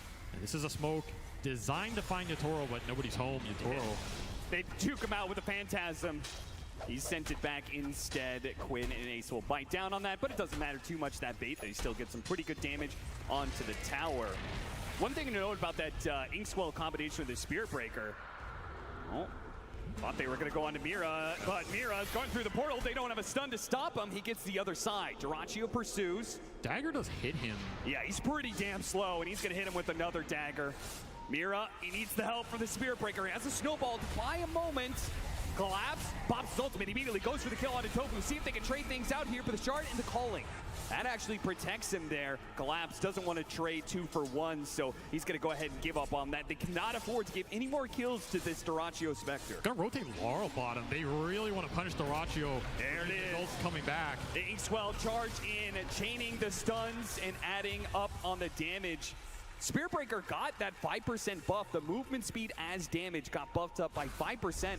That was enough to bring him back into the meta, but then that's even more if you add in this Inkswell movement speed buff. It's a deadly combination for a reason. I like that rotation from Laurel, though. That's such a heads-up read there. You can just walk down the lane. There's no vision here. They probably had a read because Celery's been mid the whole time, right? It's going to limit where your observers are going to go. Just gets a really cheeky kill on the Spectre. Nice shard to buy some time. Good driving by Quinn. Gets around that little speed bump in the way. Hopefully Duraccio can finish him up, but not quite. No, Shalgrave comes in for Law. Perfect timing there. Quinn does manage to get some decent damage on Yatoro, and Ace is here. He makes the difference. He makes it so Team Spirit can no longer fight bad. It's an overwhelming amount of team fight that he'll put to work to bring down Yatoro, and it looks like he's going to chase down Maposhka. Mira really trying for this one. He might just get himself killed in the process. Will it be good enough? Maposhka still dies, and sure enough, Mira, he's going to be in trouble as well. Good use of the shard, blocking him out, but he still falls. Cannot stop Gaimin Gladiators as they bring all 5, learning from Team Spirit perhaps. The only way to beat these guys in a team fight is you got to bring everybody to the table. And that's why I think this draft feels a lot better for them to play. They can connect the heroes a lot faster. The Spectre facilitates that at a tremendous rate. And then Ace is just on a hero where even if his lane phase wasn't spectacular, which it has been this game, that Primal Split into a fast Radiance is going to give them all the team fight they need. This CK does not have free engagements, where I felt like in the first 2 games, Yatoro's connections were uncountered, right? Yeah. He goes in with a Weaver, goes in with a Faceless Void, gets what he wants and gets out. This game, Yatoro finds himself in a pickle mid where he just can't escape, pays the price. An 0-3 start for Yatoro got up here. Perhaps one of the rougher early games we've seen from him the entire tournament. That is a very good position for Gaimin to be in. It's going to shut down a lot of the pace. Laurel's going to have to pick up that little bit of slack, right? Yes. He's going to have to step in with this Dazzle. But the Dazzle, I feel like, isn't a hero you really want to utilize just yet. Feels like that Aghanim Scepter is such a key timing. You can't afford to delay that by getting into some risky engagements. And this hero is like Tinker in some ways. Like his first item, kind of easy to get to. You're a powerhouse when you get it, but then you fall into a valley, and it's like the next 2 or 3 you have to get to before you really come online the ultra late, and those team fights start to become impossible for the enemy. That is a period where Gaimin can strike with this Radiance, which is going to be coming out fast on Ace this game. And just take the team fight to Team Spirit, which is where, again, you have to meet this team. You have to be willing to take the 5-on-5s and win them and translate it into objectives. You can't just go for the other first. Smoke across the map. They failed to get the initiation on Collapse. We're going to try and join Quinn for the power rune. Quinn's going to need that help too. He silenced up the poison touch. The Inkswell's on top of him, but he does manage to get away with the swashbuckle just in time. The charge is going to complete. Collapse, he's got his ultimate. He may not even need it though. The poison touch slowed him down so much. And Maposhka's getting a TP out the shot. Oh, it is so close, but it runs out. It doesn't get there in time. And now a snowball to the other side to meet Sorachio, as it is now him who is surrounded by Team Spirit heroes. Too many to count. And that is a Midas Chaos Knight coming in and cleaning up the enemy carry there. Yatoro gets some XP, a much better turnaround for him as opposed to the last River fight where they were still missing that tier 1. So maybe a smoke and connection that Quinn and the gang just didn't expect, considering, you know, they're missing that objective that went down in the previous fight. Yep.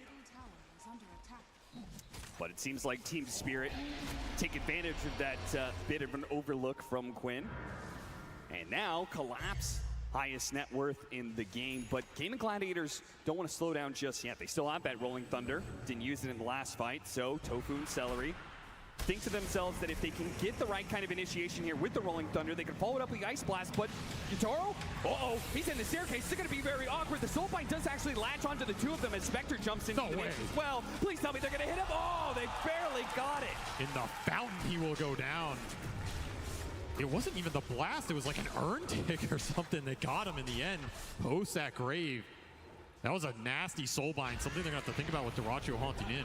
They will find the big pick. Ace is so close to his Radiance, he could not afford to get picked off here. So at the first sign of danger, he uses his Primal Split. Though you could see the Spirit Breakers, pretty good answer to those Brewlings. No threat of dying here, but something to think about later into the game. I mean, normally the Dispel and Tornado is a problem for this hero, but doesn't look like it so far. And like you said, Radiance 300 off for Ace. He just wants to get his big item and get the farm rate going. Still having a very good game on this Brewmaster. Yeah, considering the Lone Druid game where he was so close to the Radiance for so long, I don't think he wants to risk that happening again. And Radiance is an incredibly powerful item in this meta. It's better the faster you get it. In a lot of those games, Ace just didn't get it at a time where he could take the map or the fight's over with it. This is going to be a game where he has a very good chance to do that. As Yatoro still behind, right? Yeah. This is a double Midas lineup for Team Spirit. They have one on the CK, one on the Spirit Breaker, which, you know, has become the de facto build for the XP getting to the late game talents. It is going to slow the team fight presence down. I really feel like if Gaimin can get a fight going in the next 2 to 3 minutes here, they're pretty favored, especially with Diffusal and Radiance coming out at the same time. This is a huge damage power spike. You want to get something going with it, and you want to get it going now. They go for it. The Radiance is complete, though, on Ace, but they know the Primal Split is on cooldown. Yeah, this is a beefy target to just go into, especially when you don't have the global ability to connect. I mean, how much does Collapse think he can chunk through here? Tofu just left him alone. Tofu was needed to be able to disrupt this combination, but now Ace is left alone, speeds himself away. Somehow the Inkswell didn't go off in time, but Maposhka didn't pop that one. And Tarachi was like, okay, now it's my opportunity. Hello, Maposhka. Oh, almost got him with a fear shot there on the left-hand side, but Maposhka still dies. Collapse still in trouble, has a charge instead, opts for the TP out, but that doesn't make it.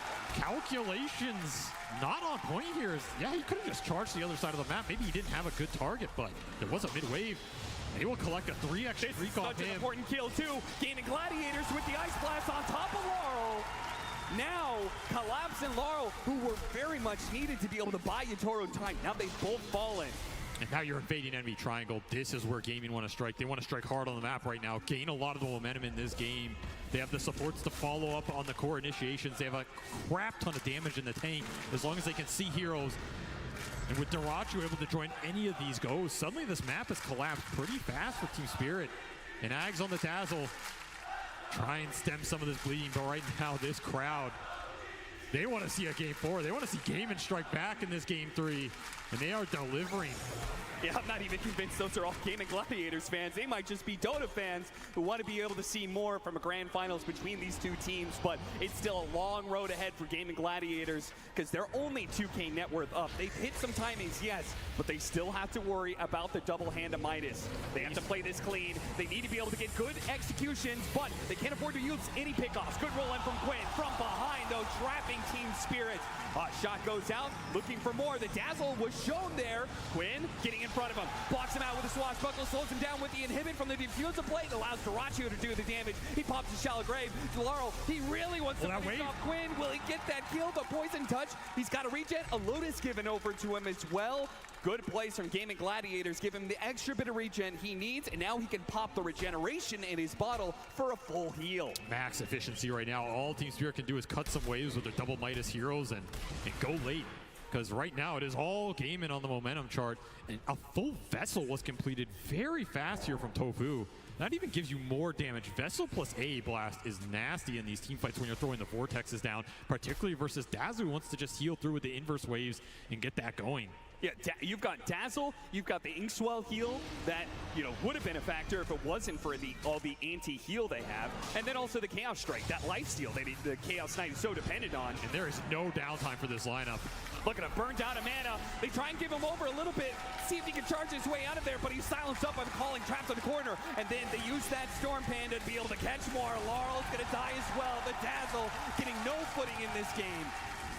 Ace making his presence felt, and this was with a second item, Boots of Travel. So this isn't even some early Aura item. Posca looks like he didn't have a way back to the base, so he tried to skirt on through Gaimin Gladiator side of the map, but he was spotted, and he will be brought down.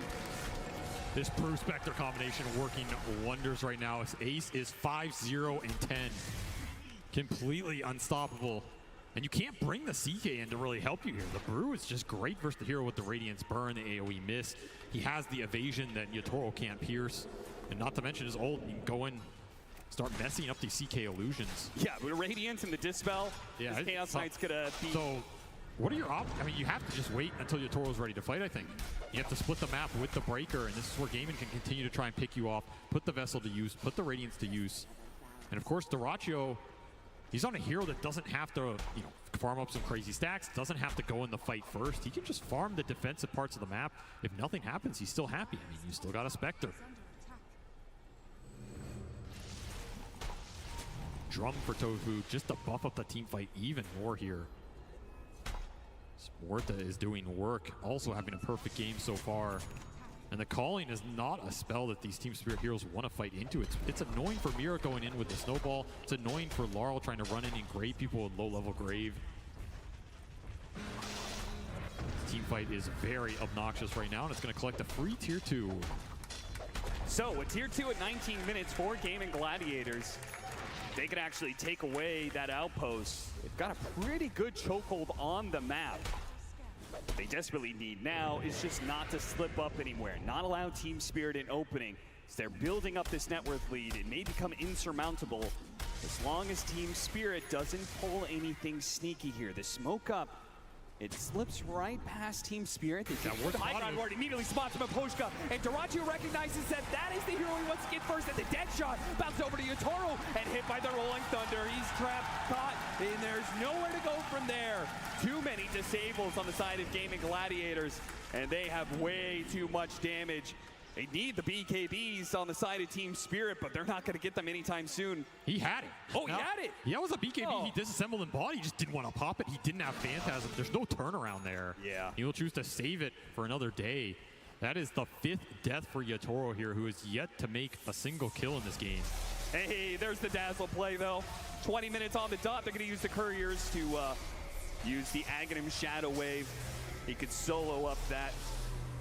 That's the better shard I think they were hoping for. Oh, yeah. Inkswell shard from Maposhka going to be pretty damn nice here. Try and dispel these melee heroes when they go in. Still, I feel like if you're Team Spirit, you're trying to rat this game out right now. And that is a big paradigm shift from games 1 and 2. Yeah, how do you rat, though, against a Spectre? And, well, you got this Quinn. He is running around with a Pangolier. You're not going to be able to solo in a lane for very long. It only takes a few seconds for Gaimin Gladiators to spot the opportunity and jump onto you. An Ice Blast not even needed. Tofu has the damage necessary to kill the support by himself. And the really nice thing about what's happening right now for Gaimin is this Spectre is doing an amazing job protecting their wards. One of the biggest things you have to combat when you play against Team Spirit is the vision advantage. They had it a lot in Game 1 with that Treant Protector. They abused it pretty damn well in Game 2. Here, it's Maposhka trying to get out, get vision for the team to de-ward these aggressive obs that are doing work for Gaimin because they know they're there. They're getting taunted on.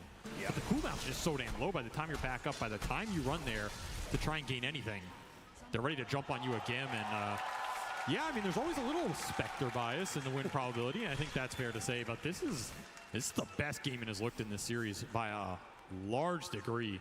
They're continuing to build the momentum.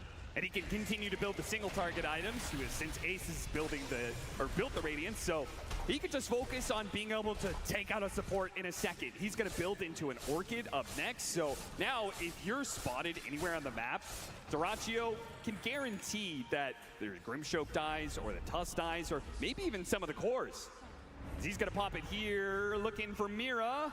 They just get the vision on him. They'll spot him now, and there it is. They jump immediately. Snowball tried to put to work, but it just means he's going to be dragged back in. He does manage to get a shard, but unfortunately, Dyrachyo doesn't care about your blocks there. The Ice Shards does nothing when he has free pathing. Spirit just bleeding out right now. They have no answer to the Spectre on the map. Their supports are way too squishy. They don't have an early aura buy. There's no Beastmaster or anything to help protect the backline on the map or help them get lanes out. All three of these cores are just building for themselves, right? It's damage items into BKB. You have two Midases that are still trying to get the work done. Collapse will try and find a pickoff on Tofu, and this will combine with Maposhka, so they strike back a little bit on the map. Much needed. And finally, they're getting some deep vision out as well. You look at these dire obs, it took Maposhka a while, but these are some visions they can play around at least. Though, of course, the second you get spotted... It's Maposhka somehow doesn't get spotted by Quinn there. And they have to charge back in. Are they really going to try this a second time? He's got an armor root. He's so much shield he's got. Maposhka's just going to stay hidden here.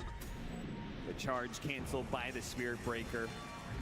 Rolling Thunder very far away. He's just going to initiate from 3,000. Yeah, because at any point in time, the Spectre can join him as soon as he gets that initiation, but they don't quite catch him. The Ice Blast is going to be stretched out. Yutoro may see an opportunity to turn this around. Yeah, he's going to go for Dyrachyo here with the Snowball. There's so many heroes. They dispel out the Phantasm, but Yutoro himself, he will bring down. He will use his own hand to take down the enemy carry. Now looks to finish up these Brewlings if possible. Gaimin Gladiators trying so hard. The last one is going to die. Double kill for Yutoro, and they turn back for Celery. A blink away from Quinn. He cannot afford to get caught here, but he doesn't have a TP. If he gets spotted... They scanned him. They know. On the scan. Uh-oh. Quinn's going to be in for a rude awakening in a second here. He just needs his blink up, and he gets hit by the Dimjo. Swashbuckler from the side, but they have the silence on him. The Ghost remains with Quinn. He tries to go for a roll-up play, but he's got nowhere to roll away to. Those have TP back. Stuck in the corner, get some good damage from Swashbuckle. Too many heroes. Really nice scan to finish up that fight, and I mean, a little overextension there under a tier 2 gives a really good fight to Yutoro. Ace dispelled a lot of the illusions, instantly dealt with some of the DPS, but Inkswells, the shards, all these little spells adding up, and of course Dyrachyo going down first. That's a lot of the damage that's been working for you. Downside of this Orchid build, right? The pickoff game is where it's strong. The 5-on-5, this Orchid's not doing anything for you into the early BKBs here. Team Spirit strike back, and just like that, somehow Yutoro is top of the board with from 0-5 to highest net worth. This Midas and the Illusions are doing work on the map right now. I remember this was double Midas lineup plus a Dazzle, the hidden Tinker. This lineup is going to start ramping up pretty damn quickly if you give them the space to work with. And right now, they've got 3 cores farming in 3 different parts of the map after a successful team fight. Gaimin Gladiators, they cannot afford any more slip-ups. They've got Roshan still to be taken here at 25 minutes in. It's also time for Maposhka to deward. One of the problems they were facing earlier in this game, suddenly he can run around with his courier, place a bunch of sentries, make sure there's not the deep vision that Gaimin were playing off of earlier. So now it shifts the onus back on to Gaimin in terms of you got to make an aggressive smoke, get vision back on the map, and keep setting up these pickoff plays for Dyrachyo, who's the one maybe getting picked off here. Zator just walks in blind. Get a 3-second stun, pull him back in, but the silence is doing a lot of work. Quinn tries to roll up, but collapsing. The Ice Blast does manage to grab 2 of those cores, roll up, snowball onto Dyrachyo. Yatoro in trouble. Yatoro's in big time trouble. They give him the shallow grave. Oh, what a shard. BKB, but a beautiful shard blocking out some of these heroes. It's not enough. Yatoro still falls, and now with the toss up in the air, Laurel will come down to a hard reality. Crash down, he does have the BKB, and look at that heal. That Aghanim Scepter with so many units around him, it's so much heal. He is not going to die so easily. Gaimin Gladiators thought they had an easy target, but he will fight to the bitter end. He'll bring down Dyrachyo before he finally falls. Collapse stuck, though, in the silence. The buyback required from Gaimin Gladiators because Laurel was too tough of a nut to crack. That looked way closer than it should have been. These inverse heals are doing mad work at the end of the fight. Have to respect the burst that can come out from this Dazzle when that A blast has been used earlier on, but still great team fight from Gaimin. Started out with Yatoro just walking blind into their triangle, and they were ready for him. Shadowblade did not help him out in that type of fight, and that Ice Blast, it was a beauty from Celery. Landed on pretty much everybody, forces the disengage, and the calling silenced Mira on this jump, right? This is the problematic aspect of this support matchup. When you go in with the Tuskar, this AoE silence clips you, your team fight's just a nightmare. Beautiful shards on the flip to block off the pandas from Laurel. Another really heads-up play, but damn, the damage is already done at this point, and now it's just a matter of cleaning up, which sounds easier than it actually looked like, right? All of those illusions and brewlings play against Gaimin Gladiators in the worst way. And in the end, Laurel Living does get Dyrachyo killed, so have to think about clumping up on top of this Dazzle in the later portions of these fights, but I mean, luckily, that's all the Primal split, right? The second ace comes out, he's still full. He's still got Manta Radiance. He's ready to party. He's going to slap some extra kills down for the full team wipe here. Just when this game was slipping up a little bit of momentum, Gaimin strike back, get themselves a full 5-man wipe into the Roshan. We'll put an Aegis out on Quinn here, who's slowly getting towards that Ags. That team fight definitely helps. Still 500 off here, but that's going to be a large damage ramp as the Shadow Step comes out. Look, Dyrachyo's trying to do this solo.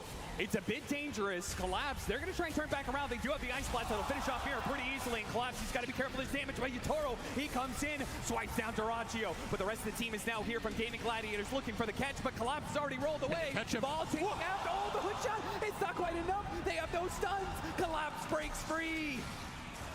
Straight through the man's heart. He did not care. He just walks it off.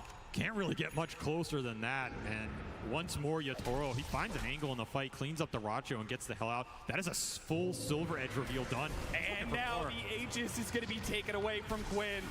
The pickoff game is shifting, right? Yes, it is. They're not respecting these Shadow Blades, not respecting the aggression, but a Yule Scepter stalls him up. Collapse. Yatoro actually has BKB. They do catch the Ancient Apparition. He's going to die pretty damn quickly there. Roll up. The Brewling's going to work, though. They need to stalling out Yatoro. Now that his BKB is on cooldown, now their magic damage can really go to work, and they can slice and dice through that carry pretty damn quickly. Maposhka, obviously, he doesn't have much hope of living through this. So the fight does turn against them. Not the worst, though, for Team Spirit, I would say, just purely the fact that they're continuing to keep things a little even. And their other two cores are farming the map. Yes. And they've got to be happy with, like, you know, the next 10 minutes here. This is when the Dazzle and the Breaker are going to come online. They've recovered some of the lost net worth differential here. These heroes get very spooky around the 3rd to 4th item, and they're going to get them damn fast as Collapse is just farming up the map. But Yatoro's aggression used against him here. They'll get the return carry kill. That was a cocky move going up that hill and just taking the fight with his BKB. He can BKB TP there. Just opted. Blood for blood. Why not? We're in the arena. I love that Dyrachyo still not slowing down. He may die every once in a while, but he says, you know, ultimately the end game is okay with me. We're still getting some good trade-offs and fights. I'm still going to try and limit your split push by going on him whenever you can. Doesn't want to let him get away with a tier 2 for free. BKB, they stick on top of him with the silence and the stuns. It's enough. Quinn is stunned up for so long. And now Tofu's going to be in some trouble as well. He pops his ultimate. That just kind of delays things a little bit, but there's no one coming to save him. If you're getting multiple Ink Souls off in these fights, it's probably going to win you the engagement. And right now, you're just getting outnumbered at a tier 2. You overextended on. Courier will die as well. No Brewmaster ultimate for that type of fight. as strong as Ace is right now with a full AC completed on top of everything else, he does want this ult to take the long engagement, right? He's the most farmed hero in this game right now. If you're Gaimin, you have to play around what he wants to do, where he wants to take the fights, and what he can commit to. Otherwise, you're just creating an opening for Spirit to come in and pick you off. Yatoro once more looking for the initiation with 2 heroes dead. He'll get scouted on an Ob Sentry. This is something that started to happen in that game too, where they managed to get, like, it was that one pick off on Celery, right? Where it's like they used the Chronosphere, picked off Celery, and it was like, okay, Chrono for a 5 position, but then they kept that going. You're like, okay, it's 4 versus 5. Then they found another pickoff and another pickoff, and it just so quickly snowballed against them. Gaimin Gladiators, you gotta beware.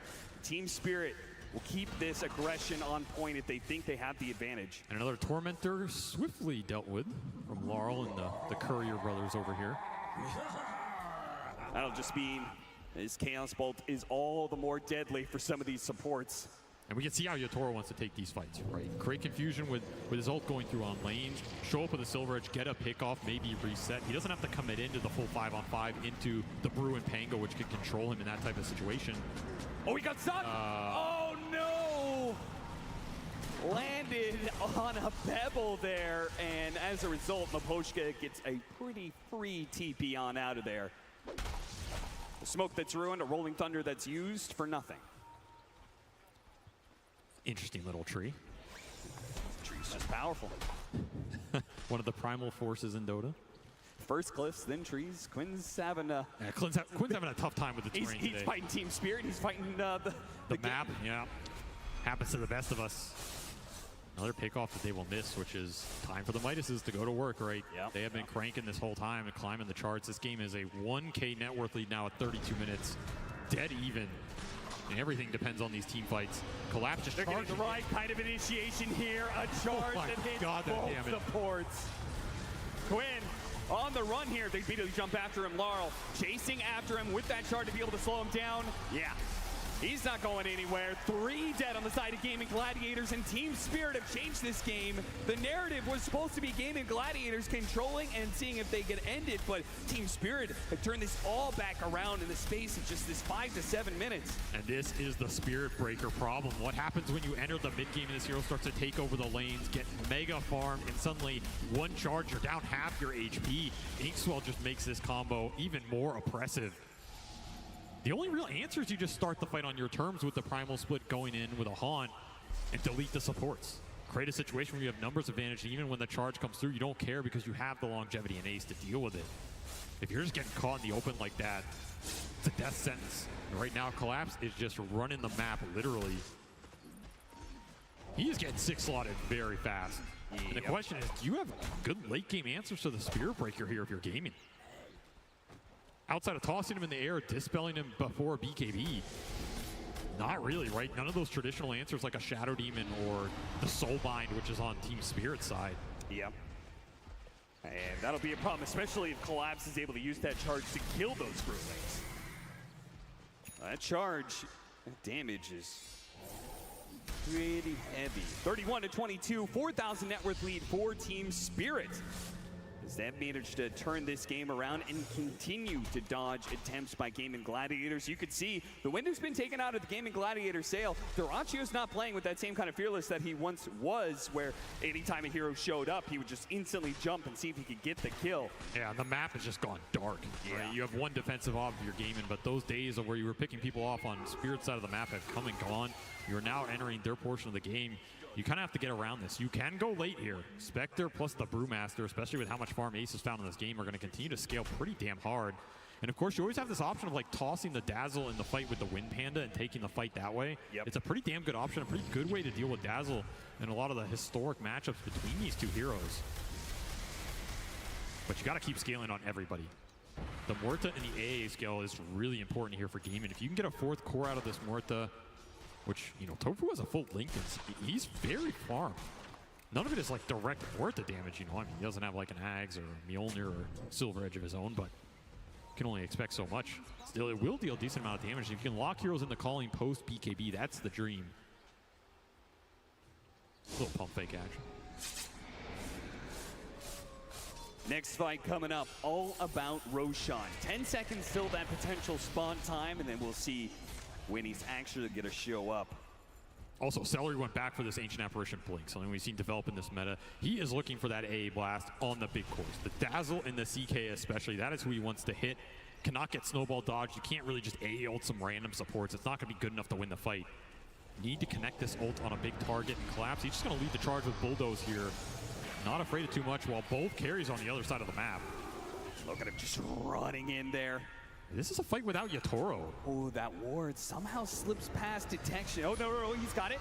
There's a Dispel. Gets him with the Dispel on the Yule Scepter, but it is going to cost Celery his life. He does have a buyback. He's going to play for it. Quinn off the mark there with his Blink in, trying to hit some heroes, but they've already popped their BKBs and are resetting a little bit. Celery, he's going to try and walk back into this fight. He's got to be careful, though. He may get caught by Collapse. He spots it. Found the A again. The tower. Yeah, that Ancient Apparition's gone. No more Ice Blast for you to be able to use. Ace has to use his ultimate. He knew the Yatoro was gunning for him there, and he could have been chain stunned up. Now they back away. Primal Split being used. If they can get everybody out, it's a dream for Team Spirit. Collapse is making that momentum, though. Pushed back by the Void Panda. Now hit by the Orchid. If they can kill Collapse, that'd be great, but he has so many Dispels and so many heals. Mira jumping in, going for the back line. The Pango's been caught, and Yatoro, he destroys him so instantly. Now turns his damage onto Darachi. Back by Collapse. A charge on through. Tofu, he just managed to get the force tap down to low ground. Does get a dead shot on the Collapse, but he's still pretty damn healthy, and they can't turn this one around. It is all Team Spirit, and they will feast on the Brewmaster last. Team fight decision making just off the charts here. I mean, the kiting dealing with the ult, they just make it look way too easy right now. And so many charges going through from Collapse. He is looking for the high five, and he will get it here. That was a fight for Roshan, but it is now a fight to hit high ground. I mean, that's a fight for an Aegis. Uh-oh. What are you going to do if you don't have the buybacks or you're not willing to commit them right here? You don't even have the Primal Split if Ace is back. He doesn't even have the buyback. You are short. Massive swing. Short on so many levels right now. Collapse even ulting a Brewling because he knew the Linkens was coming back up on Tofu just to get back in there and get another charge through. Lead is absolutely exploding here for Team Spirit as they are sensing potentially a second Aegis going their way. One more bad team Barracks and a Roshan to take. Team Spirit, they still have time on the clock. 30 seconds left on the Brewmaster's revive. That is more than enough to get this Aghanim Scepter and a Crystallis. They were winning that fight. Now they've got like 10,000 more gold of items to be able to use with an Aegis and Cheese and all these other items flowing in. Now you've got a Grimstroke with an Aghanim Scepter, a Silver Edge fully complete. They are creating too many problems. You can't deal with any of them. Level 25 also coming out on Collapse, so even more bashes on top of the Ags. If you thought this Spirit Breaker was causing you problems before, he's going to be causing them double now. Just no control for him, and he's way too tanky to try and burst. Darachi was just not doing enough single target DPS at this point. You're going to need one hell of a long, drawn-out fight. Team Spirit, crazy. They're up 2-0. In this series. They're down in this game 3. They have a 5% chance to make it back in. Sure, they could just give it up, say, well, guys, it's a best of 5. We can give them one. But they claw their way back into this game and are now in a commanding position to potentially 3-0 the challengers in Gaimin Gladiators. That is what makes this team absolutely terrifying at this point in tournaments. And we saw everybody from all these teams talk about it, right? If you get ahead of this team, what does it mean? It just means when they might beat you, it feels even worse. Right now, this game has turned itself on the head, as you said. Over 20k lead. Aegis up for 4 minutes. So it'll be up to Yatoro in terms of whether he wants to push the high ground during this interval and try and end this game. He feels like he needs even more. There's still a lot of room to grow here. They did finish up an Ags on Maposhka as well, so now you can start to get some Dark Portraits in the mix. Just add even more chaos and confusion to the fight. More damage sources. Yatoro. Quinn, blink it away. No fear. Can't get caught. Otherwise, that is welcoming Team Spirit into your base. Charge complete, half his health. Yule Scepter is going to be used. Nicely breaking with that Linkens, but he didn't use that Bulldoze towards the end there. And these are just free. They have the ways to get Collapse out every time. There's a Linkens, there's a Swell, there's Four Staffs, Grave. Yatoro's going to take his chance to Burst down. Oh, man. Before you can even complete the sentence, he's already gone. They do have an Ice Blast, though. That's pretty well positioned. Duracio's already cleaned up the Grimstroke. It's not too bad, but Duracio, he needs to get out of there. Oh my God, that's so much. Buyback from the It's Spectre. too much damage. Spectre has to win this now, but he has to be careful of that Dazzle. They have to be able to take away this Aegis at the bare minimum. Surely they have to go for more. They have to risk it. Collapse is going to charge on through to make sure you can't sit up on Utora. Now Utora will turn back around on you. He's ready for that fight. He pulls back into Duracio. This could be it for Gaimin Gladiators unless they find a way out of it. Quinn's dead next. Now Duracio, a dive back for him. He falls. Tofu's pulled back in. He is pulled to his death, down into his grave. Quinn, last man standing for Gaimin Gladiators. It will be a one-man stand against what is looking like the best team in the world right now. Absolutely, as they take a commanding team fight victory inside Gaimin's base. No buyback on the Brewmaster there. They just delete the highest net worth hero for Gaimin straight off the bat. No turnaround potential, and you are running out of lives. You are running out of games to play here as Team Spirit. They don't want to just be the best team in the world. They want to prove that they are one of the best teams ever to grace this stage right now. And they are showing why. They're going to go for the Megas, play it safe. And Ags finished on Mira. He's about to kick this team straight out of the tournament if he has his way. And they're going to go right for the throne. Quick reactions from Quinn. Has to blink away. Just one little opening is all it takes with Mira lurking from behind. Ace back up. We'll see what he can do to stall this out. Gonna need one hell of a primal split here. Toro starts pushing forward. Mira doesn't quite get it there, and they actually stop the Spirit Breaker right in front of their base, but they're locked in by the shards. Quinn's able to hop around it, but now the Silva, it holds him in place. He can't do anything against that, but at least the Brewmaster can. Gets and off they the kick split, him in. but the throne is exploded, and now he's been pulled Welcome back. to hell. Oh no! It is too much for Gaimin Gladiators to be able to handle. They are not going to be able to get through this. They have to pray to get out, but the Cathedral is merciless. It is Team Spirit who are unstoppable. They will take it. The best team in the whole goddamn world, without a doubt. Silence every other team. 3-0. Absolutely an incredible performance in the Grand Finals against the best team in the season, an undefeated Grand Final team in Gaimin Gladiators, a team that has defeated an entire lower bracket to get here. They take 3-0 in record time, kick them out of this event, claim a second Aegis for the crew, the first one for Laurel, who has fit in immaculately with this roster. This is a team everybody had on their radar, but they have slowly built it up over the course of the year, are hitting in prime form right now, and it shows. This team has multi-generational players, and now they are absolutely cementing themselves as one of the best teams ever to play the game of Dota 2. How do you stop these guys? You can't beat them early. You can't beat them late.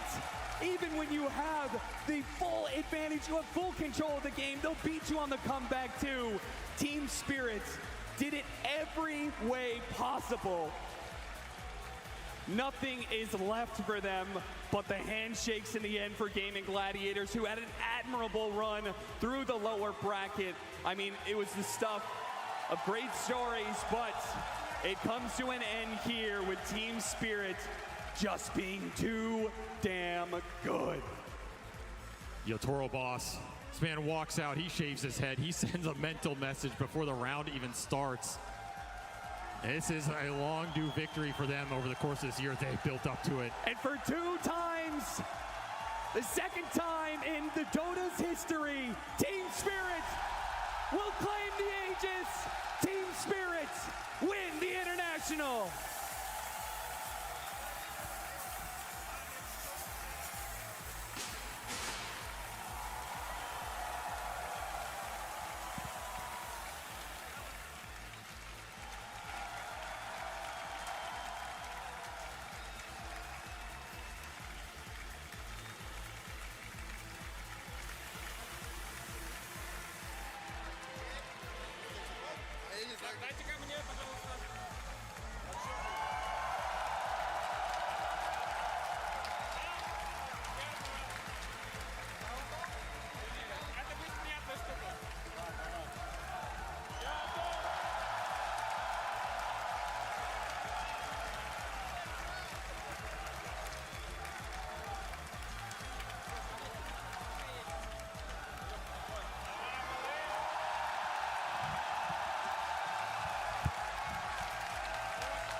All right. Sorry, Dominic. There's a moment of your time. Congratulations, Laurel, from last place to first, baby. How are you feeling right now? You have joined the club. You have won the International. I feel great.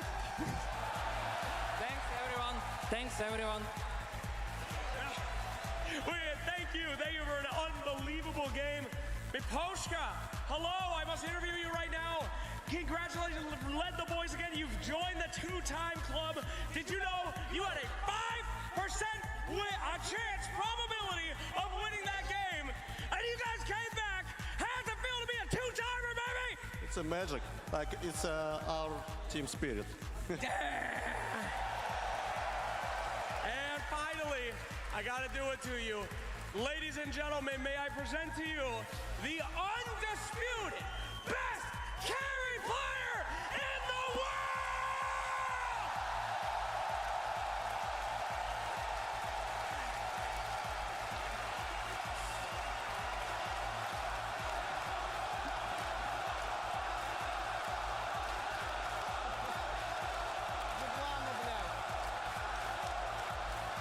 Thanks.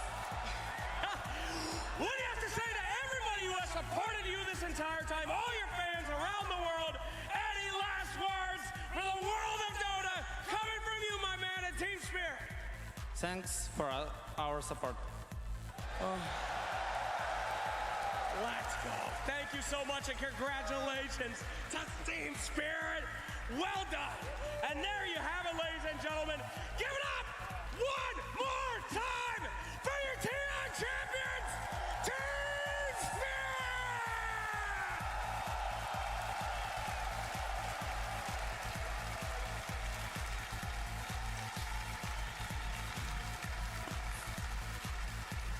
They have done it!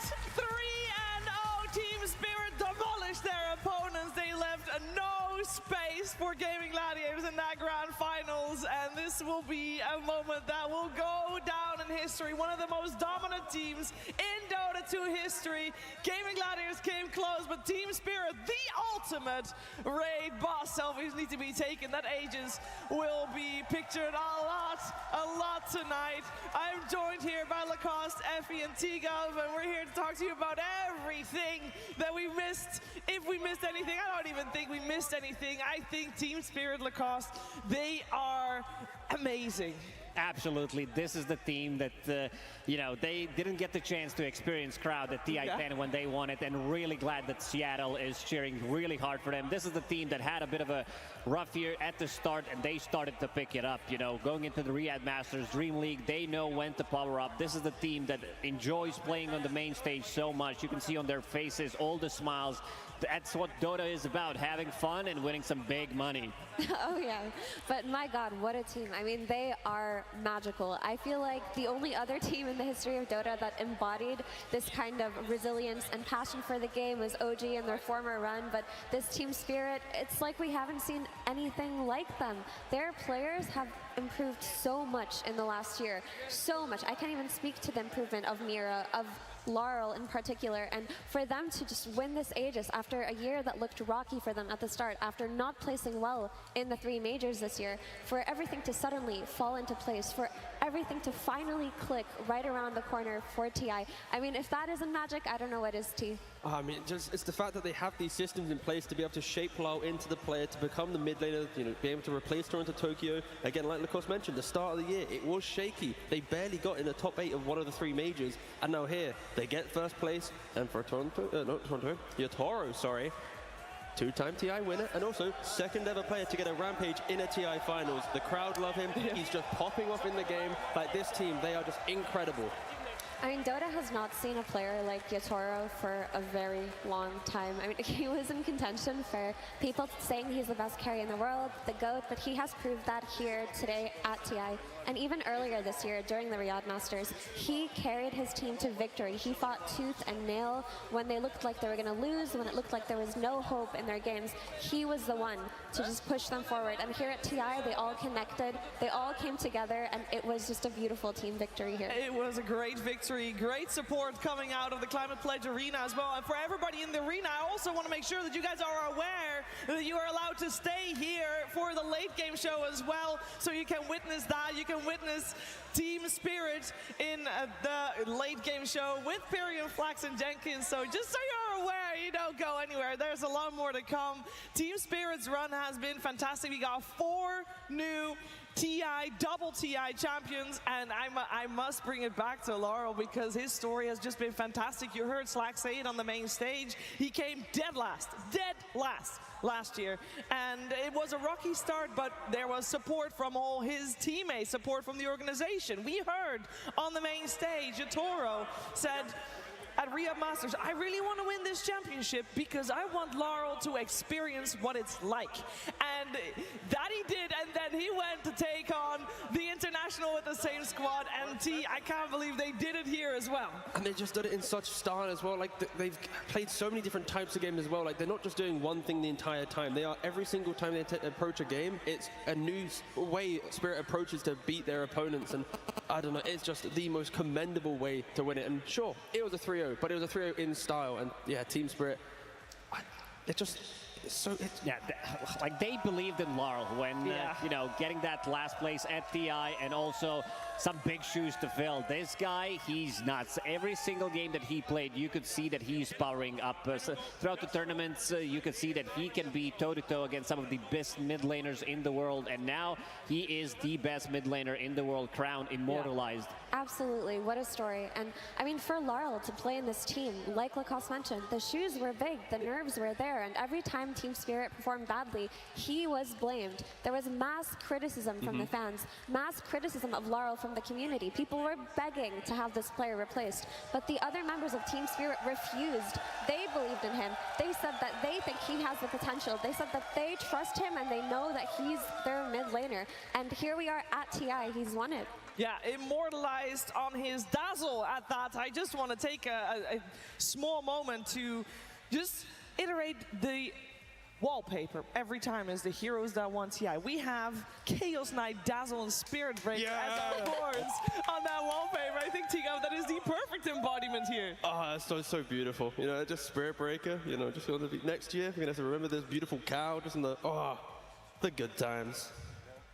The good times will be remembered for a very long time to come. I also know that the average age of players here, this might be a random point, the average age of players playing at TI is around 23 years old. Yatoro is 20 years old. He won his first international at 17. Now his second international at 20. Lacoste, I mean, It's not to think about. Can continue going. He pretty much played for only one team, Yellow Submarine, which kind of turned into Team Spirit. The other members of the team, Laurel, who started to play professional Dota in 2021, collapsed. He only played for 3 teams. Mira, only 2 teams, one of them also being, you know, just predecessor to Yellow Submarine, and the veteran Miposhka leading the team. You know, so you have this mix of a new blood and also some veteran player that's going to lead them to the victory. I mean, the key thing here is the future of Dota is bright, right? Like, when you think about the players here, they're 20 years old, 22 years old, they've only been playing competitive Dota for, what, nearly 4 or 5 years, some of them. Like, these are the ones lifting the ages time and time again, and it's like, yeah, it's just so good to see. And also, I just want to highlight the support duo of Team Spirit. I mean, we've talked about Laurel, we've talked about Collapse, we've talked about Yatoro, and these are incredible players, but Miposhka and Mira are the heart of this team. They are the backbone of this team. They play so well every game, and their praises go unsung because it's so hard to shine on a team with someone like Yatoro, right? But they're so consistent. They're there with the saves, they're there with the lane wins, they're there with the pressure. They do everything right, and they have done everything right this TI. Yeah, and for Miposhka especially, we know that his first recorded professional results were in 2015, but he's been around for a very long time, Lacoste. And this guy, this is his second TI win. What a crowning achievement at such a successful career. Absolutely. This guy is just amazing. You know, whenever we get the chance to talk to him, like the insight that he gives, of course, he doesn't want to reveal everything. Maybe after TI, we're going to see in some of these vlogs. This guy is just a rock of the team. Like, you can rely on him. He's going to be carrying the game on some of his signature heroes when it's necessary. This guy is just a menace to play against. And he has that, compassion that embodies a leader in a team like this. If you've ever interacted with him or heard him speak of his teammates, he views them so fondly. He's very calm. He's not the type of person to lead with anger, to lead with a form of aggression. He's one of those captains that just leads through friendship, and as cliche as that sounds, that is who he is. Yeah, and it bleeds into the team as well, because when they're even behind, when they're down, they're still smiling, they're still having fun. Like, how often do you see a pro team when they're backs against the wall, they're still enjoying the game? Like, team spirit throughout this entire journey, not only were they the best team, but they just enjoyed every single moment, and it's why they're able to be so successful. At TI10, they won first 2 games, then they lost 2 games, but this time around, TI12, they made it look very easy. 2 games were complete, obliteration coming up from Team Spirit. In the 3rd game, 4%, and they still managed to come back. Dota Plus, not really. Team Spirit, they're all against the odds. 4% it was, by the way. Yeah. 4% to win that. That is, whew.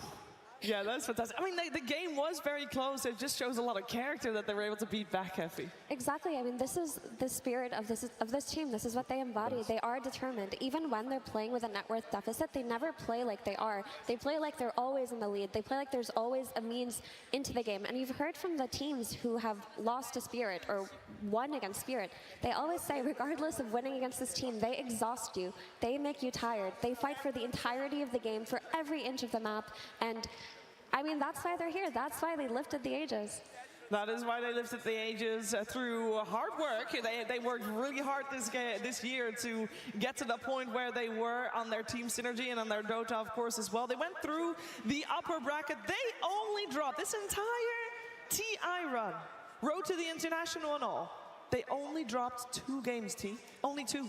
It's just crazy to think about, and especially because the group stage, it was so clean for them. They dropped a game to Virtus Pro, a regional opponent. Yep. They dropped a game to Liquid as well, and then as soon as they went against LGD, I feel like they just leveled up. And of course, Yatari, I mean, he shaved his head. Like, did you expect any other result today? Sacrifice was made. I mean, he is the most successful to-go bald pro player ever in the history. People have followed in his footsteps, failed miserably. He has 2 times in a row done it.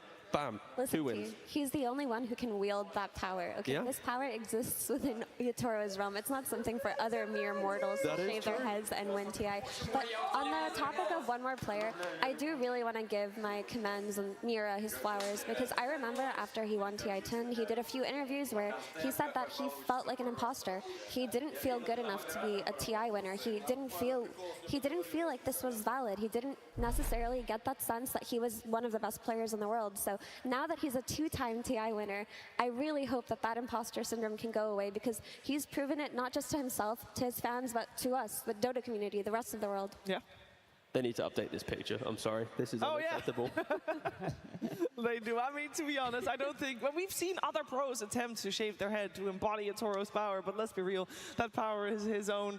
And it works for him. It works for the team. They have done it. They have taken the Aegis for the 2nd time round, which is an incredible achievement. So congratulations once again to Team Spirit for having their victory. I feel like we also need to give a little bit of light there to Gaimin Gladiators, because they also had a fantastic run. They came 2nd at this international, and that is not something to be ashamed of. It might feel really rough right about now, especially after that 3rd game, which was a game they were very close, Lacoste, to be able to force out a next one. Absolutely. I mean, Gaimin Gladiators, they were the team to beat throughout this year. But like, all 3 majors were won by them throughout the upper bracket, and they looked like a team that's not going to stop. But unfortunately for them, Team Spirit, they did power up at the right time. And also, Gaimin Gladiators, they also had a really, really good tournament so far. Dropping down to lower bracket and making the magical run. Unfortunately, Team Spirit, they were too strong today. They were very much too strong today, and while we witnessed Team Spirit's victory,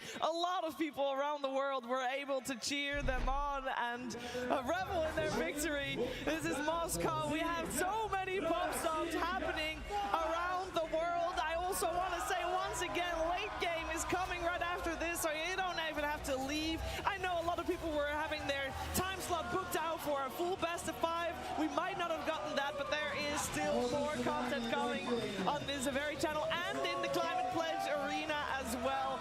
Oh, so much love coming from around the world. world here for Dota 2 and its World Championship. The International was taken by Team Spirit, but truly the real winners are all the fans. And I know that there are so many people already that can't wait for 2024 when there's a new hero in the mix. I also think that we learned a lot at this International that we can all incorporate in our own games. And I'm not talking about Detrimental, though I think we might see that as well. Shave your head before queuing up some pubs. Oh no, there's new ways to take the Tormentor down. That's something that I learned. You can do it with Bristleback. With this Aghanim Scepter, you just turn your back. You can do it with Dazzle if you just have couriers around and you heal the couriers and get the armor low and everything. I just realized as well, technically Yatoro, he also won the Aegis, but he also won the most deaths to Tormentor this TI. So congratulations! Yay! Another one. Another win. Wait, if that's true, then that proves that the Tormentor is the ultimate villain. It's the hardest thing in Dota to beat because it beat Yatoro. There it is. The only thing that could beat him. The Tormentor. Yeah, Dormy is too strong. Nerf Tormentor. OP. OP. Now, I know I've said it a couple times, but I'll say it again. There is a late game show, and it will feature all of Team Spirit. You can watch it at home if you want to. That's fine. You can watch it in the arena if you want to, or you can watch maybe in Charlotte Martin Theater in Seattle if you can find a seat, which I'm sure you're going to be highly coveted. But if you get there in time, then kudos to you. But there's a lot of content in that one, and it will be a fantastic late game. So you better make sure you watch that one and take your time to do that. Oh my gosh. Oh, deep breaths, everyone. I mean, we still got all the confetti here and the memories that will stay with us for a very long time, but it's about that time. It is about that time. T, you want to go first? Dota's a beautiful game, connects the world, and yeah, thank you everyone for doing it. Without the fans, we wouldn't have all this, so yeah, good job, thank you. Dota is a part of me. Dota is part of my life for a good 20 years now, and I just want to say thank you to each one of you who attended. Thank you, Seattle. Thank you for each and every player, each and every person who managed to, stay up to 2, 3 a.m. to do the work, every single person behind the scenes to make this possible, because it's the most beautiful event, especially this one we've ever had. Yeah. And nothing can match the prestige of the International. We've seen it today. It was special watching the audience, is special seeing everybody unite, coming from all over is special. And yeah, Dota is a magical game. I'm forever grateful to be part of this community. I'm grateful for the game, for introducing me to all of my new friends, and meeting everyone in the audience has been incredible. People have been so kind and so passionate, and what an experience.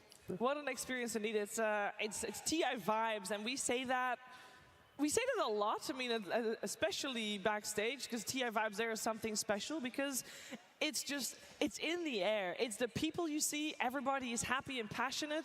T-Gov, there's just nothing like it. Yeah, nothing can replace it. And it's simple as that, and that's the joy of TI. And I look forward to the next TI, and the next one, and the next one, and the next players that come in and try and take the Aegis away from Team Spirit. Like, yeah, it's in a class of its own.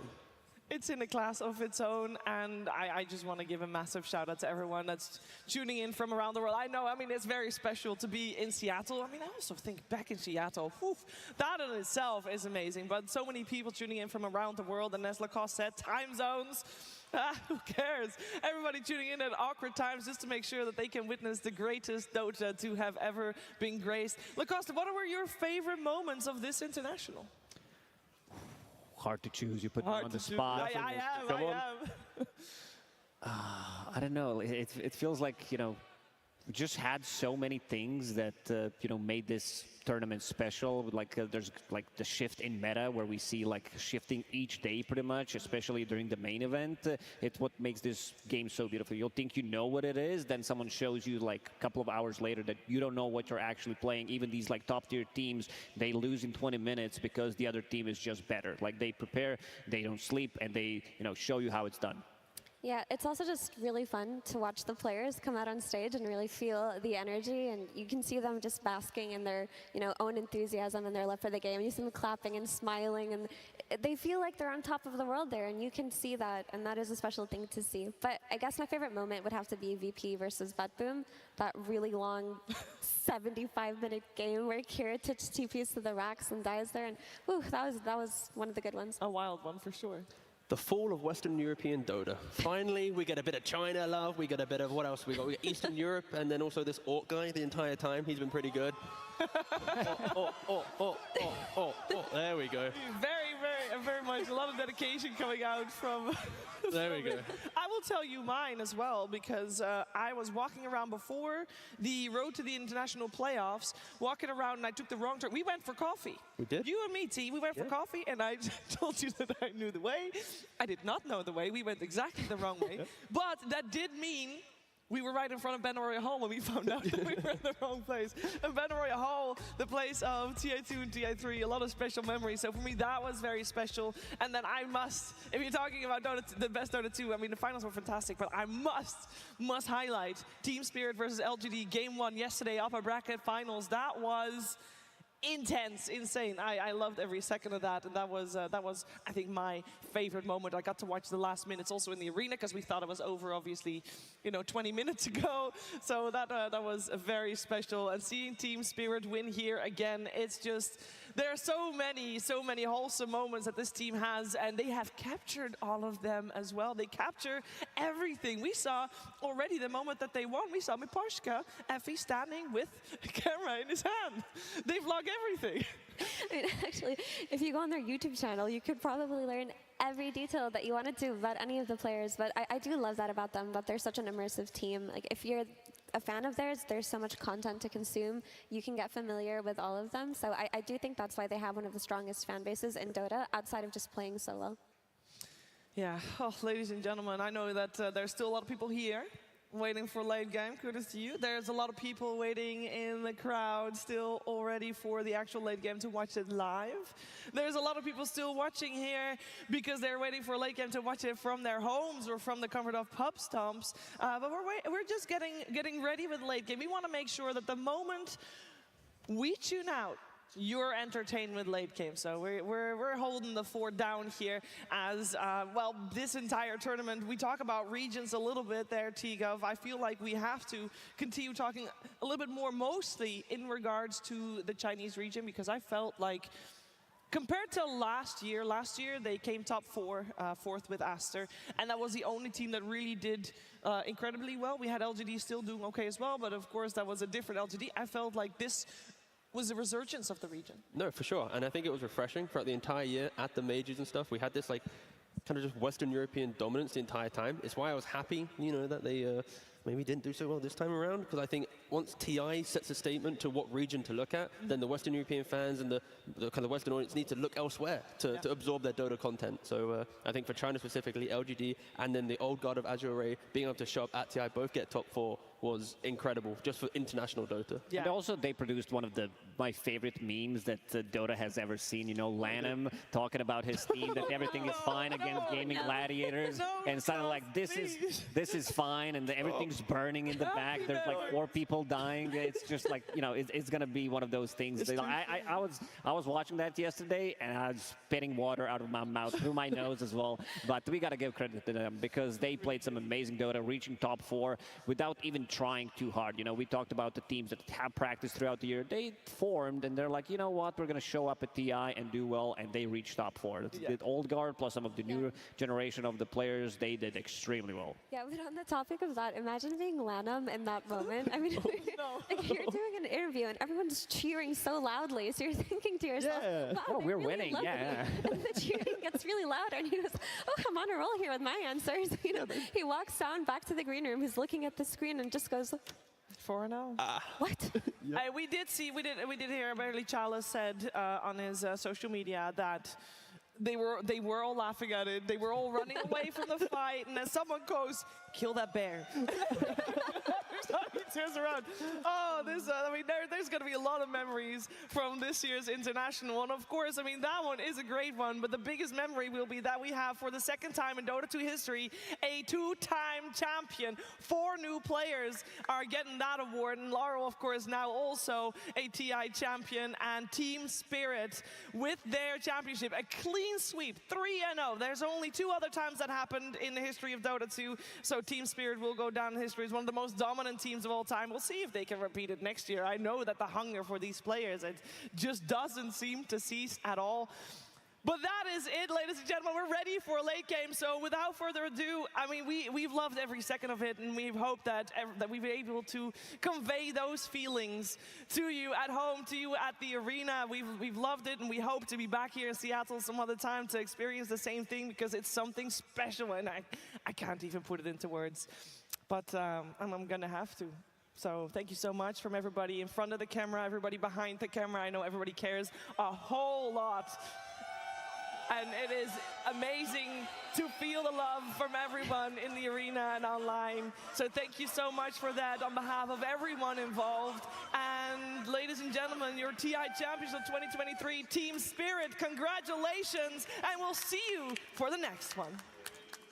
All eyes on the prize.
Short of the money on buyback, new also to fall. They don't have the buyback here. LGD is Gaimin Gladiators, taking them down one by one. Still over the wall, nothing to say. He's also out. We have no buyback. The T4's exposed. They're looking at GG.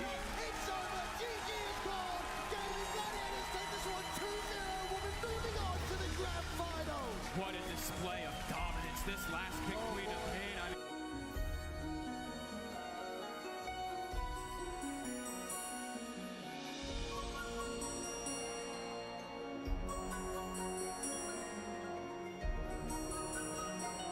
There are many Earths, but only one Earthshaker.